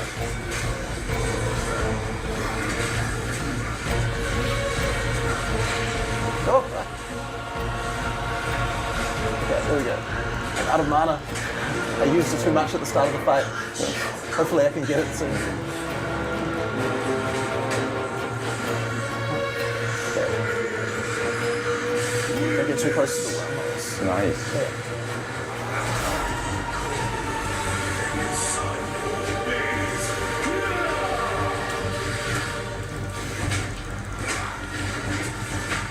Okay, there we go. Yeah. There we go. So yeah, that's an example of a boss, but we have many bosses like this. And Great. This is one of 100, you said? yes, 100 bosses. That's amazing. I can show you some more if you like. There's some pretty good yeah. ones. So maybe I can show you the monk class now. Okay. So yeah, the monk is like also melee, but he is a lot squishier. He doesn't have as much life. So you have to have a combat style that's much faster in getting in and out of combat very quickly. So let's have a look at this area. So what I'm going to do here. You have a companion.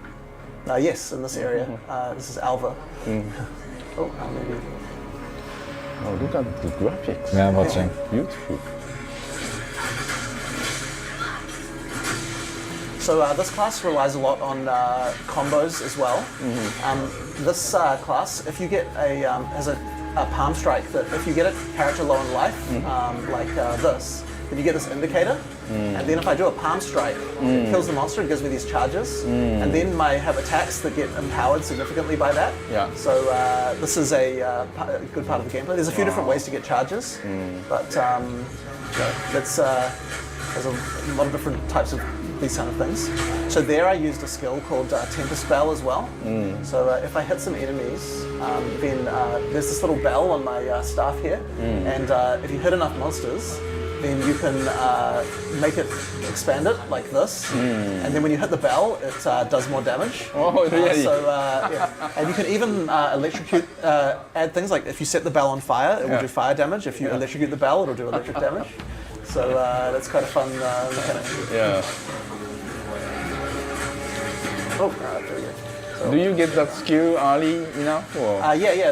This is actually a skill at the very beginning of the game. Oh, okay. Hey guys. Thanks, Anna, for the raid. Yeah. That's fun. How was the stream? There's also another ability here. You're watching PoE 2 which, stuff right can use- now. Wish it out. Okay, we got a shout out. Tell us about the patch notes. What patch notes? Later, yeah. We're waiting. It's gonna be like another 1.5 hours, I guess. Or maybe half an hour. I'm not sure if it's gonna do it at 8 my time or 9. So who knows. It's Friday. Yeah, it's patch notes day apparently. Hello, Rhaegar. Are you excited for switching from Diablo 4 news to PoE news 1 hour later next week? You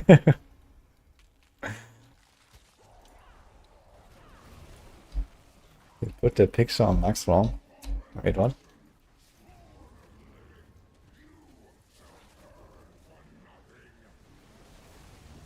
Yeah, let's go. It's gonna be fun.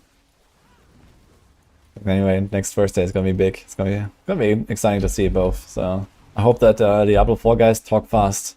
It's gonna be yikes otherwise.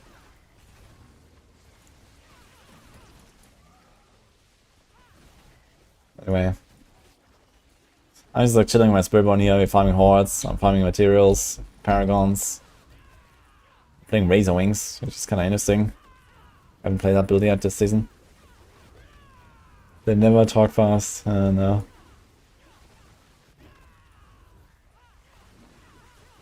One more 34, second PoE 2, yeah, something like that. very tough though while streaming. I mean, in the first hour, I guess you're gonna get most of the important info, and then maybe worst case I catch up later on the D4 stuff again afterwards. I wonder if we're gonna get the patch notes afterwards anyway.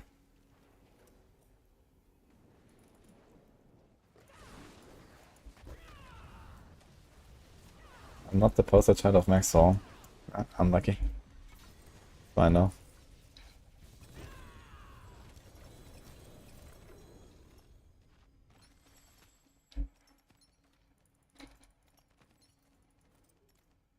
What do you get from Infernal Hordes? Lots of loot, just scrolls, and lots of Altar.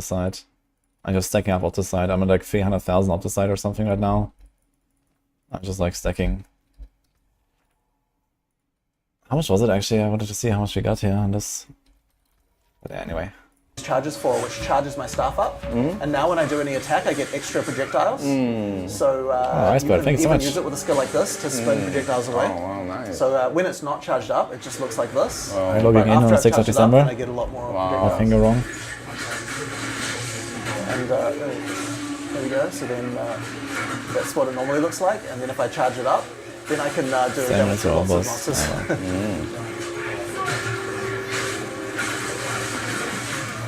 I combine them together as well. Okay, OG Carnage, I have no idea what you're talking about. There's some these ice monsters keep slowing me down. Yeah. We can also, if I get a monster close to being staggered like this, then I can do another charge that will empower my staff with wind. And now when I attack, I get wind projectiles coming out. And actually, I can combine both of these at the same time. It's a bit tricky, but it's possible in order to do a very large amount of damage. Maybe I can do that at the same time. I'll see if I can. Homepage or what? That, and then... Oh, no, didn't quite manage it. Okay. There we go. There we go. Now, there is a crash in this fight, so hopefully we don't get it. I had it when I was demoing to some other people earlier, so hopefully we can do it.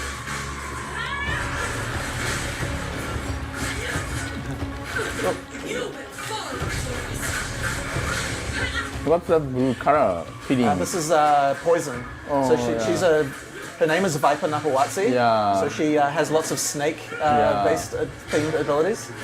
Sorry, I mean that, you know, light blue Oh yeah, color. that's when I was poisoned. Oh, that's the energy shield. Oh, okay. So it shields your life from damage. Right. Yeah.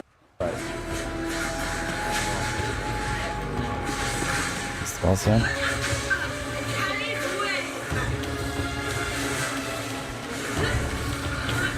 Oh, they are attacking from the side. She's triggering them, and then she also does this. Oh, okay. Oh, nice.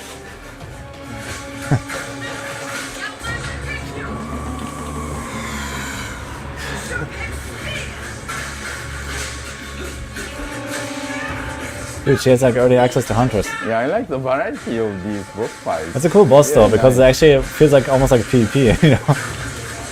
Oh, you're getting... It's like a lot of cool abilities. There we go, now I can stagger her, and then I want to use, slightly wrong timing. There we go, no, there we go. Nice.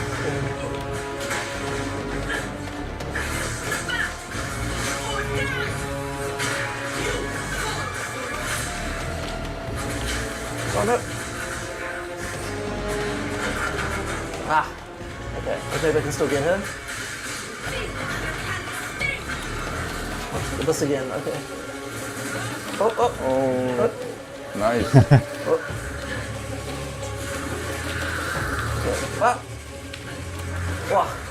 Now you have to dodge roll under it. That was very well.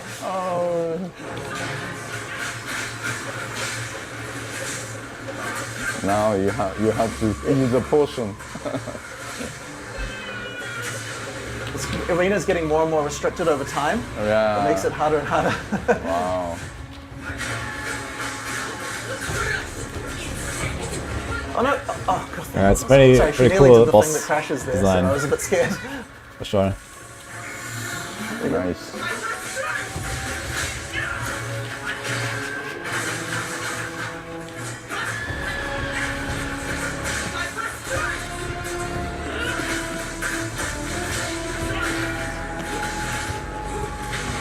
it's still amazing for me. The PC players can hit the right key without looking at the keyboard. There we go. I think I've got it. Yeah, you did it. Yeah, there we go. Wow, that's amazing. This is great. Oh, now they are attacking. Yeah. They have no chance. They're not showing the rest. That's another boss Yeah, fight. this So is great. Yeah. maybe we can play couch co-op now. Oh yeah, and, let's have do a- it. If you Yeah, the boss is press definitely all X pretty cool. on the controller, and then I'll press X as well, and then we can create new characters. Hold down. Where's the button. couch? Yeah, there we go. So you can pick first. Just use left and right to pick a class. So would you like a ranged or a melee class, perhaps? I'm a ranger in Path of Exile 1, but I like to do some melee. Okay, sure. Well, you can play the warrior here. Yeah. Yep, and then just press X again one more time. Okay. One more time, actually. Okay. And then I'll pick a class. Maybe I'll go the... I could play Sorceress, since we didn't play it already. Yeah. Yeah. There you go. The rest of the characters get hacked. And we're out to escape. Yeah, the storyline is that the count in the local area is kind of gone crazy and started arresting people for no reason. We're supposed to go and find out why this is happening and try to prevent this from happening. So if you use the middle button, you can open the inventory. You can do it at the same time on your side. Oh yeah. And then equip your items. Yep. Very good. So let's go. So yeah, I'm playing the Sorceress, so I have this fire spell. On R1, you have your attack button. Okay.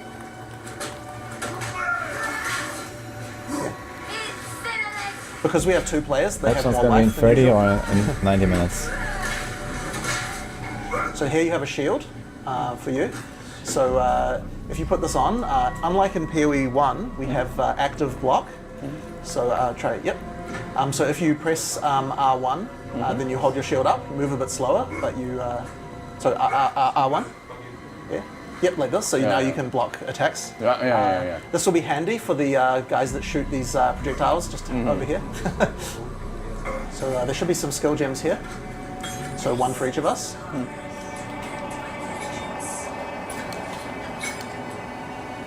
Yep, just choose where on the controller. That R2 is good. There you go. Yep. So if you use that skill, this is the one that does this. And you can steer after you've done it to change direction. So, mana.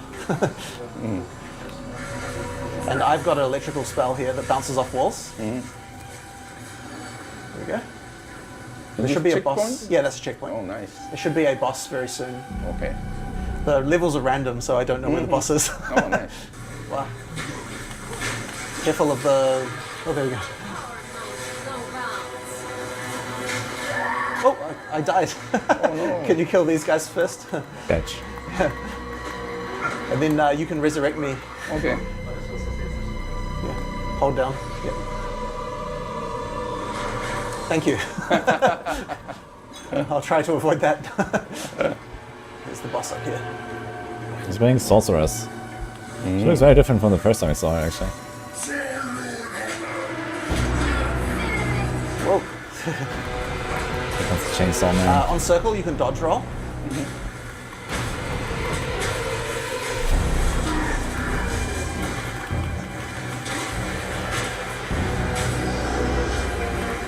He's summoning more zombies. Whoa! Okay, whoa! Nice dodge. But you need life. Make sure to use a flask. Yeah, nice.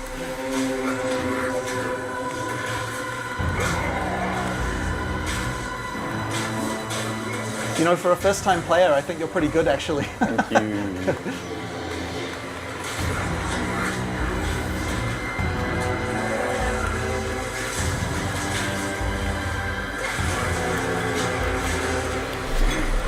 Well, low on life. Here we go.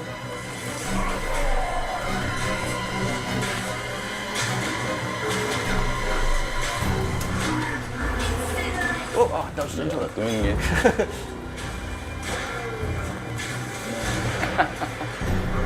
Yay!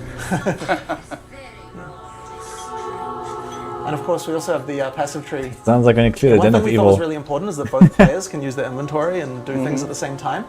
So quite often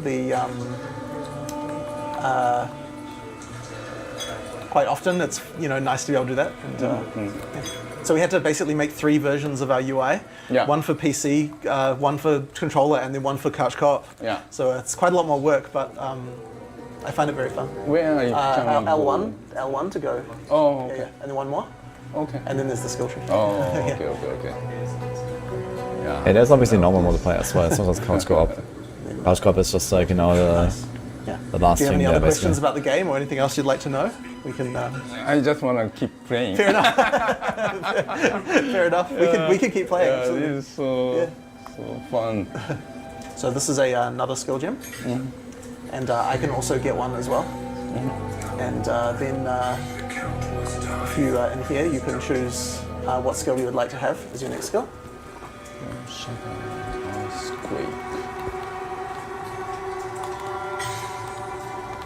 And then equip the skill into your skill panel. And choose where it goes. Yep. All right. So on my character class, what skill did you? Oh, earthquake. Right. Yeah. So this one is like a delayed blast. If you try it out. What are they? Oh, that's telling you to bind town portal. It's just a tutorial on how to bind actions. So if you so go down to this. Yeah, you can bind the town portal. And now if you want to go back to town, you can use that. But you might want to move it, Yeah, it's dangerous. Yeah. So, so I have an ability here to create a firewall. Oh, and then nice. if I shoot projectiles through it, they become empowered with the fire. So I can use both skills together to do a lot more damage. And this one is a delayed blast. So you should use it if there's a beginning. Oh, careful. Ah. Oh. Yeah. Those red circles are very, very dangerous. 1 second. Okay. There we go. Thank you. No problem. So we're looking for an ice hag in this area. Whoa, Oh no. you're on fire. Use a life flask. Oh no. So we can get another skill if you like. Maybe I'll use this one actually. What are you guys blasting, man?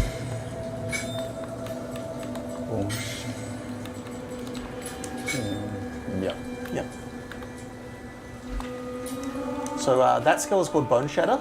So if you see a monster with like a glowing indicator, that's the time to use that skill, and we'll do a lot more damage. So it doesn't do very much damage if they're not close to being stunned. Oh, okay. Yeah. So it works with the stagger bar. So when the stagger bar is nearly full, that's when you can do the most damage. Oh, here's the witch here. This can be quite hard. So Why are they looking in different directions, bro? Or is it like it's camera from 2 different directions, don't right? walk in that. Okay. Yeah.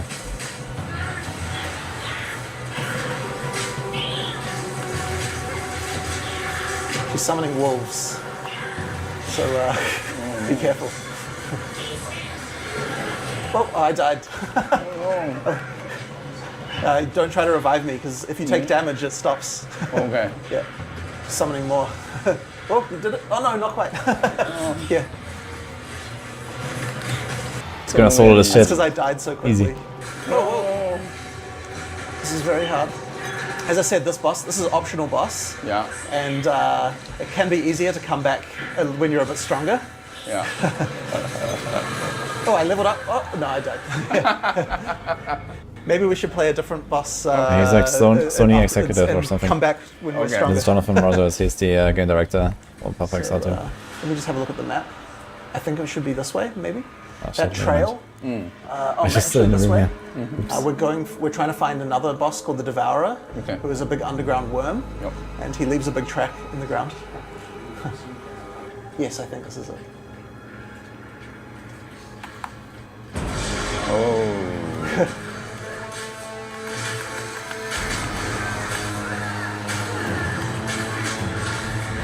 Careful. Whoa. Oh no.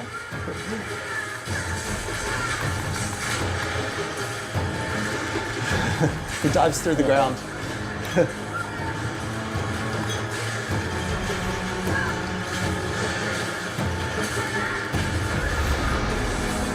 Oh, careful, careful.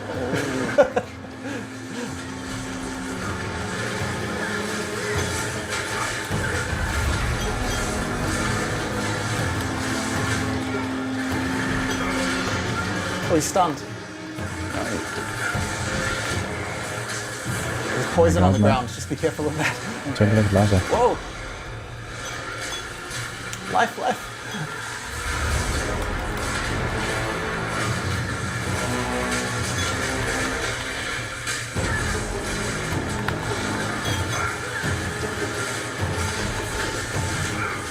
Oh.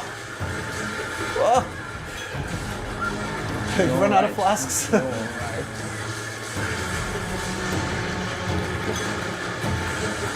Okay, we can kill the. You get more flask charges if you kill the little guys. Right. Oh no! Oh. No, no! Can I still do it? Whoop! No! Oh no, it's still alive! No, no, I died as well. So close. Okay. Yeah, this is really fun. Yeah. I like the controller feel. Yeah. Great, excellent. Yeah. Excellent. Thank Yeah, you. No problem. Thank you Yeah. very much.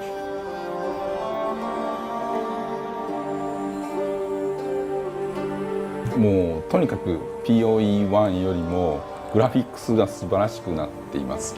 でそれでキャラクターの種類も増えていて、できることもすごく増えている中でUI ですとかすごく工夫されて遊びやすくなっていると思いますので、特にコントローラーサポートは POE1 もすごくよくできていたんですけれども、POE2 も触った感じすごく遊びやすかったですし、何よりも普通のっていうかアクションゲームっぽいボスがたくさん入っているっていうのがものすごくプレイヤーとしては嬉しいと思いますので、より多くのプレイヤーにもうアクションゲームファンであれば誰でも楽しめるゲームじゃないかと思います。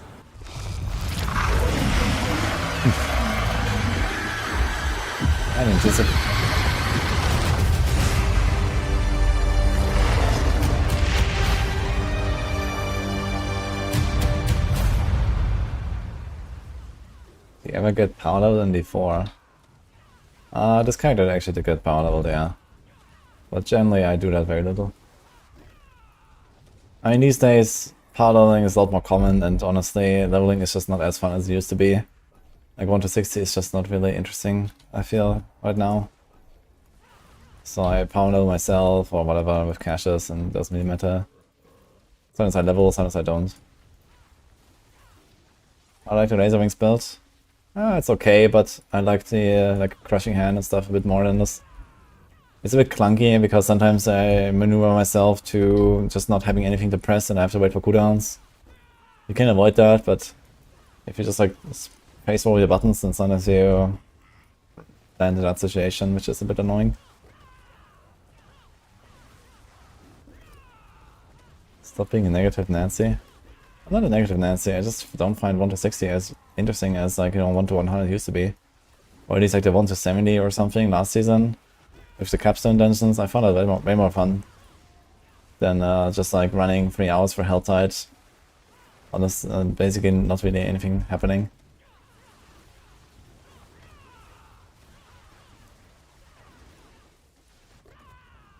I think leveling has become less fun. 1 to 60. Endgame is better, but the leveling is not worse, I think. But okay. Endgame is what matters, I guess. So.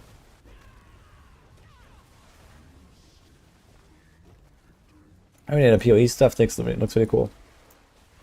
I'm excited to see what it will show next week as well.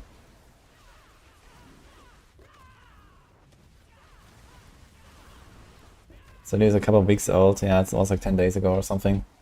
Do we have more here? I was just like trying to catch up if there's like any other stuff that I missed or something. And there's like a bunch of like skill showcases, but okay, that's just like 10-second clips or something. Cluster grenades. Looks cool. Boom, boom, boom. It's just the base skill or what? It's just like blasting for everything.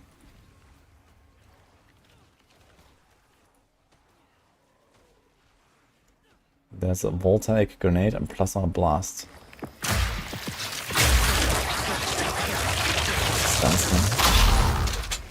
That looks fun though. Did he like charge it up? Looks like he's like channeling it and then boom. Okay. That looks cool.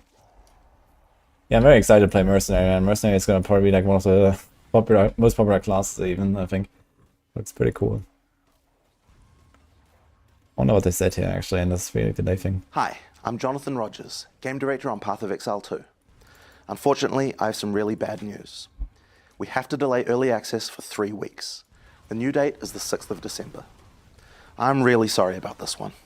People plan time off and things like that around our launches, but we just have to do it. So what happened? Well, it turns out it isn't really the game itself that we're behind on. It's a bunch of server-side infrastructure work that has taken us a lot longer than we expected. Now, one of the key promises we made is that all your microtransactions will work across both PoE 1 and 2. In order to do that, we have to integrate the account systems for not only PoE 1 and 2, but also for the console realms as well. This meant changing a lot of things. Not only do we have to create a bunch of new systems, we have to make sure that all the old data is backwards compatible with them as well. And when you start migrating databases that are this old and with this much data, you find all sorts of strange demons in there. How do multiple accounts get the same name? How do multiple accounts get the same email address? How do multiple accounts have the same Steam IDs? Why is this person's account name just random gibberish that doesn't even decode? We have to get everything perfect so that nobody loses anything they paid for and nobody has their account broken. At the same time, because we're changing all this backend code, we have to do a lot of load testing to make sure the whole thing doesn't fall over when they get the huge number of players that we're expecting at launch. I actually believe that we could possibly have made the original launch date, but I'm no longer It's always console's fault. Ugh. confident we could do it without making Some truth mistakes. is in there. And these are the kind of mistakes that we just can't let happen. So with that in mind, we've decided to delay. Now this one's totally on me. I just didn't leave enough time to make sure we could get it done, and I'm really sorry. This one really hurts. Now we're going to be having a live stream talking about all the content you can expect in PoE 2's early access in about 4 weeks.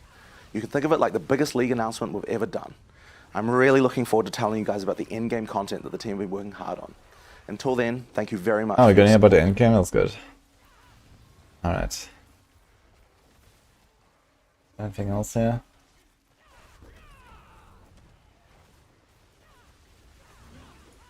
What about this one?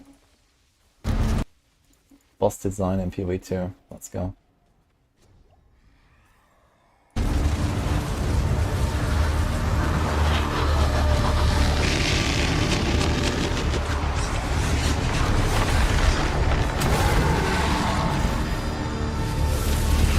Where's the Tomb Lord?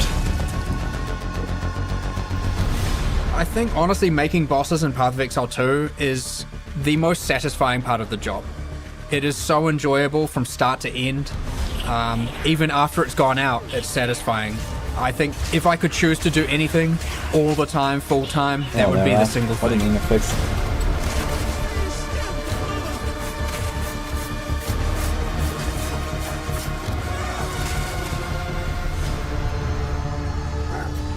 Bosses in Path of Exile 2 come about 2 major ways.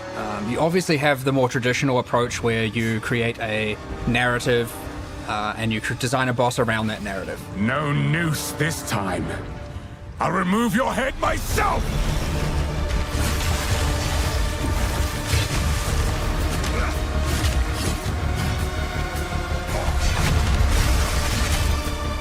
The second way, which I think is something that can be very unique and create some of the more interesting encounters, is letting the creative genius of our artists do what they need to do. They can come up with something completely abstract, and this is how you get some of the most awesome things, because all of a sudden it can be something with 100 tentacles, or 9 limbs, or no limbs, or 1,000 teeth, or none, and obviously things that aren't even in my imagination.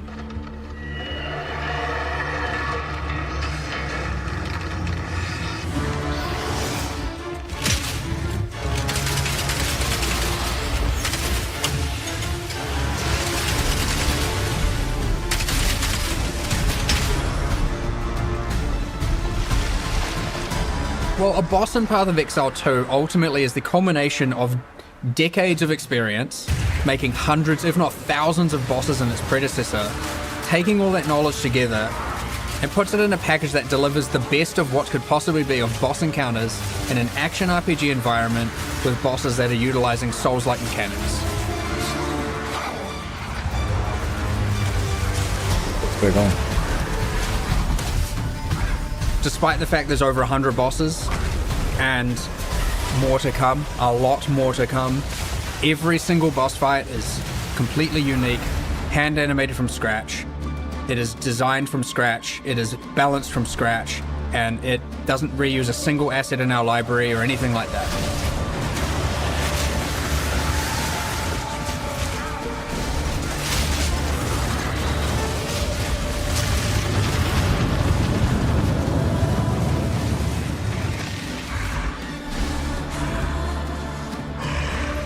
One of the main challenges balancing boss fights in Path of Exile 2, especially compared to its predecessor, you have to, in a single attempt, reduce the boss from full life to 0 in order to then progress through. If a player cannot defeat them now, then they're stuck. Which helps in many ways because it makes the bosses feel so much more satisfying to kill once you do overcome it and learn it.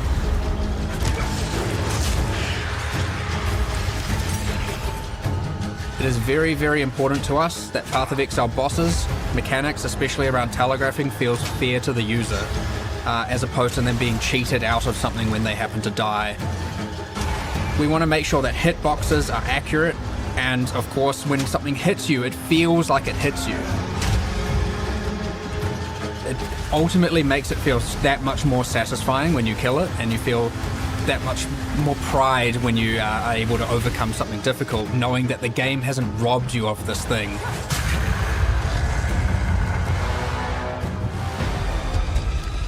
At the end of the day, you want to see that healthy balance where some people are struggling, and you want to see that moment, that second-hand moment where someone overcomes that challenge and is so happy for doing so. And so I'm looking forward to that.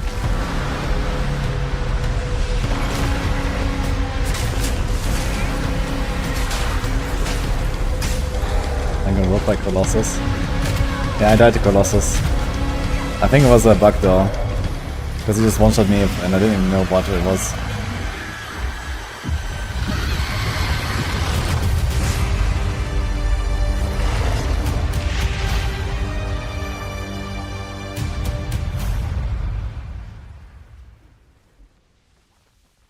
Okay. Anything else here?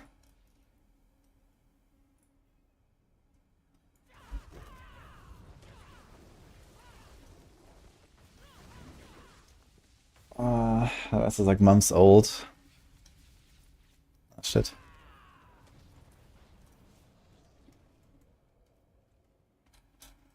Yeah, that's actually it. There's not be much more here. Okay. Well, let's wait for first day.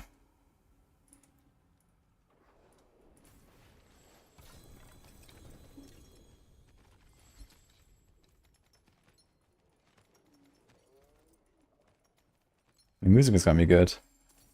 Should definitely play with some in-game music.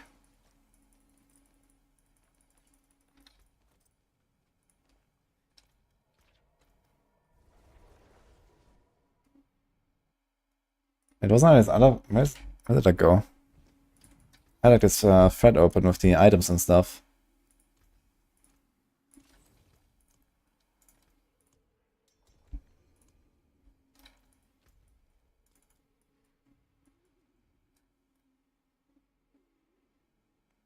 Mighty Thrower, meaning with AQ and no AQ. That means Earthquake. There's like two different ways to like scale up your damage a little bit.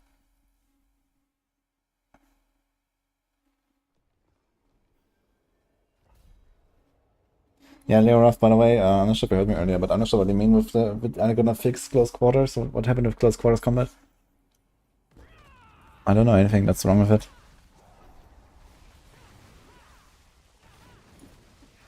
Beta 80 for patch notes should be either in 9 minutes or in 1 hour 9 minutes.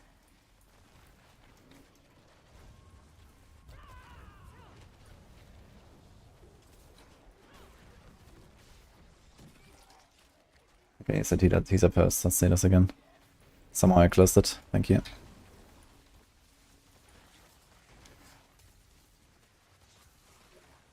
Can we click on this? So these are some of the unique items and stuff and skills that are coming. Gliding damage, it's also contributes to electrocute build up. I'm not sure what electrocute means exactly. Do you know what's that keyword?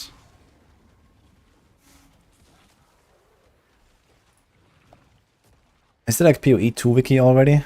That'd be cool.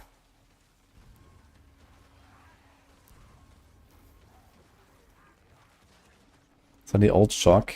It sounds like something else. Shock is, I think shock is still there, kind of similar to how it used to work. So electrocute sounds like something else. It might be like the stun thing that we saw with the plasma rifle earlier. Or something.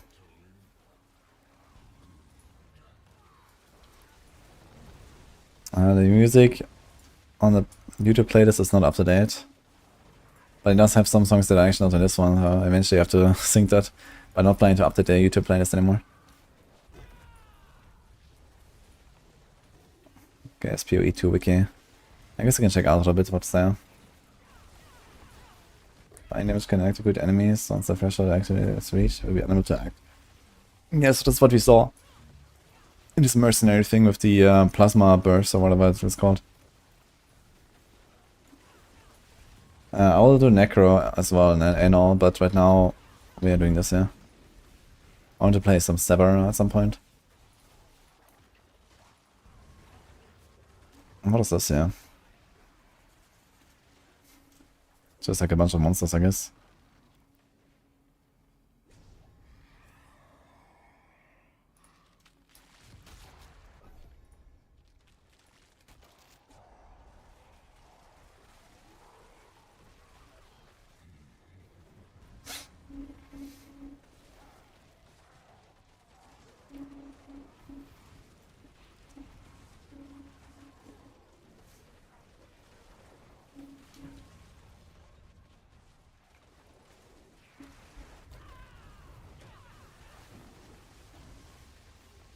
Okay, there's also PoE 2 DB.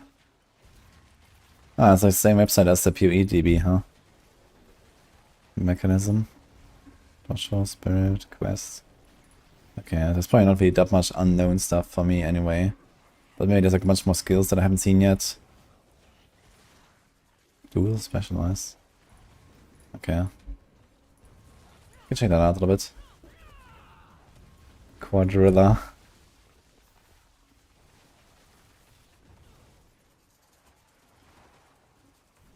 Mm-hmm.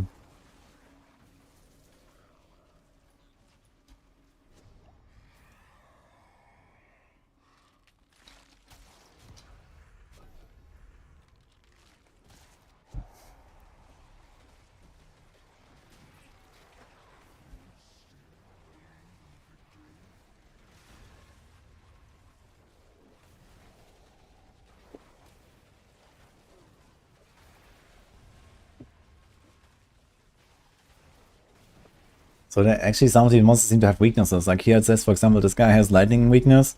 This guy has fire weakness.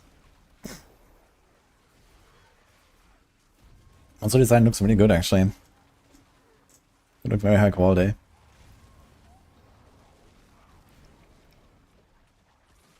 Which also means they can't really have a lot of density, I think. I'm not sure how they're gonna, like, you know, combine this, like, you know, the screen blasting of PoE 1 together with, like, you know, graphics of this quality. I don't think I'm gonna see something even close to what PoE 1 density is.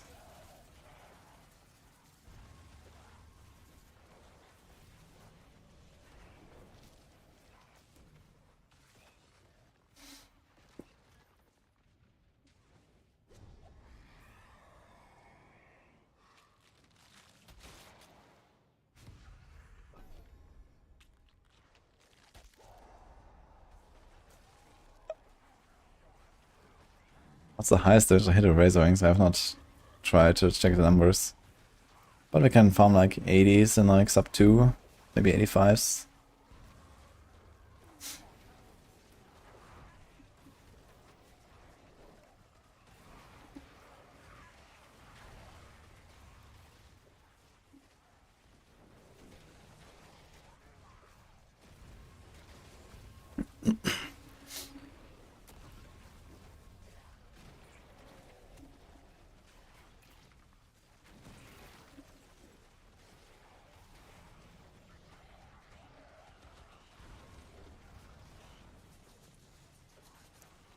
Merit of Service.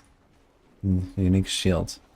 Grand skill, raise shield. It seems to be like a common thing. Like I think most shields have that skill, but maybe there's other shield skills. I don't know. Maybe there's like something more passive because raise shield is like an active ability. You have to hold up your shield and then you block everything. But you also have passive block chance. Yeah, the 36% for example, where you can do other stuff meanwhile. And that's impressive. Have block chance equal to yours. So I guess this probably means when you raise shield, they all get 100% block, which sounds very balanced. Okay.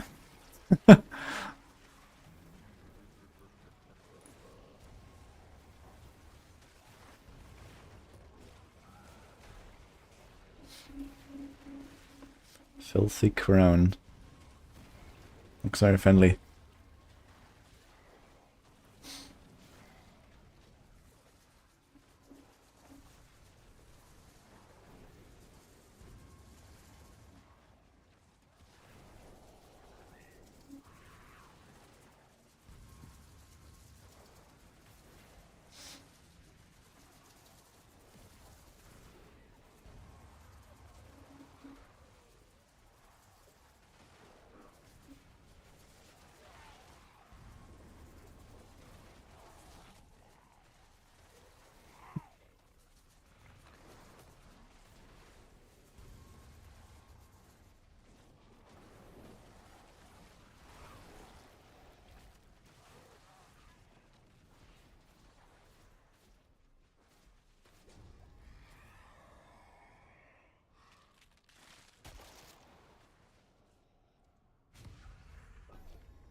Out of a fire angle or anything. Like these guys, man, what the fuck, and this as well.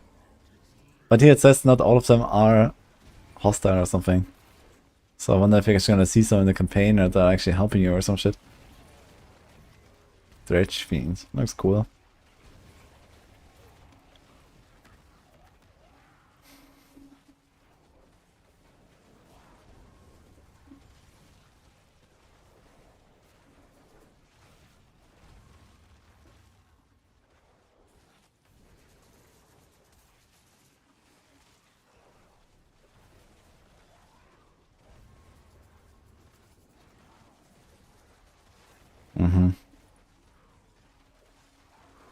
Classic grenade, we've seen that. Multi grenade, we've seen that. Okay, iconic. Puffer Exile 1 uniques. Without the stats though. Mjolnir. Liquor CD. Wanderlust. Queen of the Forest. Gold Rim. Gold Rim looks very funny here actually. Okay. That series accuracy. What does that series do again?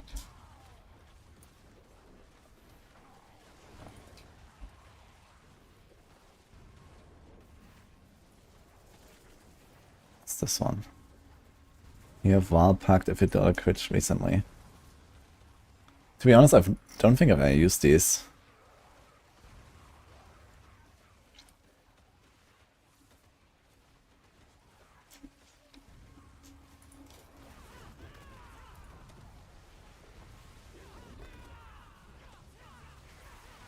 D4 main side is being updated. Oh, POG. So it might be now. Patch Notes. Yeah, it should be either now or in 1 hour. But then my command is working, man. What the fuck?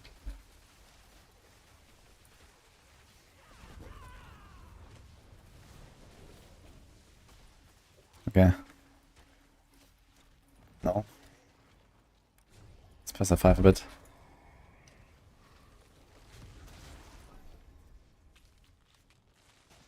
These are not the patch note size I was expecting. Well, I just want to be up to date, you know, before next week. Just gonna be watching the PoE announcements.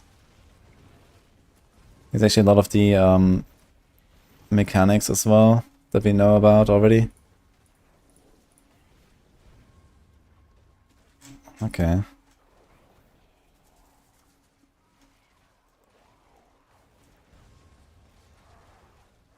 Videos and overview. Witch gameplay. I'm not sure if I've seen this. The witch gameplay. Gamescom Druid gameplay, Mercenary gameplay. Druid I've also not really seen. Maybe I should watch some more.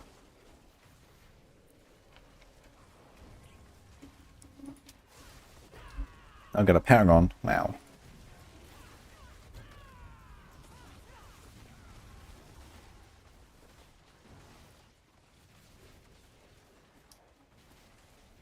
No patch notes for me.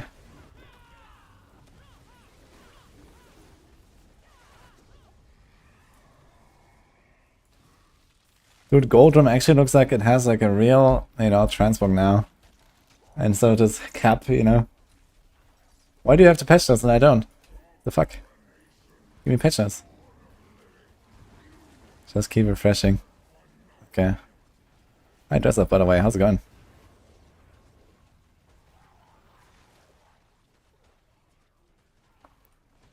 MG fridge just updated. Okay.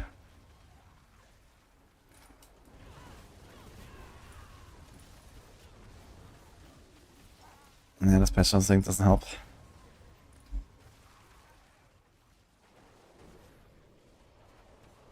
I did control F5. Shift F5 different?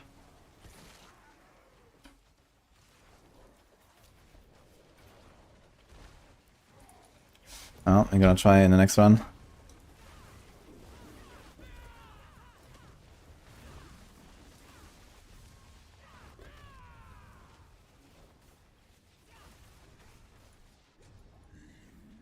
Yeah, it doesn't update for everyone at the same time, I guess, so I just have to wait a minute. It's the same with the patches in the game, it just doesn't go everywhere at the same time. It depends on like the caching and stuff.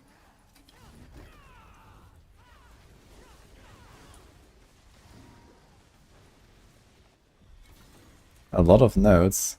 Really?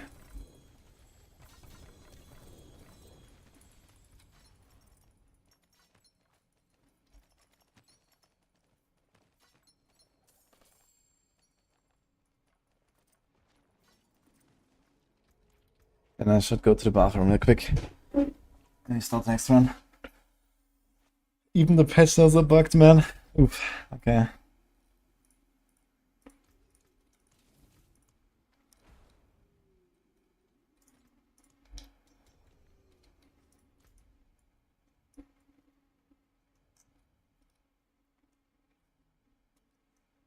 Like a lot of stability issues, not just various. Okay. So I don't have them. F. Try like that. Nope.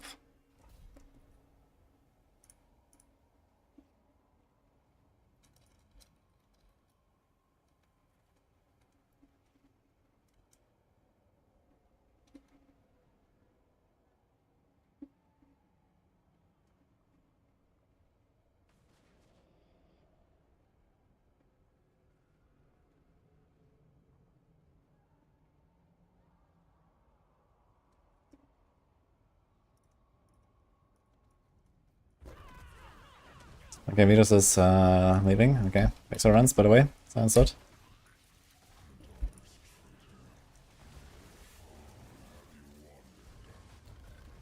And Darius Visage buff. Interesting. Definitely needed it though. I wonder if they just buff the proc or if they want to do like something general of like a buff for like dot builds, because dot builds are just kind of like lagging behind in general, I think. Both in the mechanics and the DPS.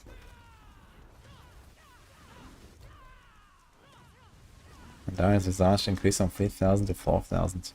Wait, wasn't it 3,600? I thought Darius is 3,600.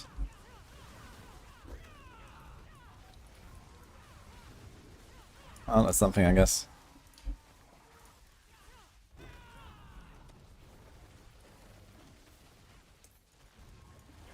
I got one spot by the way if someone wants to join. I keep opening. Oh, any needs here? No, we're come to say hello. Hello. Yeah, what's up? Hello. Okay, I need to carry Nini. There. Yes. Yeah, carry me for once. Yeah. What? I was just about to get up. But you did get up. No. I want to get up before the patch notes arrive. Oh, fuck, the patch notes are here. Goodbye. Yes. Okay. Well, they're here, guys. Let's go.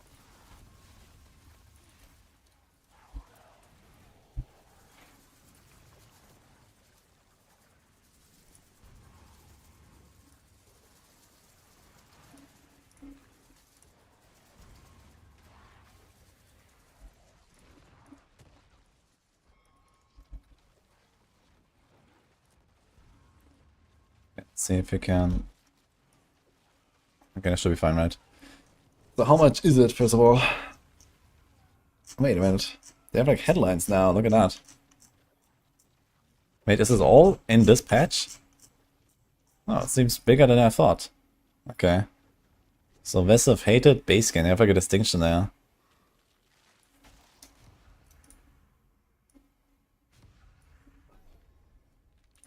Okay, let's see. I did that earlier, subkey didn't work. Alright, balance updates, runes. Neo is no longer blocked by invulnerability. Really? He must take health damage to start this effect. Dude, Neo rune is actually pretty nuts now. This means on the sword when you have Perma Barrier, it also seems like you just have it all the time, right? This is like 100 offering, very easy per second. Okay, Moni is buffed. Location, Ton, roots the spirit of meteorites. That's just what I have, by the way. 35. Might not be enough, but let's see. Okay, spirit walls have unhindered buff. Tal now spawns 3 pestilence falls at a time. I'm not sure if they are affected by the swarm aspects exactly. I've tried them briefly on the Stinger. Maybe I'll go back on Stinger and see. Okay, Vex. Nice. Lum increased from 1 to 2.5. Which one is Lum again? Vex is the all skills one. Ah. Wait, really? Increased from 1% to 2.5. Wait, it says percent there. But it's like flat. Is it actually percent? Okay. Tool. Does the Frost Nova one? Still kind of whatever I feel. Mercenaries. Increased taunt duration. Bounces. Okay. Alliance cooldown reduction. Okay. Okay.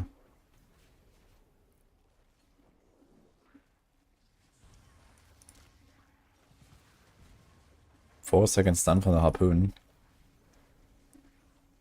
Okay, buffing a bunch of like mercenary stuff.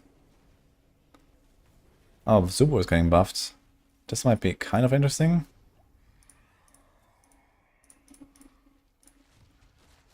It's like here. Targets stuck with explosive charge take 2% increase all power damage per explosive stuck. Explosive charge can be detonated by an additional 2 overpowers before expiring. That's 4 explosive charges, that's 20% extra damage for the next overpower. So for something like Pulverizer, so this could be useful, I guess. Mastermind increased cargo duration, that's pretty big actually. Okay. But usually you go for this side here with the lucky hit chance.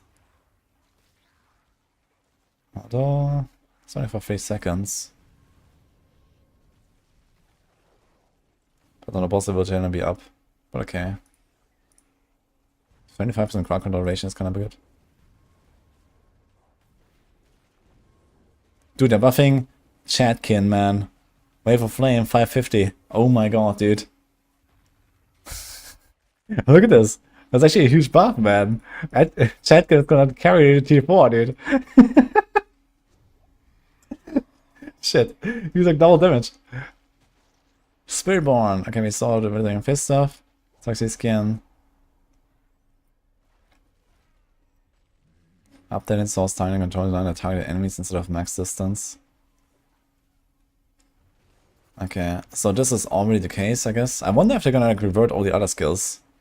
You know, because this seems to be just a bug, because in 2.04 all skills has lost their short cooldown between casts. This includes Rushing Claw, Razor Wings, like anything. It has multiple charges with a cooldown. They buff Rushing Claw damage. Bonus dodge duration, okay.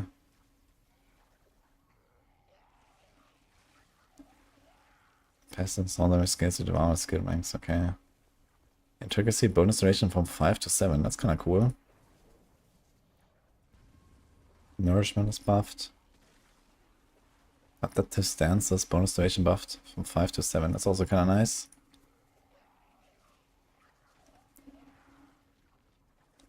Aspect of invigorating will. Which one is that?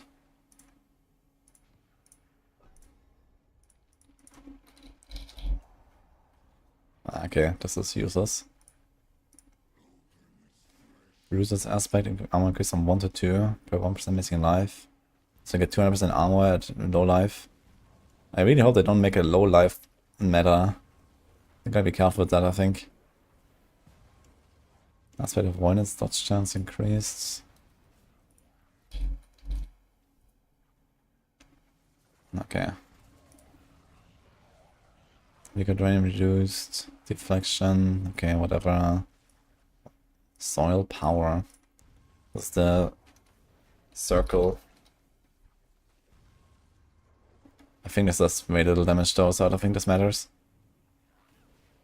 Oh, Nesicam. Duration between marks reduced from 5 to 2 seconds.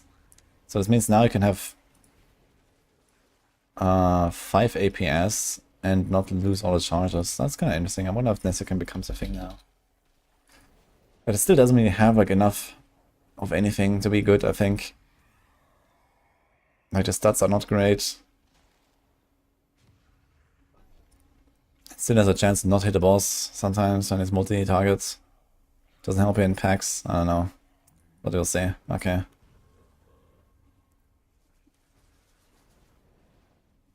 Top 3 build for Season 7.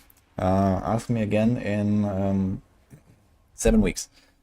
Dark Citadel. Fix an issue where the elixir of Tailwind has improper text in its description. Okay. Mercenaries. Okay, fix many issues.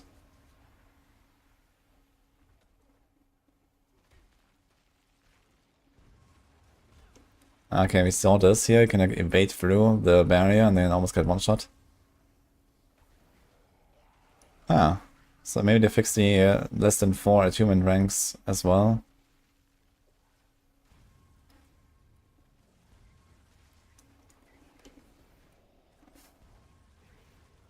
Fix an issue where the effect of Lift Rune could activate when using an ability outside of combat.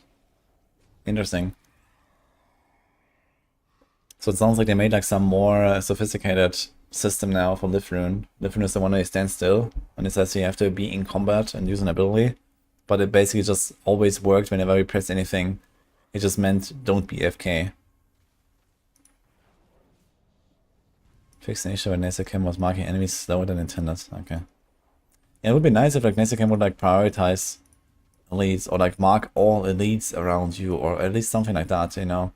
Like this doesn't really help, I think. It's still gonna be kind of bad.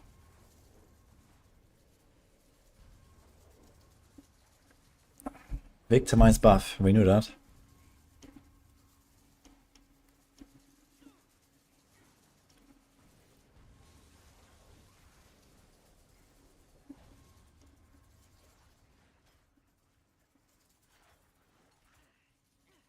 Fix the issue where certain pronouns were not used by barbarians and druids. Interesting.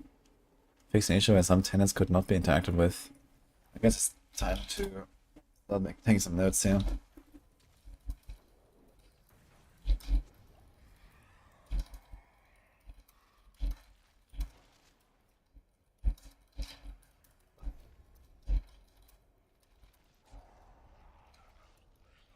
Nesicam. Buffed. Tuesday. It's still bad. Okay. Anything else so far? Everything else kind of like whatever. Bunch of mercenary buffs. Chatkin for the window. Yo, Neo Rune though. Neo Rune is actually legit. OP. Barriers. Wait, is Neo Rune 100 per second or 200 per second? It's 100 per second. Still pretty good though.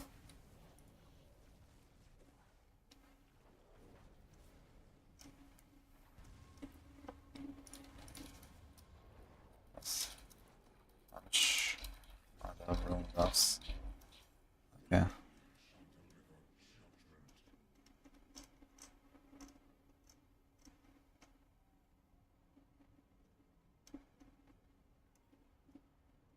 Yeah, all of these aspect changes don't really matter, I think. Alright. Shattered WoW. Wait.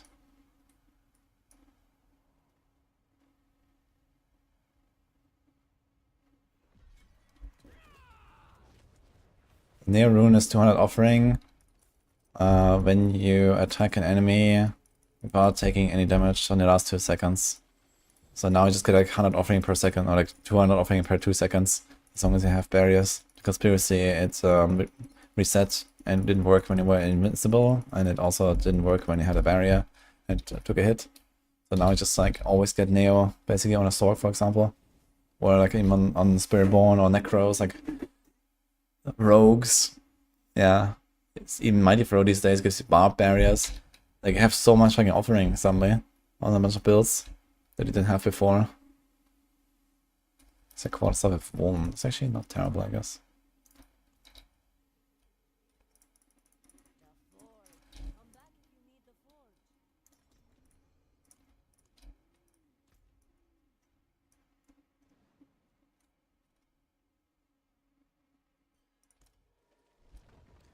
I can finally maybe do 60.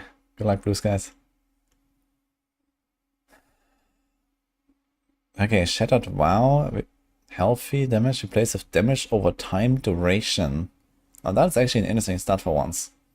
On the mythic item. Is that enough though? Damage over time duration.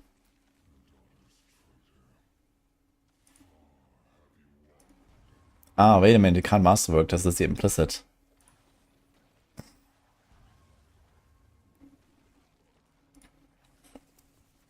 Well, that's something. But I still don't really see a build for it, I gotta say. Nice Visage, plus 33%. Penitent shield per second is now 3 times higher. Okay. That seems kind of unnecessary. Endurance Faith, okay. They buff both Chieftain, interesting. I wonder if that brings back the Shout route. It was already looking kind of playable, and this might be enough now. Anything that means many angles for bugs. Yeah, we'll see.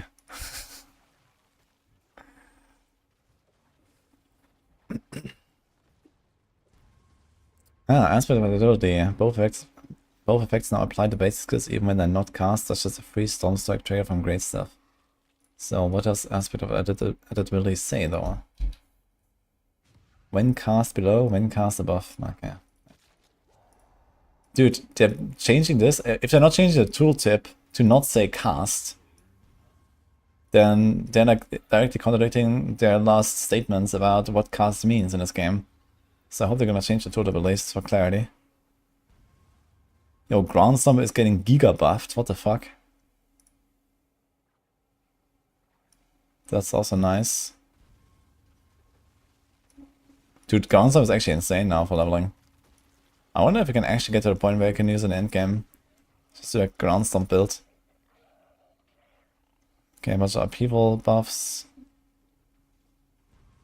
10 stacks, 20% per stack. Instead of 8, 15. So it goes 120 bonus to 200 bonus. That's 36% plus the base. That's 63% if you always get all stacks. But getting all stacks every time is kind of hard, I think. I mean, this is something, but for the current meta, at least irrelevant. Ren seems like... I don't know, it's just a hit. Okay. Okay. Kick. That's a huge buff to kick. It's more than triple. How's that with the... I think the conversion is not a multiplier at all, right? It's just like extra weapon damage. There's an additional 25% times damage. Yeah, I think this means 25% weapon damage per 10 fury, right? It's not multiplier.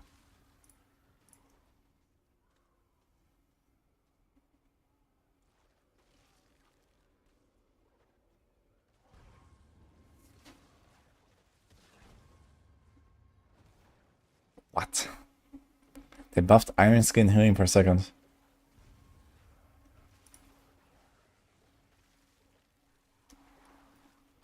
They also buffed Death Blow, actually.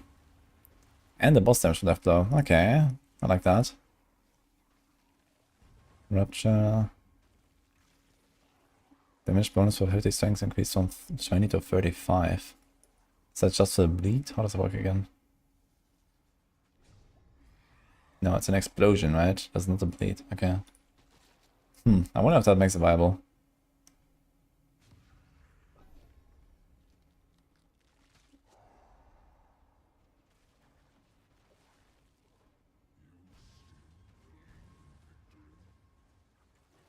What?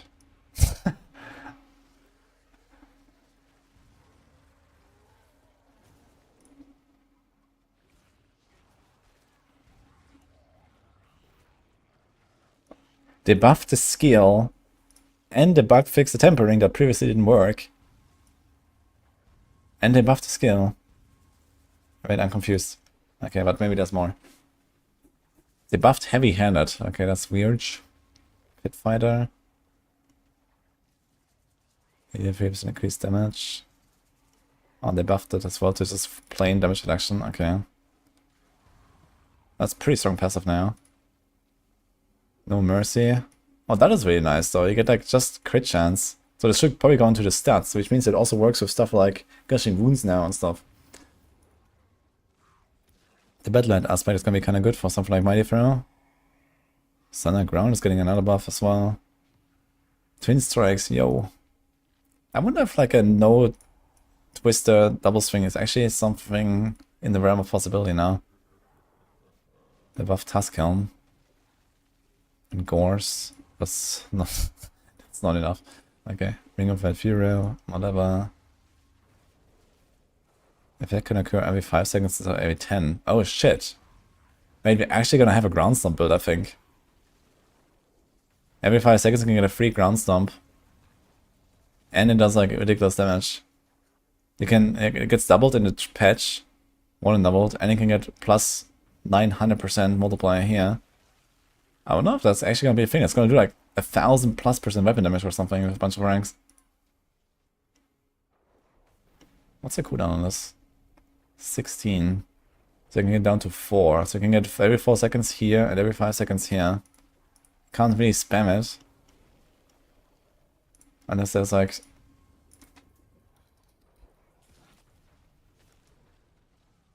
No, okay. They buffed Overkill. They buffed Blood Rage. They buffed Decimator. Oh boy, wait a minute. These are a bunch of big buff buffs here. This is for every build, basically. This not necessarily. But this part, yes. This part, yes. Wait, why did they increase Mighty Throw damage? They need to nerf it, not buff it. Unless they're... Okay, maybe they're bug fixing the snapshotting, so that could be something at least. If they bug fix the snapshotting, I guess that's fine. Key reading, yeah. I hopefully they did that, because the snapshotting seems awful. Okay, Tornado, nice.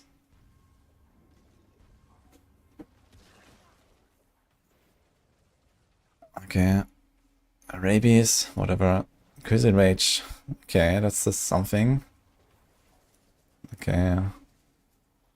Okay, user strength overpower damage increased from 45 to 70. So maybe it's still gonna run Insatiable Fury, huh? Get life, healthy, and then overpower. Okay. It might still be enough to make like Shroud. Not necessarily the 100% choice here. Vegetable Rampage. They actually buffed it, man. Lupin Ferocity. Okay. Earth and Might.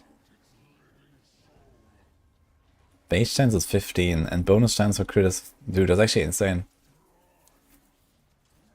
Can use Earth and Might now. If you want to have resources. What did he do with Perfect Storm though? Spirit Gain and damage. That's actually a pretty big buff as well. So it might actually be kind of playable now at low levels.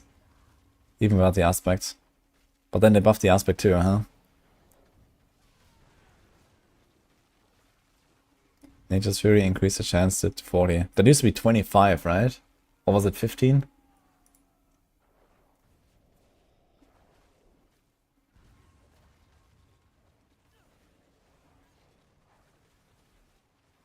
Okay, Pack Leader. Calamity. That's nice. I think this is very nice, actually, the Calamity buff. Because that will just make hitting breakpoints and stuff so much easier now. Dude, they buffed Scythe Titans again to 15 crit now. 20% attack speed. 40% crit damage. Oh my god, dude. Okay. That's a lot of Druid buffs, man. Wait, they're buffing the Druid that much?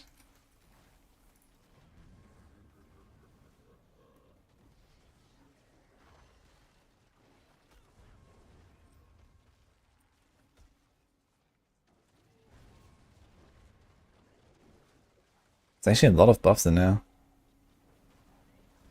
Trample Slide, okay. They buffed Hurricane as well, on top of all the other shit. Yeah, I think this Rabid Bear and Rabies is still gonna be pretty awful, to be honest. Like, I tried this on a PTR, this was so bad.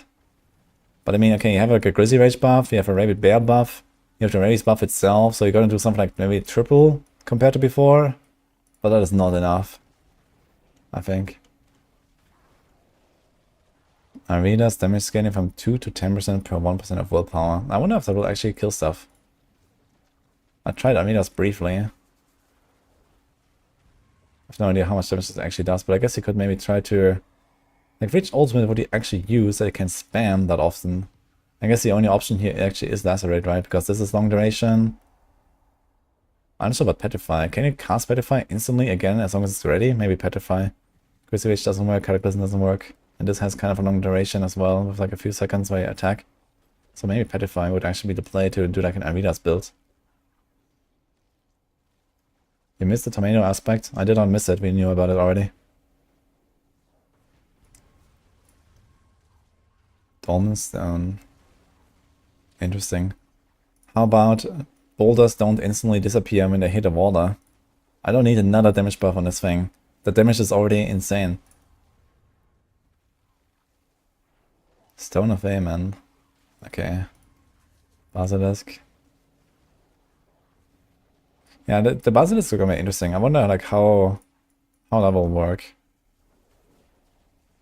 Might be a fun like Helltide thing. Now you can like proc it again or win over on bosses as well and stuff and like 9 dungeons maybe. Constricting Tendrils. Ooh, that's a big buff. Interesting. Wait, how does Blurred Beast work these days?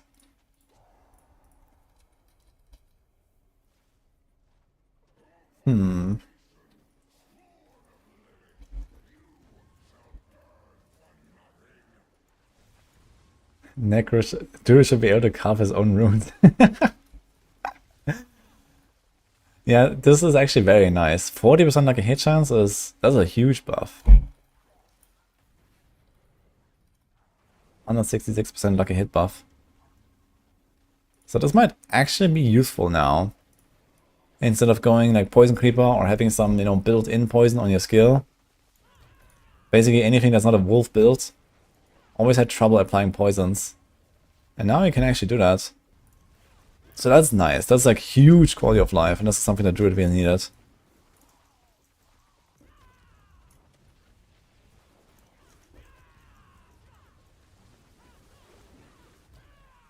The explosion victimize can happen much more frequently than before.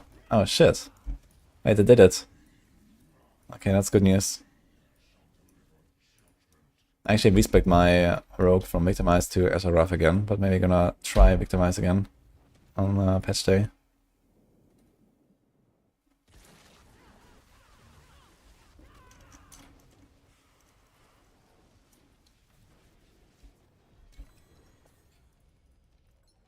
Yeah, I mean, right now with the buffs, Victimize is looking something like a pit 100 top end.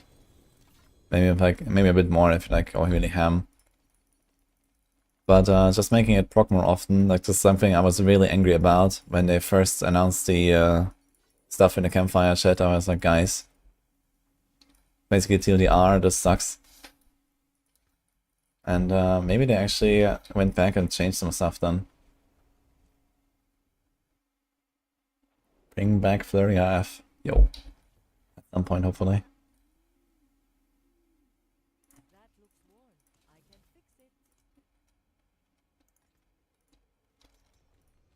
Should unnerf Andariels.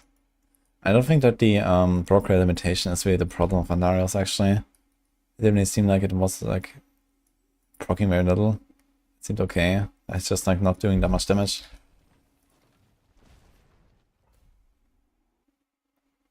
Okay, let's see this necromancer stuff. Whatever. Yeah, okay, decompose is actually used in some builds, I think, and now increases scales with the attack speed bonus. You can actually get insane essence per second. Hemorrhage. Okay. Now generates 15 when hitting a boss. That's a lot. Bone storm damage increased. Yo, did this wall build? Not really, right? Okay.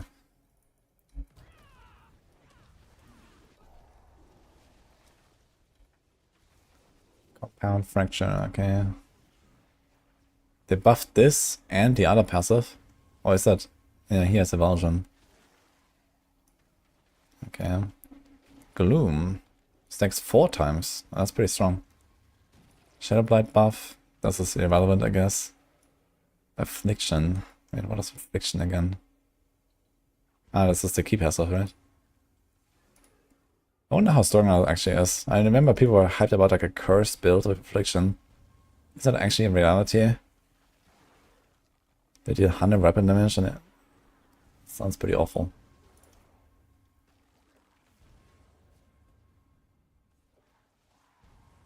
Empowering Reaper.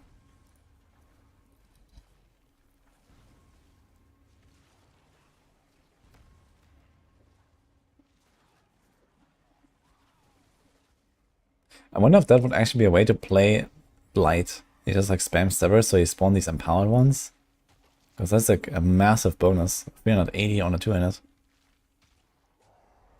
Wait, does it scale both the chance and the damage? It looks like it. I wonder if that actually works with everything correctly. No idea. But it can actually have 70% chance to get a 380% damage bonus Blight. They buffed Sever.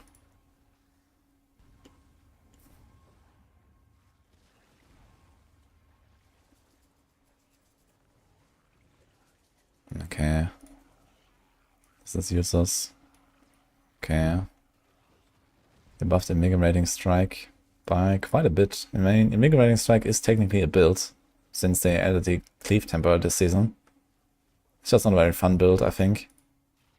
Forceful. Wait, Twisting Blades. Oh, this is 16%. Okay, it's like a third buff, actually. And pen shots. 70 to 95. That's a lot. And we have this. Elites take 50% increased damage and knockdown. Whoa. But only when it casts a full energy, which I guess is doable with Inner Sight. Or even with pen preparation. Or mostly with common points, I guess. Okay.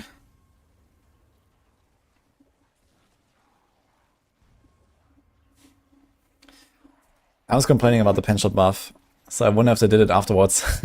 Okay, penshot is actually looking not so bad then. I think this is pretty good. This is a pretty big buff, and this is also a pretty big buff. This is 25%. So almost a third more. A bit more than a third more. It's like 40 and 50.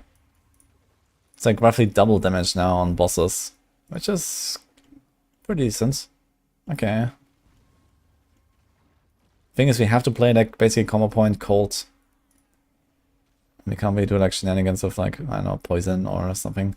They're also buffing precision, we should remember. It's probably more looking like a triple damage to angle or so, or 2.5. Okay, Flurry is buffed. That's kind of weird. But I guess they might nerf overpower soon. Okay. Rapid fire buff is very strange. This is useless. Dash, base damage. I don't think this will really do much. Okay, that's nice. Added that its damage is increased by attack speed. Improved the distance tracking. Base damage increased.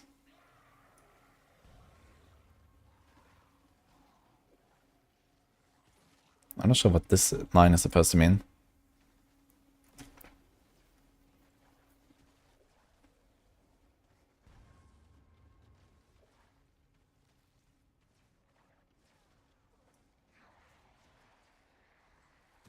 Smoke grenade is 10 seconds. That's kind of nice. This makes it generally a little smoother, I think. Base damage increased. Not sure if that matters. I think for the grenade rogues, for example, yeah, smoke grenade gets the benefits. But I don't think that the smoke grenade really does most of the damage in a grenade rogue anyway. And this is not really the solution for grenade rogue either, to kill packs that don't have relates in them. So it's a bit sad there. This skill now probably maintains the buff for 5 seconds after casting, regardless of whether you leave stealth while it's active. Yeah, I had this probably in PvP. Sometimes I just got out of stealth for no reason. Not sure that happens in PvE as well. This is the Shadow Mutant buff apparently. Okay.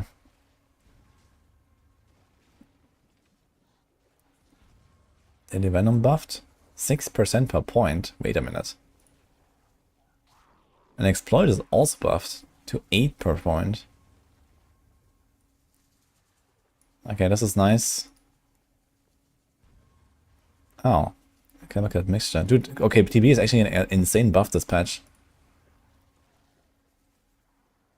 Wait, and you only need 2. Potency scaling increased from 20 to 40.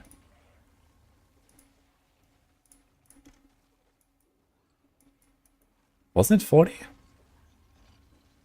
No, it's 20. Okay, that's actually pretty insane. What the fuck? This means I don't need to run Doombringer. Actually, I can run without Doombringer. I can go land a weapon. It's kind of big.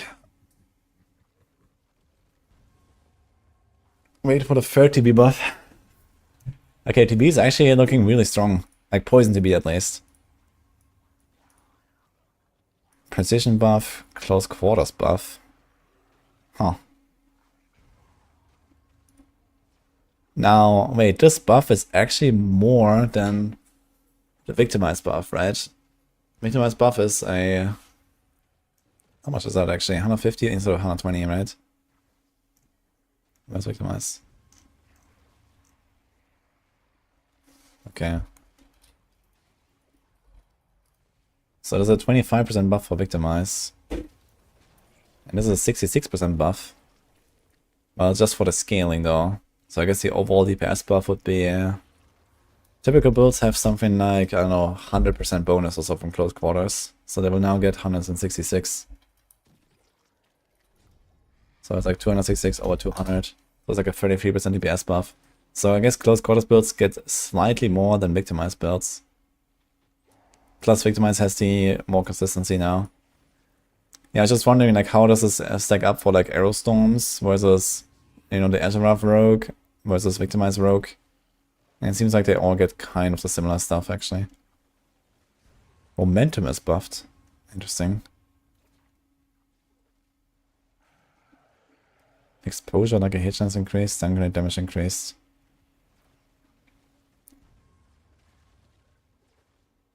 I think these exposure stun grenades still don't work with all the stun grenade aspects. So it's like the main problem that this has if you want to do like any kind of grenade stuff with it.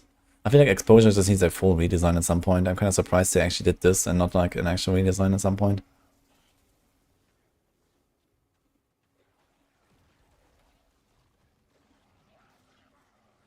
The Rana's Instinct. Not very happy with this, to be honest. I feel like inner sight is not very fun when you have like 4 seconds of downtime forced between your inner sight uptime. Blade Dance was buffed. Okay, so how many buffs did TB get, man? It's probably like at least double damage now altogether. Dude, Blade Dance on a 2-hand is now 160%.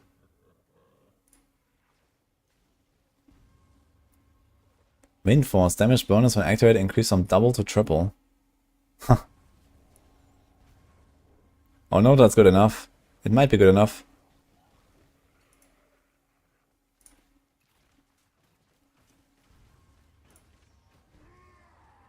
50% chance to deal triple damage and knock down enemies.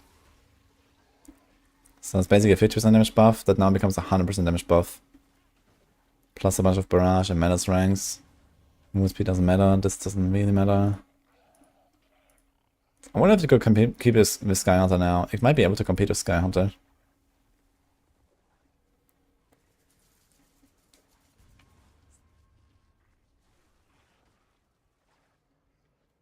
I wonder if I can play something like a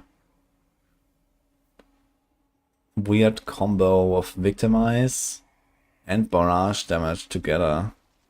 This might actually be kind of viable. Because this thing has Malice ranks, and Malice is really good for Victimize builds.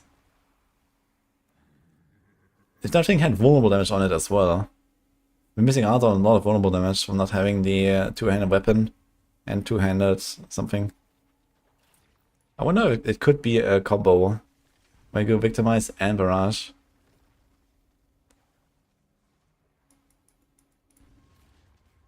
You also get a knockdown very easily, which is usually very difficult to get.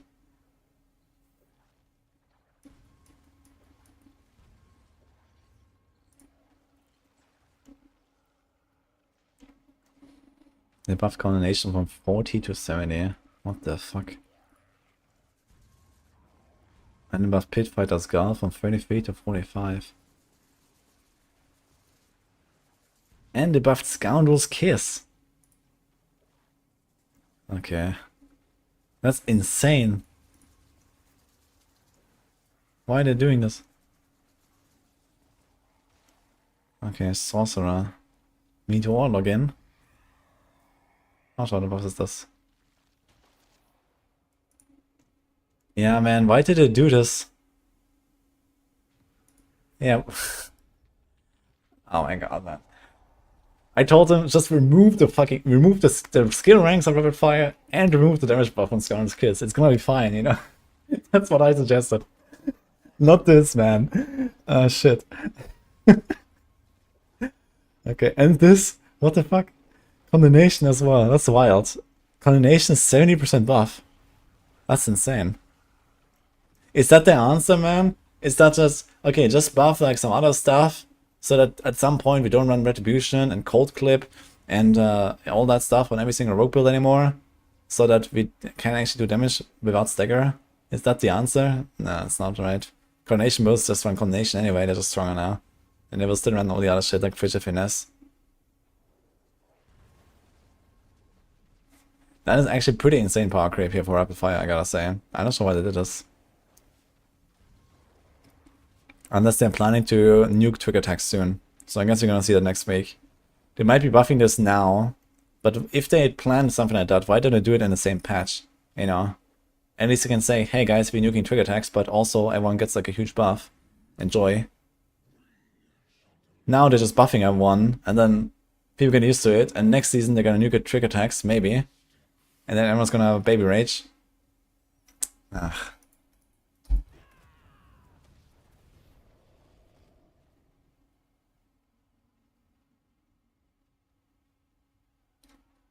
Maybe they're gonna nerf Season 7 Precision. They just buffed Precision. What do you mean they're gonna nerf it next season?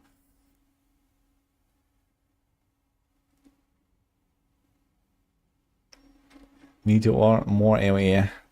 Yeah, overlapping was not too hard. on Meteor.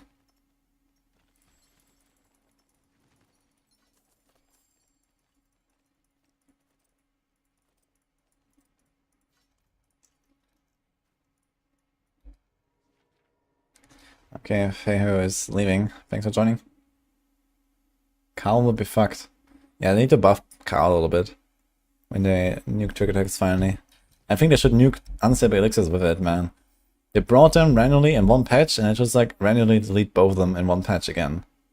The end. You know? That's what I want.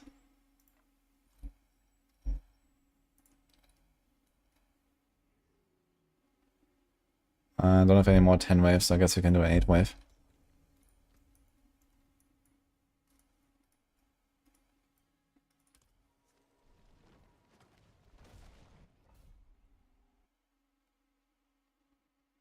Testing Blades are back. Yeah, Testing Blades never really left anyway. But it's gonna be pretty strong now.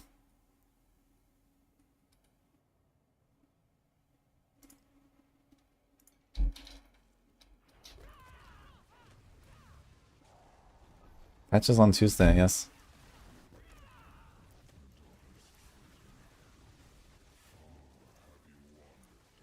Usually I play crossbow off to avoid lag and crashes and all that, and also just to avoid people.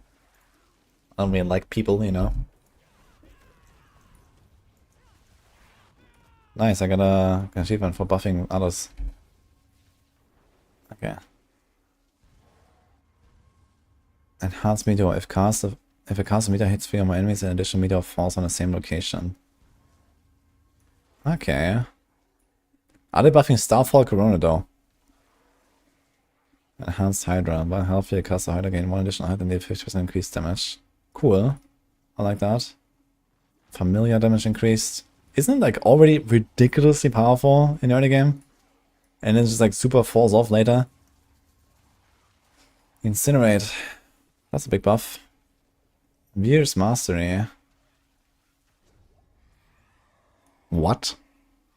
They doubled Veer's damage. For real?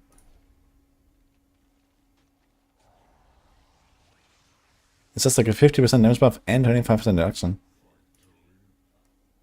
Combustion. Yeah, that's the big one, but they don't really have a lot of like damage to burning enemies. There's like Flame Feeder Glyph, which ironically buffs direct damage. So they have to run a wrong glyph, which I guess also has fire damage as a legendary, right?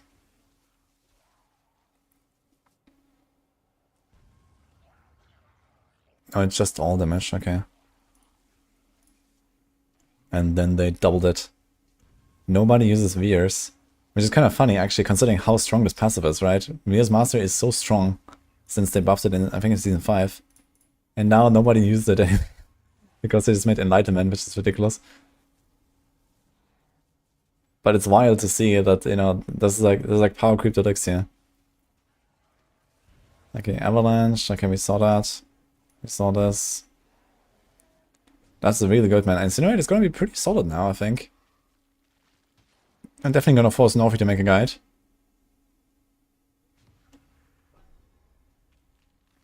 Yeah, I don't like this change at all. Okay, Starfall going to reduce minimum cooldown from 4 to 3 and increase the number of charges from 2 to 3. Is that enough? Could be enough. 3 seconds. And you can stack offhand cooldown. You have the passive these days with a Shroud at 16%. You have the Nick, let's say like 15-ish. What's just that?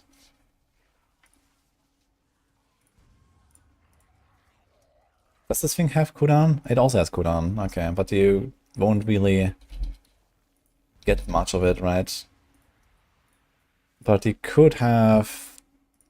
I kind of want to have this, and not this, I think. But let's say you go for a bit of cooldown, and you do, I don't know, something like this. So you get like 20-ish.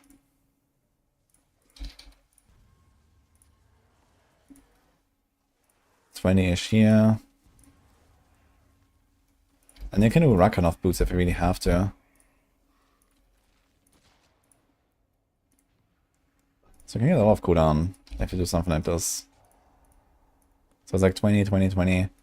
And then this is 16, right? So how much is that?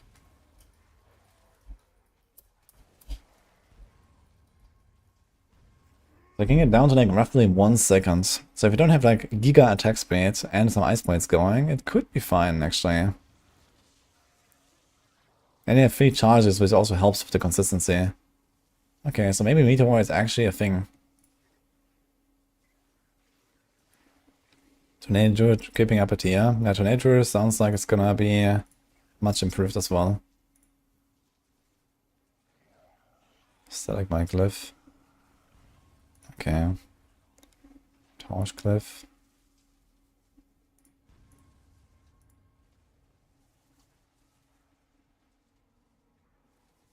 Interesting. Sounds awful on bosses though.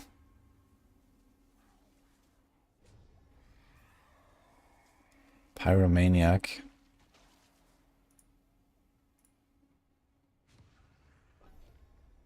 Every pyromancy skill you cast every second, your channel instantly increase your fire damage. Goes up to 18, okay.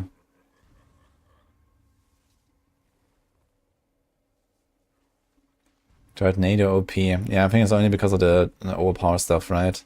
Wonder how Tornado is without the overpower shenanigans. Echo of Hated boss fight has been added as an activity for Party Finder.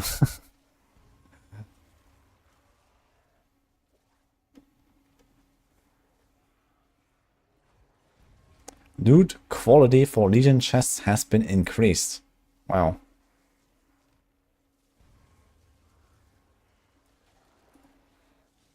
Eliminate hardcore so crafting markers like access when increased from 9 to 3.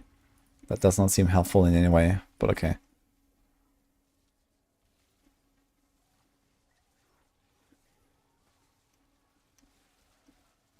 Okay, fix the issue where chance so mighty throw to the double damage chamber was always applying its bonus. Wait, what? So you just had double damage all the time.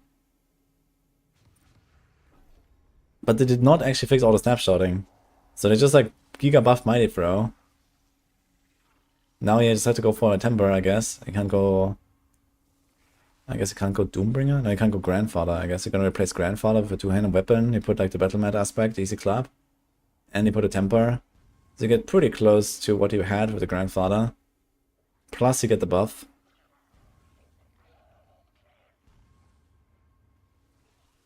And they did not fix the snapshotting. I hope in season 7 they're gonna get rid of all of the fucking snapshotting, man. Everywhere. Like, holy man. Lightning Storm is doing some weird shit with like Feo, Quacks, man. Log out. And, you know, all the Mighty Throw stuff, all the Dance of Knife stuff. Holy.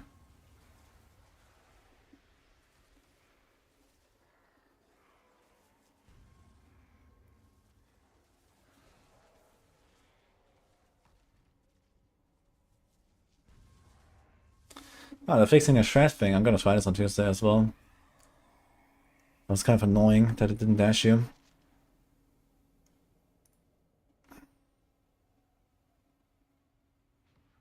Fix an issue where the smaller blind projectors on M-Piercer would not benefit from the chance of blind projectors to fire twice affix. Interesting. I'm not sure what's the balance between M-Piercer and other stuff, but they're doing a bunch of shadow dot buffs. And this could be something. I know this used to be very good in season 4.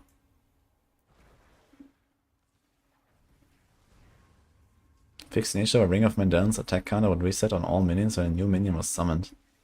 That seems like a pretty big bug fix too. Yeah, minions are already pretty good now.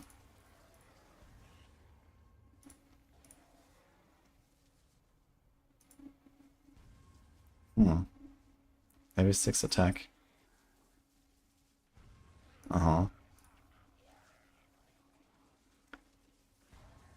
guess what? They buffed the snapshot builds. Yes. If Dance and Ice didn't snapshot, it wouldn't be a build. That's untrue. I played no snapshot Dance and Ice to decent success.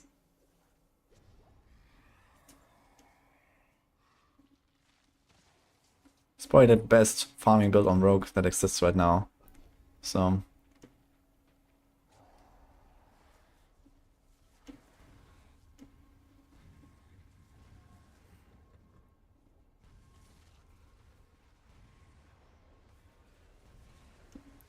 Fixed the issue where bonus from countering concealment was immediately removed after stealth broke. Wait. That is not intended? It's the speed and the dodge, right? Interesting. I thought this would be only during the stealth.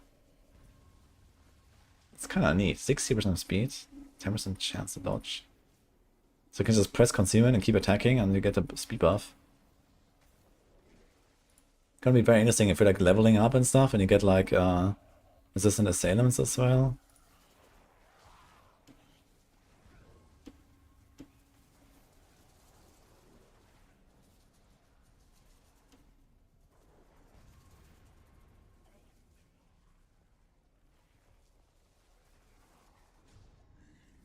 Fixed nature where glyph upgrade chance did not properly scale past pit tier 100.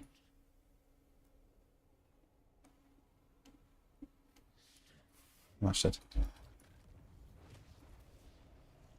Quickly.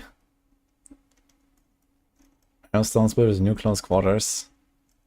Yeah, it seems like Aerostorms, Azure Surge, Victimize all got kind of like comparable buffs. And depending on how much more often Victimize can trigger now, I guess Victimize might just be the winner there, since it might just be consistent enough again to be like a farming option. It's a triple polearm. Okay.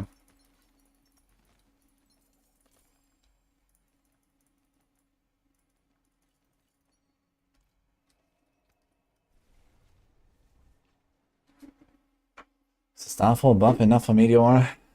Well, it definitely helps. We went from 6 seconds to 3 seconds now over 2 patches, which is something.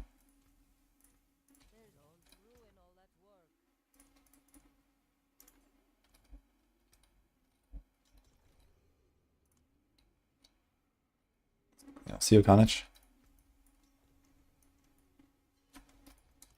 I tried Meteor in Season 4 and I had pretty good gear and the cooldown felt pretty horrible, but since then it has become twice as short. And that should be fine. Like with roughly 1-ish seconds cooldown and some ice blades going, you might be okay, I think, with Meteor. It certainly won't be like a really top tier build. They also didn't buff like the key passive for it, I think. Did they buff Asus? No, I don't think so. You know, there's like a direct damage build. Maybe you could try to make a burning build out of it. There's like some burning stuff on some of the Meteor aspects. Maybe you can actually play a combustion build of it. But I wouldn't really count on it. So it's probably like a crit build with 3 curses, Asus, and so on. Ice blades. So like good old Meteor basically. And it could be pretty interesting. Okay. Let's see what else you got.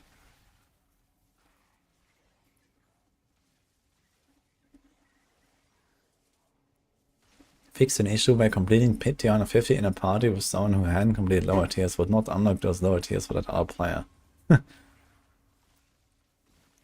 TLDR, just get carried, lol.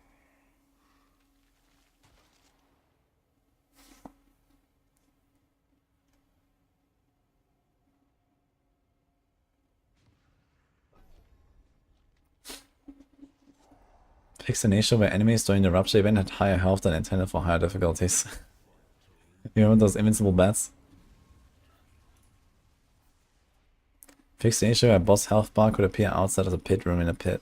Outside the boss room in the pit. Yeah, it wasn't just that actually. It actually just happened to be one of my pushes. I walked up in this like Quartergarden barracks layout. Then the boss bar appeared and it actually counts as you being in the boss room. And every other monster would like evade again and like reset. I couldn't actually kill some elites that I tried to kill.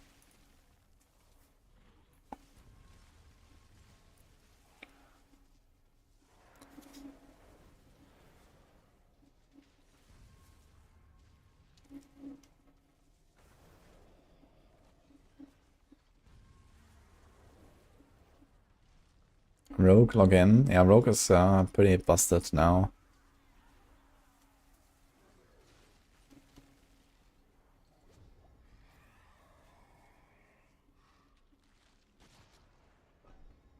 Okay. There's nothing for enemy density in the pits. Yeah, we should probably like do like a list of what was not mentioned. Not mentioned. Pits. Monsters. Levels. Lack of progression.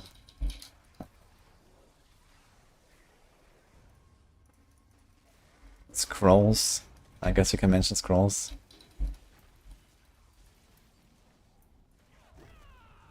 Who's the winner in this patch notes? Good question. I guess Spiritborn, since they did not get nerfed. Yeah, the biggest wins are probably Druid and Rogue.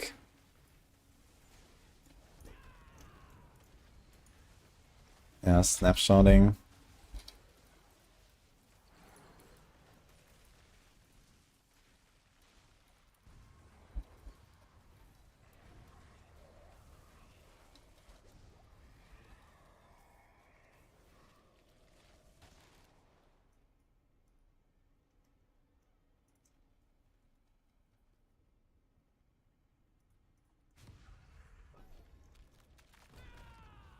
Well bug, okay, fair. XP well bug.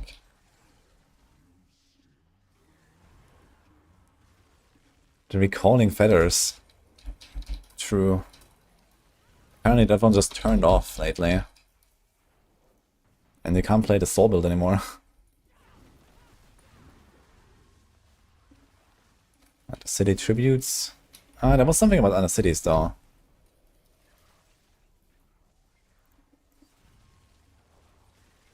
Okay, but nothing about the tributes, okay.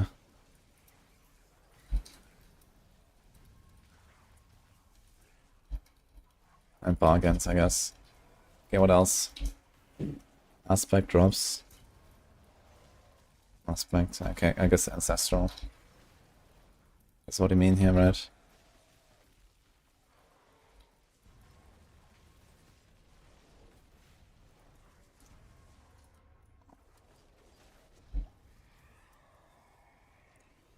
The regions, buffed, who knows? Yeah, that was start, let's go. We heard you have trouble with dropping aspects, so we buffed every aspect and reset your progress. So you have like a fun, you know, grind again. Let's go. Anything else, guys? That's not mentioned? Spires. I mean like the infinite exploit thing. I guess we can talk about spires. What about spires?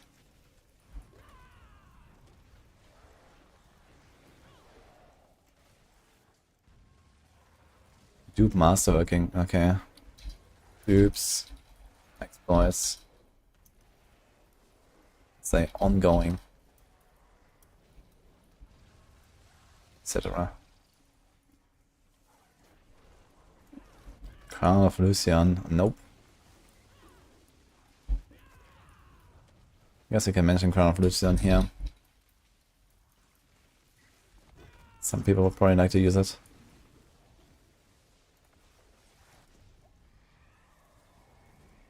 Toxic skin buff, yeah, it's kind of funny.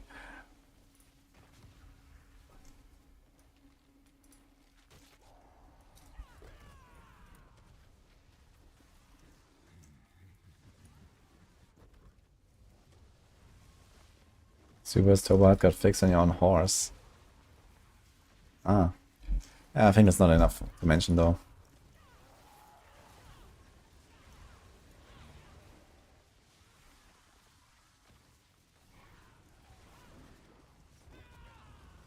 You want something that can easily farm pit hunters in under 2 minutes, tired of Spiritborn? Well, then I recommend you log in an expansion 2 for the Paladin.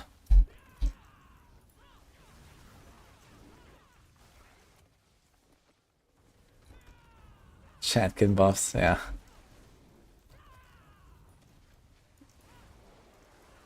Nothing about Necrospect armor thing, it seems.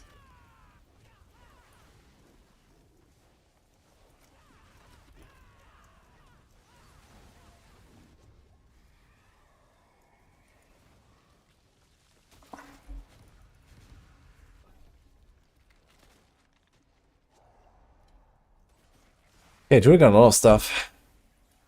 Tornado, What was that thing called? Constricting tendrils. That's huge.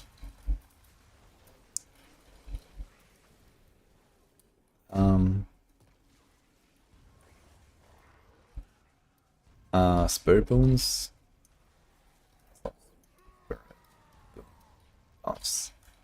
Tornado. Rabies. All key passives. So in general, like Druid, pretty powerful now. Nothing done about snapshotting though. Okay. Mighty Throw, I guess. Buff. Plus temper fix. I guess it amounts to a buff, actually, right? No snapshot fix. It should probably be stronger than before. Plus they also had a bunch of Blood Rage plus Decimator buffs. So it's basically every single build. Do they buff like these two that are already used in every single build, but they did not buff like Bonebreaker, for example, which is kind of awful. 1 overpower every 12 seconds, wow. You know, you actually have overpower builds that don't even use that node when they're 3 points away from it. Like, what the hell? Plus 10 tiers midseason pork. Dude, power creep galore, man. I guess TLDR.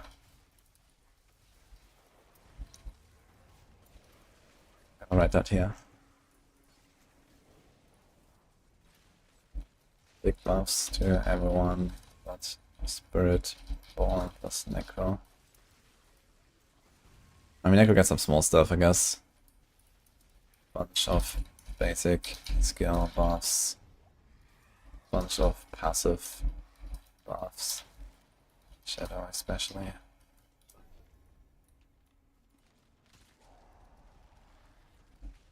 Minions could be kind of minions.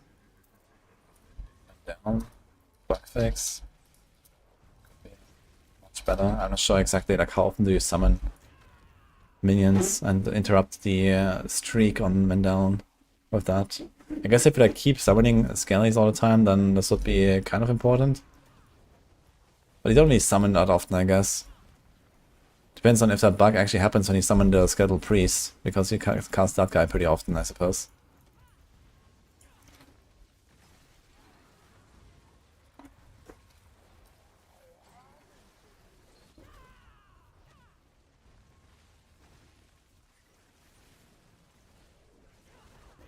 Yeah, K squared, I think that suggestion was made like 2 years ago at this point. But here we are. Don't forget the bug creep. I mean, they have fixed a bunch of stuff in there, but I'm not sure that's enough.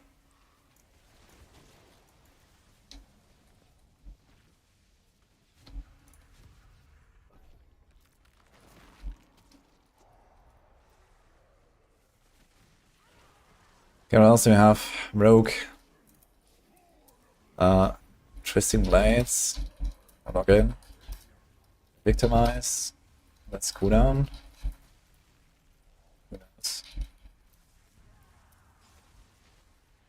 Most key passives. Buffs. Rapid fire buff. Lul. All stuff. Just generally much stronger.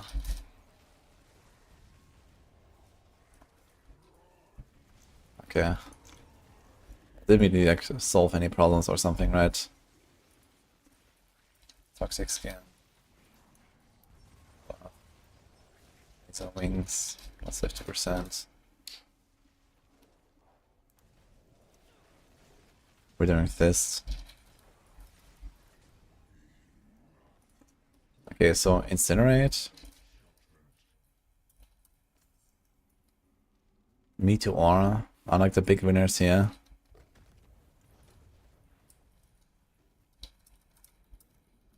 I mean, probably still not be meta or so. Ice Shards could be something.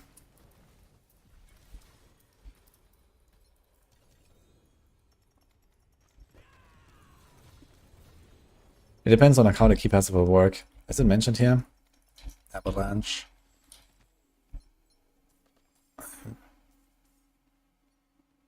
No, it says it's increased by additional 25% against vulnerable enemies. So I guess in that case it's not something. If that's actually how it works.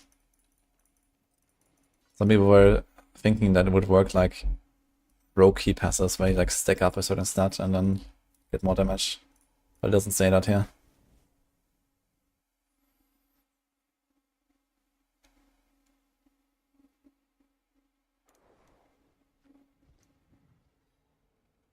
You made a Devourer, Poison, Spiritborn build, can only do pit 105s. Only 105s, huh? Unlucky.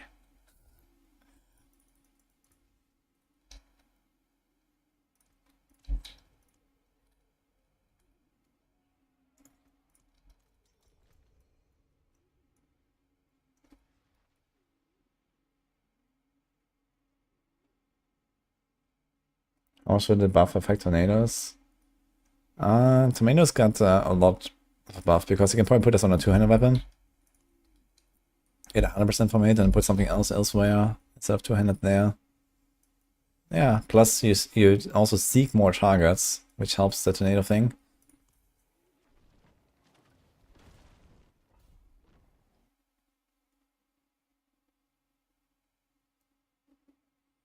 I have no idea how the Condes and the other shrines will work, so it's kind of hard to predict how good they will be.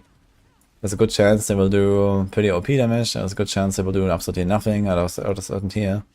My expectation is that they might be pretty decent when you're like high Paragon on a build that has a bunch of generic damage multipliers.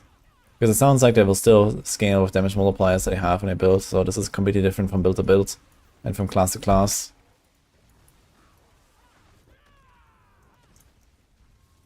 No, putting that on 200, retaliation 75. Ah, true. The buff retaliation 75, man. What the hell, dude? But I can put it on neck, maybe. Yeah, it depends on like how much value you get out of like seeking more targets, but I don't think you get enough value out of seeking twice the amount of targets.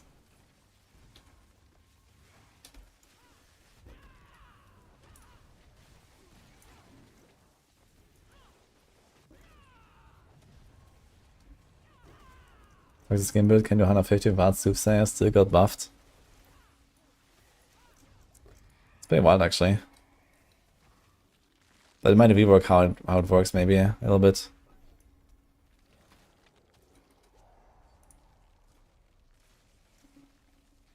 Mirror's Mastery. Okay, what else do we have here?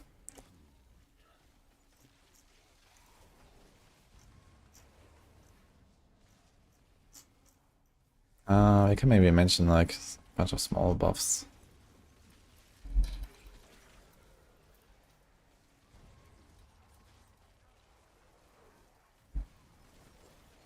What else is actually? Integrity, aspect under distances. Okay. Lots of bug fixes.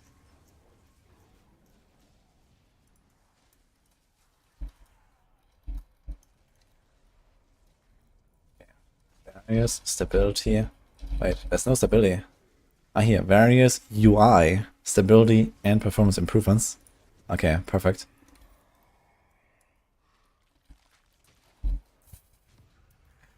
Stability issues.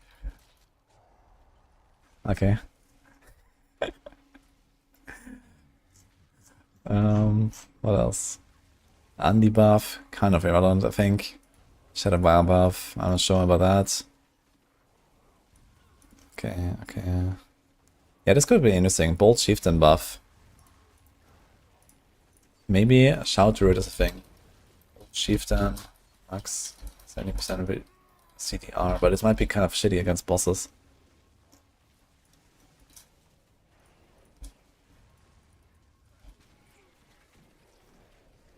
Ground Stomp, actually. Ground Stomp. Buff. I'm not sure if that's gonna be a build though. Could be interesting to try. All core skill buffs.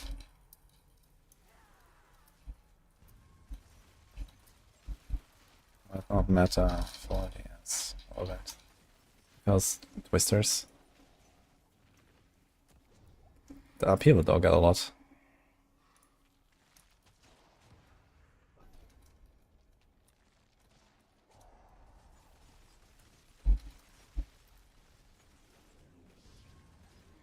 Added more bugs, most likely.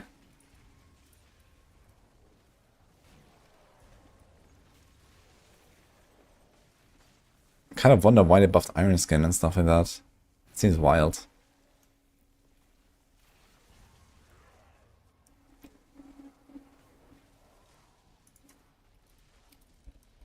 Of small skill tree. Buffs. Battle mat.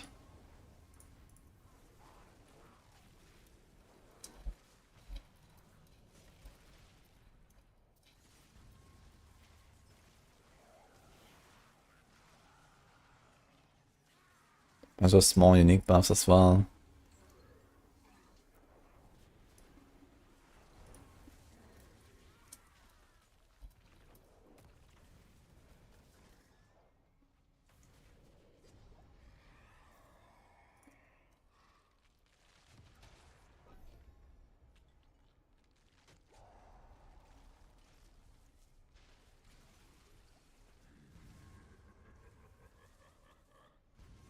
Christian Rage, actually.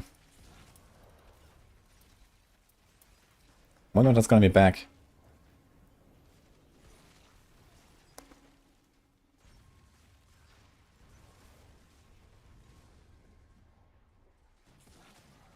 Yeah, I mean, there's a bunch of stuff all over the place.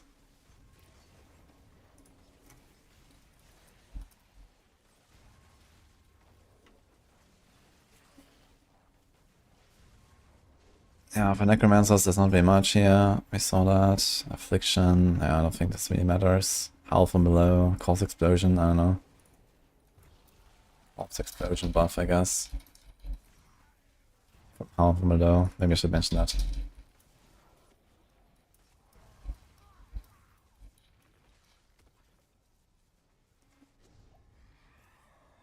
Pen shot actually for Rogue.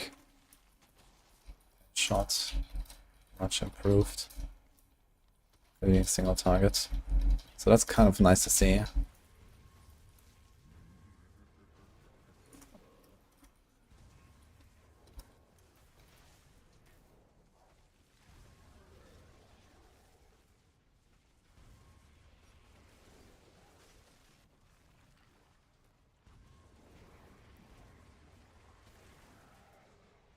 Inner Sight, Nirvana's Instinct. I wonder if that's really gonna be viable though. 60% is a lot. They're playing Inner Sight. You're not gonna play like a Poison build. Because Poison build will not interact with this, I think. So you have to play a cold build, and you don't have like enough cold charges, and you don't have preparation to reset a cold. So I'm not really sure how this is supposed to work. A Wind Force buff, man. Wind Force, maybe a thing. Dude, Pit Fighters is nuts. Pit Fighters double dips for precision builds, by the way. I think precision builds will actually go Pit Fighters now. You have to throw the smoke, get the buff. Oh man. Okay, we'll see. Maybe you're gonna play physical rapid fire now, or something like that. You play like Banish Lords, Pit Fighter, Starless. Physical rapid fire. Or something like that. Okay, we'll see.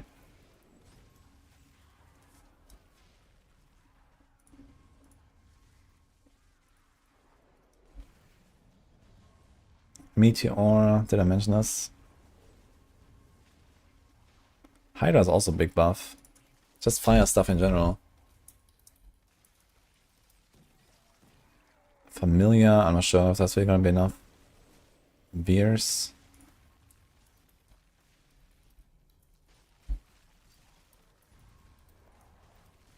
Kinda good though. Yeah, Charge Bolt, Ice Shards. Most key passives.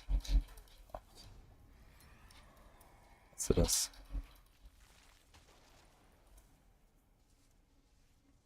Some glyph buffs and some other stuff.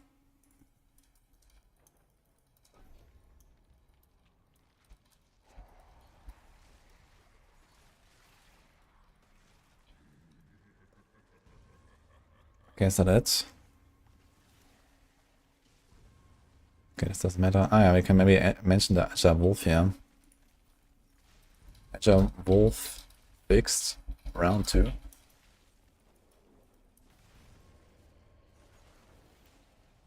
Evan Piercer, maybe.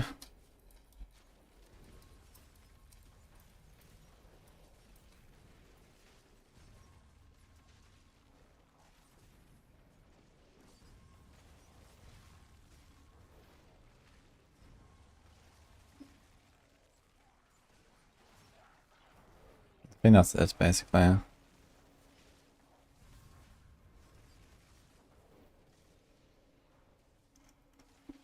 Okay.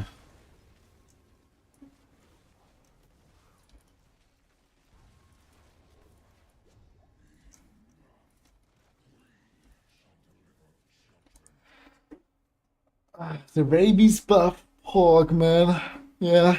Rabies is probably like triple damage or something, but I mean, that's that's not nearly enough, I think. I tried rabies and the rabbit bear thing. I guess you could probably try to make a Tom and 4 build of it, actually. But yeah. I mean, when Armory comes next season, you can actually play a lot more of these meme builds a little bit, you know? You can just make like a meme Tom and 4 build that you enjoy playing. And then actually, like, you know, switch to a real one when you go pit. I think that's actually not too bad. Armory will open up a lot of possibilities like that, I think.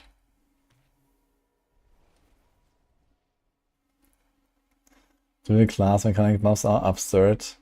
I do agree with that, actually. It's kind of strange that they buff the spirit boons again. But okay. Anything else I mean to mention here?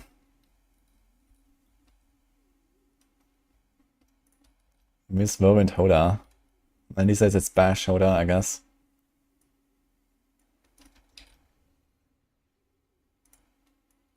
Good finally play Shadow Step, yeah.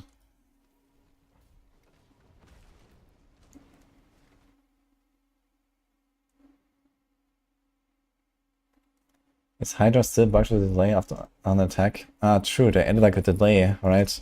I remember seeing that.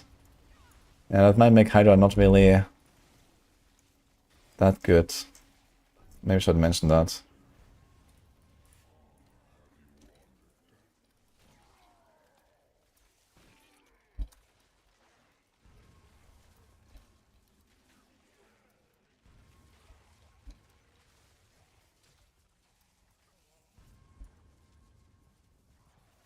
We have a 100x boon by next year's DLC. Easy.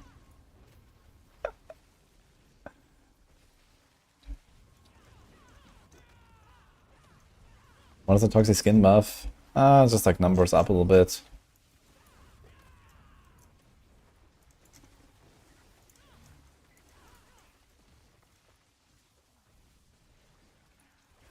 I wonder if like toxic skin gets a redesign a little bit, or like, you know, the scaling with the skill ranks every 5 ranks giving us longer duration or something is a bit weird, because it just kind of goes through the roof when you have like 25 ranks or something.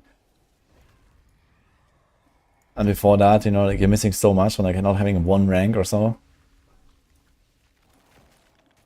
Also, like my pop-up is gone when I press on one of these things. Yeah, that's what it is. Am I doing any more interviews with GGG? Not right now. I'm not sure if they have been doing any lately. I mean, I'd like to talk to like Jonathan again or something, or Mark, or I don't know. I met Jonathan at Gamescom, actually. I was like chilling with him for a little bit, but unfortunately not very long. He had like a pretty tight calendar. Yeah, I think Noxious Resonance is probably getting a nerf anyway next season, regardless of what happens to Toxic Skin. I think Noxious Resonance is getting nerfed. So maybe it's all fine.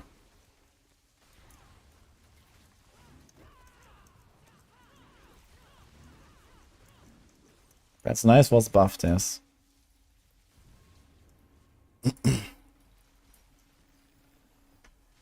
Okay, I guess it's time for YouTube recording here. This is wave 2. Alright.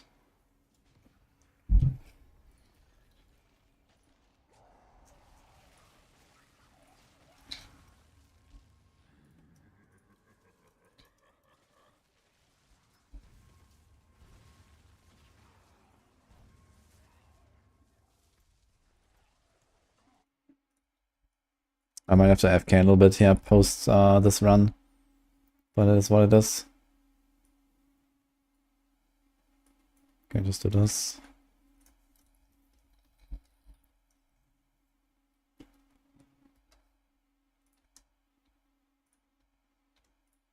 Alright, YouTube time, guys.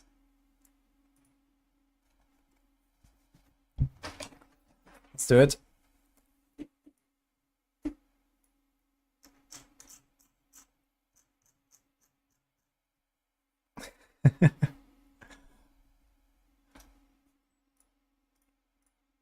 Do you have to chat on, by the way? Yeah, we have it. Okay. Anyway, hi YouTube, we're recording live on stream. We just got the patch notes for the mid-season update. I already had my video out 2 days ago about the campfire chat, which frankly I did not enjoy very much. I do have to say though, the patch notes do look a bit better, or quite a bit better actually, than I expected it to be. So there's a lot of like new surprises in there, a bunch of buffs for everyone, and of course, let's not forget the various stability fixes that are also making it into this patch. So I have this summarized for you. There's also the entire patch notes linked here down in the description. You can go check that out if you want to see everything. TLDR, everyone gets a lot of buffs. There are not really any nerfs in here, including Spiritborn is not getting bug fixed. This is going to be in Season 7. So we're going to hear about it next week on the campfire chat on the 21st, which is, by the way, also the date for the PoE 2 announcements. So it's going to be a pretty big day. I'll be watching both, and let's see what will come here in Season 7. So for now, with the 19th November patch on Tuesday, we're going to get all this stuff that you're about to see here. So yeah, TLDR, we're going to get a lot of power creep. All classes are getting a lot stronger. This includes already strong builds, including, for example, Mighty Throw on the barb, is the way it sounds. But also just in general, like, you know, the entire Druid class is getting lifted up, the entire Rogue class is getting lifted up, and so on. So in general, everyone is getting a lot stronger, and then there are targeted buffs for certain builds as well. I'm gonna go through them in a second. But yeah, Necro doesn't get that much besides for like really crappy stuff, but all the top ends, you know, Necro, like Bone Spirit builds are mostly unaffected from this. And well, lots of bug fixes also made it in there. So I'm not gonna go through all of those, but I also have like a few things listed out here. One big takeaway here is a Neo Rune. First of all, this affects many classes. Neo Rune is the one where when you don't take damage for 2 seconds, you get 200 offering. This now seems to work with barriers and doesn't get reset when you're invulnerable. So for basically Sorgs, Necros, even some Rogue builds, even some Barb builds, like anything that has barriers, this seems like pretty strong now. There's a bunch of other rune buffs as well. So we have just more ways of generating a lot of offering. So this could be really useful for some builds that, you know, I can't really go through every single build right now to identify, you know, the perks here, but I think it's going to be very nice. A bunch of mercenary buffs, mostly the damage, some small buffs here and there. Nesekem and also the Shattered Vow mythics were buffed. I don't think really to any viability, but maybe at least you could try some with them now. For example, you have a 2-second delay instead of a 5-second delay on this weapon now. I don't really expect a build coming out of it, but we'll see. Tenet's bug got fixed, so if you're looking for those in the Hunter, you can now search them, and Legions are getting buffed, but there's no mention of how much. Alright, so these are some of the like overall game buffs here, I guess, or overall changes. And let's jump into the classes. We have the Barb here. So first of all core and weapon mastery skills getting a big buff, which doesn't really matter for Whirlwind and Double Swing because they are Twister builds, but maybe we get to the point where at least Double Swing could be played without it. I'm not sure how big is the gap here, but I guess it's too massive for this to really matter. But in general, especially Upheaval is getting a big buff, Death Blow is also getting a pretty big buff, and we also have some stuff for like Weapon Mastery. Mighty Throw, I mean. Mighty Throw here, so the temper is getting fixed, which seemingly was always active for everyone, and now you have to actually go and temper it, and they also buff the skill as a compensatory buff, basically. So for like typical builds, you now have to actually put that thing on your weapon as a temper, but you also have more damage on the skill itself, so it is probably gonna be a net gain. And they did not fix all of the snapshotting shenanigans that people are doing on the high end. So Mighty Throw is like clearly dominant, even with all the other buffs here. But at least we have a lot more like bar viability across the board, which previously was relatively low when it came to like endgame builds. They're also buffing, for example, Blood Rage and Decimator, Paragon nodes, which are part of basically every single build on Barb. a bunch of other small stuff. Bold Chieftain is getting a buff here. You have now more CDR. Ground Stomp could be a thing. At the very least, it's going to be very powerful in the low levels. They're also buffing 100,000 steps, for example, to now proc every 5 seconds to give you a Ground Stomp. So this could actually be a build now. I wonder how good, but maybe. Battle Mat aspect, which is like the weapon swap aspect, now also gives a big damage buffs. And we also have a bunch of like skill tree adjustments. So there's like, you know, a bunch of like passes that are getting buffed here across the board. You now get like, for example, plain crit and plain damage reduction here from stuff like Pit Fighter and No Mercy. So this also helps stuff like Gushing Wound, for example, and so on. So there's a bunch of things here that look pretty good on the barb side. So overall, yeah, Mighty Throw probably still the #1 by quite a margin, but we have a lot more stuff we can do now that will probably reach like Pit 100 plus. So there's that. Then we have the Druids. Druids are also getting some pretty juicy buffs here. The big takeaway is the Spirit Boons are all getting better, and most of the key passes, or actually all of them, are getting better as well. So generally all builds are buffed just by these 2 changes. This also includes Bestial Rampage, which was already the dominant key passive for most builds. So I'm not sure why they buffed that one, but this happened. So we still have the same reliance on, you know, shapeshifting back and forth. So the quality of life was not really improved, let's say, for most of these builds.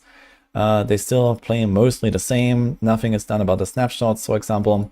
But we also have this change here, Constricting Tendrils. So that now has a 40% chance, I think, to trigger instead of 15, which is pretty huge. So there's actually like a reasonable chance to trigger this and get poisons applied to your enemies without having to rely on either werewolf stuff or the poison creeper.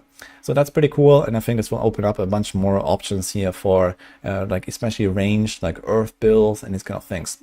You can now actually rely on Constricting Tendrils a lot more to give you the poisons for Envenom, for example. So that's nice. And we get Agile Wolf Fix round 2, so maybe it works now. Yeah, other than that, yeah, Tornadoes, Rabies, and Greasy Rage got the biggest buffs here. A bunch of other, like, you know, skills are getting buffed, companions are getting buffed. There's almost everything is getting individual buffs as well. But we also have this here. There's also like Boulders, for example. So yeah, overall, Druids are eating pretty well here, I'd say. But they still have all the same old problems of, you know, clunkiness and unfun playstyles to some degree. So you really need to like the class, even if it's strong.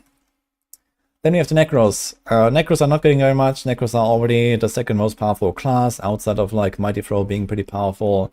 Necros are basically, you know, the top class after the Spiritborn. So I wouldn't really expect much here. They're buffing mostly a bunch of small stuff, like some bone stuff, some shadow buffs, and so on. So it's nothing really crazy. There's like a corpse explosion buff, some basic skill buffs. So nothing that really matters on the high end, I guess. But overall, stuff is just getting a bit improved here. So that's just kind of nice. Evan Piercer, I'm not really sure how strong that is. I remember it was pretty good in Season 4. That is now benefiting from the Blight Temper, so to cast twice, for example. But overall, yeah, not really all that much. There was a bug fix here on Mendeln. I'm not sure how big that is. I know minions are pretty good right now. And there was a bug where whenever you resummoned a minion, that it would reset the Mendeln counter for everything. And that is getting fixed. So depending on how often you summon the minions, this might actually be somewhat noticeable. And minions might be even more improved. But I guess on the high end, probably didn't really matter much here. So that's what I got for the Necros. Not too much. For the Rogues though, Rogues are getting a lot of surprisingly big buffs to me, actually. So first of all, Twisting Blades gets like, I don't know, 3 different buffs or something. The key passive is getting adjusted. Like a chemical admixture is literally getting double the amount of extra scaling, for example. Twisting Blades itself is getting buffed with the aspect, a bunch of stuff like that.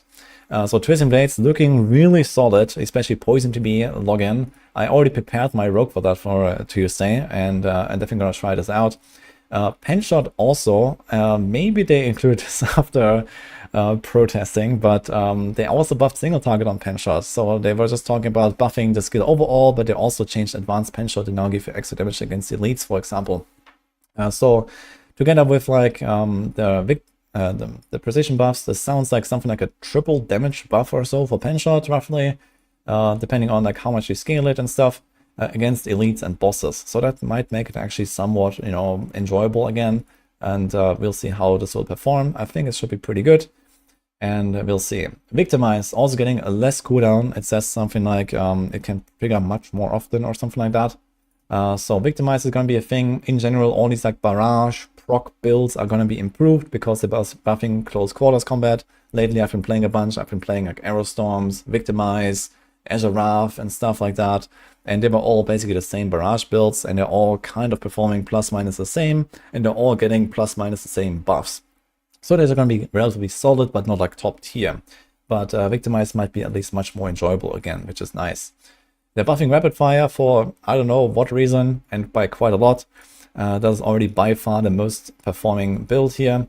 It's just generally a lot of buffs. They also buffed a lot of uniques, for example, like here's Condemnation getting a big buff, you have Pitfighter Skull getting a buff, and Shear's Kanjar getting a buff, and so on. Wind Force now does triple instead of double damage. So this could be something maybe. And in general, rogues are eating pretty well as well to get off the druids, but they're also not fixing any of the like underlying problems of the rogue class, like trigger attacks, like unstable elixirs, like stagger, and so on. So just stronger basically, and the balance between builds seems to like drift even further apart a little bit, since they're buffing mostly the top end, and like the lower end of builds not so much. So we'll see, but rogues are generally pretty good. Dance of Knives is already getting a little buff here as well, so I didn't mention that, but Dance of Knives is not getting any changes to the snapshotting, and it's getting a bit of a damage buff. Then we have the Sorks. Yeah, Sorks getting also adjusted quite a lot here. So first of all, we had this like barrier stuff with the Neo rune, for example. I think that's going to be pretty useful for some builds. Incinerate and Meteor are getting a lot of buffs. Not to the point where I would say they're probably going to be like meta or something, but maybe at least playable and decent enough in Torment 4. So we'll see. Hydra is getting a buff, but they didn't really talk about the attack delay when you summon them. In the past, you were able to spam Hydras for extra speed, and now it's kind of the opposite. So they have like a delay before they attack, and maybe that is getting changed at some point.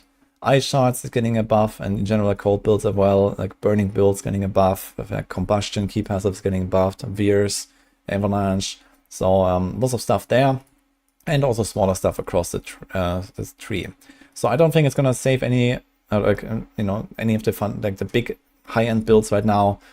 So we still have like Lightning Spear Sword, for example, that is really on a high end, and stuff like that. There's not really getting too many benefits from this patch, so Sork is overall probably one of the weaker classes now, especially looking at all these buffs that the other classes are getting, but they're buffing a lot of the weaker stuff on the Sork at least. So I would expect maybe in Season 7 you're going to see more here that brings Sorks up to the same level. I think the Sork's going to be noticeably behind the rest at this point, but we'll see. For the Spiritborn, yeah, mostly small stuff. As I mentioned, they're not fixing most of the bugs, but they're adding some small stuff. Toxic Skin, which is already a pretty high-end build right now, is getting a small buff. Razorwing is getting a big buff. Frittering Fist a little bit, and then a bunch of other small stuff. So there's like a longer timer here and here, some aspect buffs that don't really matter, I think. And this is about it for the Spiritborn. So I would also expect some pretty like big changes in Season 7 that we're gonna hear next week. And lastly, what was not in the patch notes? So Pit, Monsters, and Progression was not mentioned. Code of Escape, Snapshotting in general, nothing is addressed. The XP well, aspect of Recalling Feathers, Soul Build, for example, is currently not working. Undercity Tributes and Bargains. There were some bug fixes for Undercity, like, for example, like getting stuck in these kind of things, I believe, but nothing about this. Aspect drops are not mentioned. Dupes and Exploits, and Crown of Lucian, and maybe some more stuff that people might have mentioned in Twitch chat or so now that I was talking about this. But this is kind of the stuff that I collected here from, like just what was missing in this patch. So yeah, this is pretty much my summary here. As I mentioned, I will post this, patch notes thread here. You can check it out if you want to see some of the numbers. I didn't put all of the numbers now in here because I want to keep it as short as possible. But the TLDR is every class gets something. We get a lot of power creep, and let's see if that is actually going in the opposite direction in Season 7 again. Or if you're just gonna like have basically a lot of builds clear, like beyond Pit 110 in the future. So this seems to be like the direction we're heading into right now. So on one hand, I guess it's nice that everything is getting like lifted up a bit. On the other hand, I am quite worried about power creep, and yeah, I would like to see maybe something addressed in the future at least. So we'll see.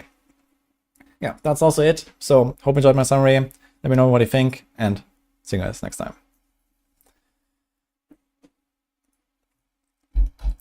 All right. I need to collect real quick. before they rage quit here. Bye, YouTube.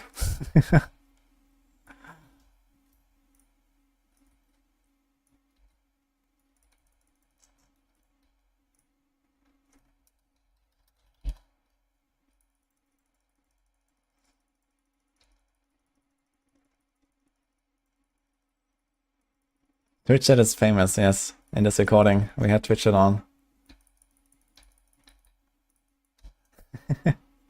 Yeah, you guys got early access to my next YouTube upload. How does it feel?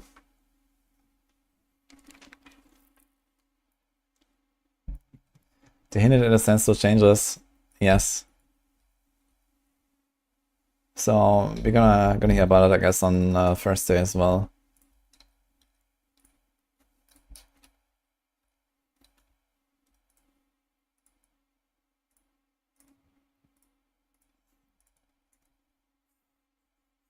I remember playing Warcraft.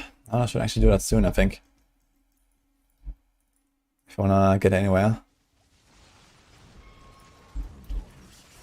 I'm gonna ask Nini what is looking like with food if you're gonna get something. A max trickshot aspect just dropped for me. That sounds very convenient. Is Skillboarder getting a buff? No. Oh, he's not getting a buff.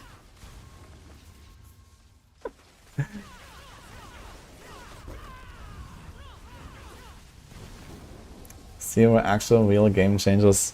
Yeah, I mean, I wouldn't expect much in a mid-season patch like that. Mid-season patch is not supposed to be that, and I think that's fine. You know, they can, like, you know, retune the Undercity, they can retune the endgame loop and whatever, they can retune the masterworking in, like, a big seasonal update, like we're gonna hear next week. I would not expect anything like that, so that's just okay, I think.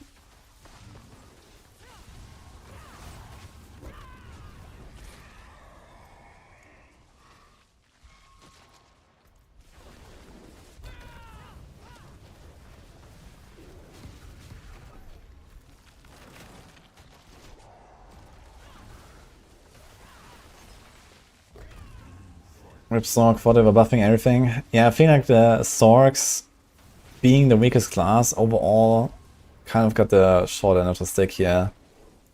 Like, they buffed some of the stuff really big, like Meteor is getting a big buff, Incinerate and so on.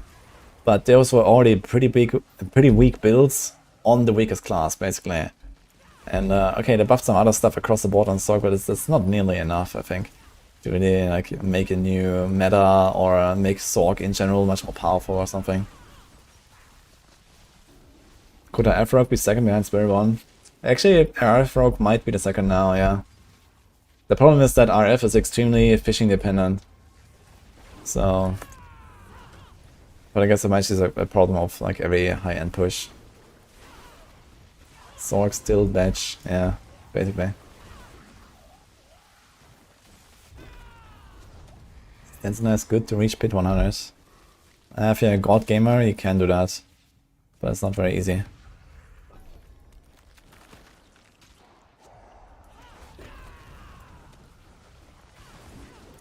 Yeah, for me, I'm definitely gonna play some TB.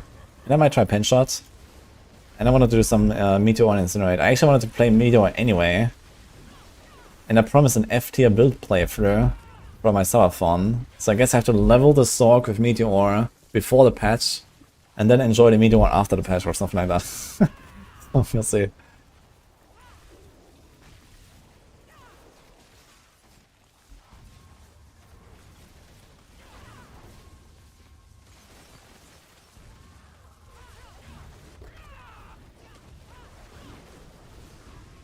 What's the season theme, by the way?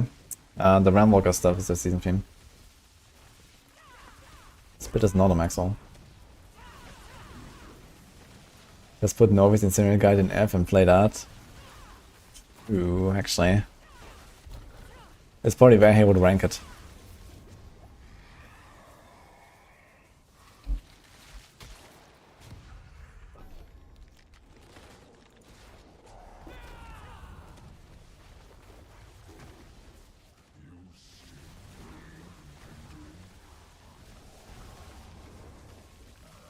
He's still in shock that the Evan Piercer unique effect hasn't ever worked correctly, only to be randomly fixed 6 months after release.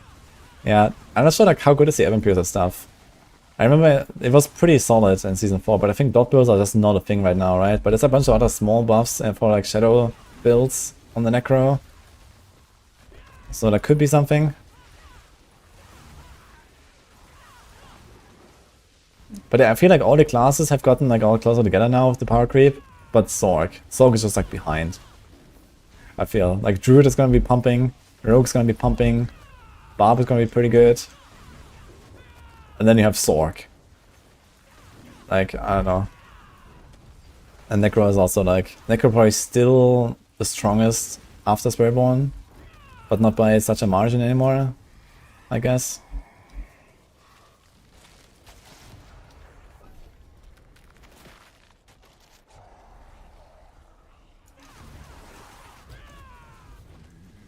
I think Shred is viable now.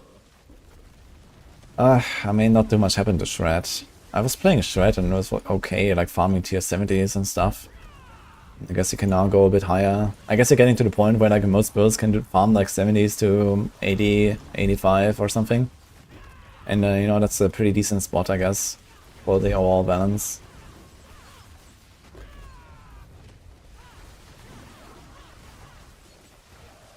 It's because they looked at pit clears, they saw Shatter and thought Sorgs are fine. Oh my god, man. Yeah, they don't mention Shatter. They have to fix fucking Shatter, man. Like, seriously. Who likes the Shatter bugs?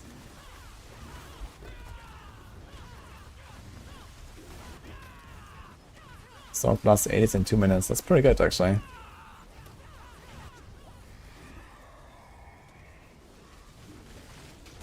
It might be like a pushing problem of Sorg. Maybe they're fine for speedrunning because they're generally like really heavy AoE damage, really high mobility.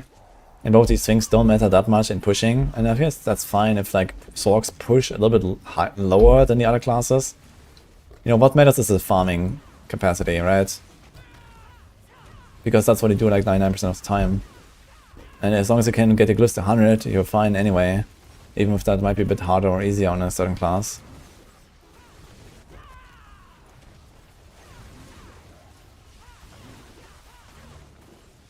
I know more hardcore. I'm farming paragons and stuff, or PTRs on softcore. That's why I'm here. Maybe we're gonna go for the double 300. I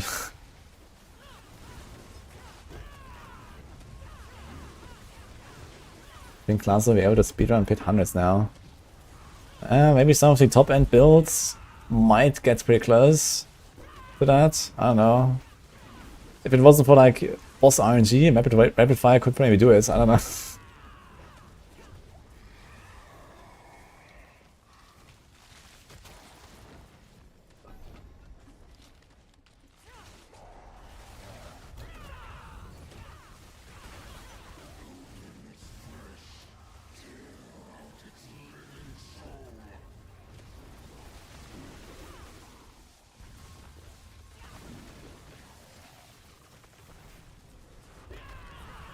You like better buff passive on Druid Rampage or using Strength? They did buff user and Strength quite a lot, and that was already used for Polarize as far as I know. Because the thing is, on Polarize you're like strongly incentivized to stay in bear form as much as possible because of Provocation passive, to get more overpowers. So you usually just go Ursign, and you don't like shift around so much. And then you don't do Wild Heart Hunger.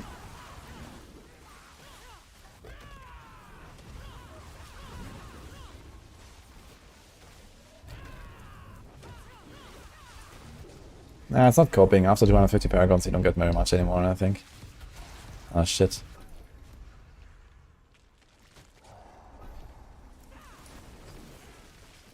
Any suggestion of a build using a Hararion? I'll wait for the patch and see how OP or not Blast Wave, Artillery, and Cornet are gonna be. Then we'll see.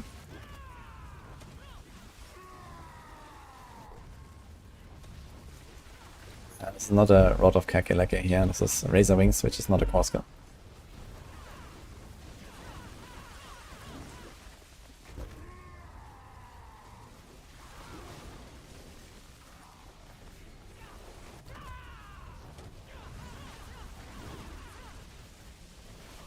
What is that about, Danger?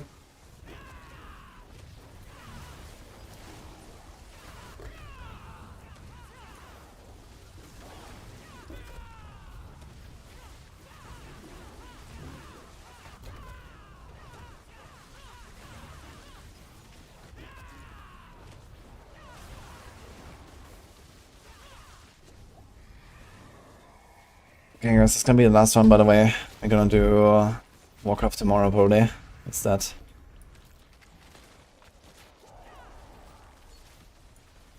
When are we predicting the Diablo release? 3rd of December is my prediction.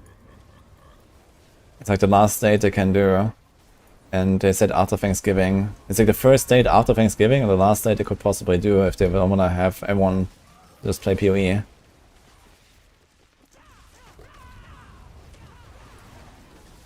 Yuuzhan. Yeah, I mean 17% is still 70%. Plus the other buffs on, you know, Spirit Boons and so on. Maybe conflicting channels could be a thing now for Polarize as well. I'm not sure what other key passes, legendary nodes they go for and stuff. But I kind of like the idea of that as well. Just like kapow.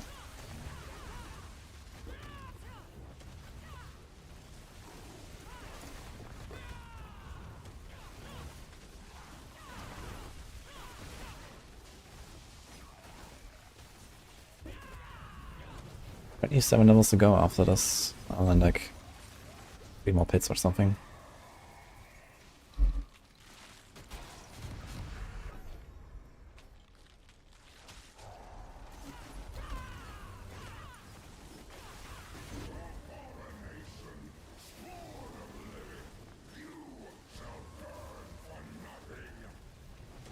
Well, quick shift is easy to keep up, Darkside. The big problem is keeping up Wild Heart Hunger when you go bash to Rampage.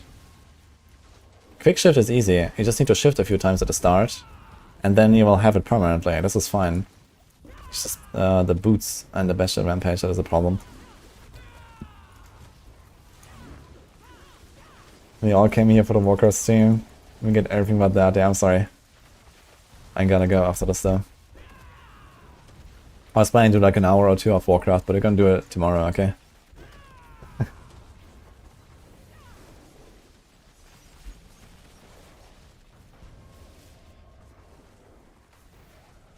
Warriors and Tandy is 1 in 10 hits, pretty mid for both.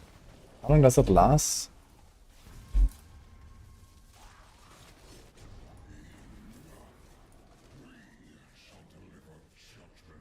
Four seconds. What's the Pulf temper?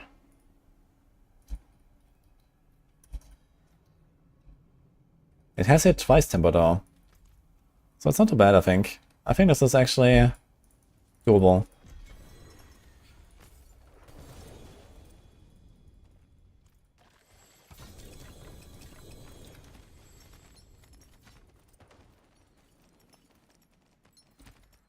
I guess you also missed a legendary node.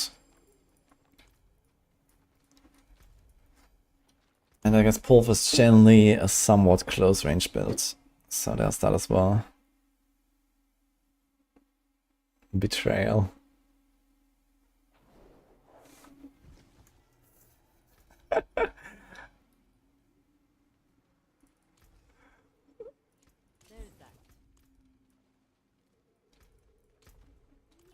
Anyway, thanks guys.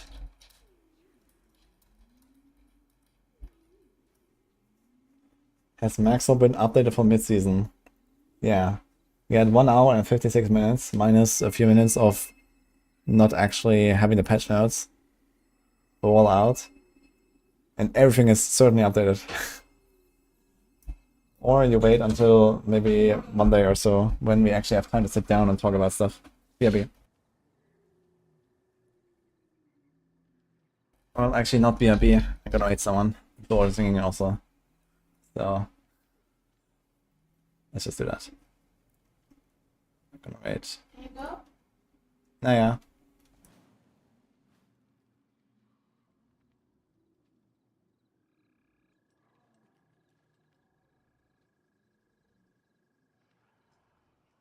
Okay, I have to wait after I come back. BRB.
Alright.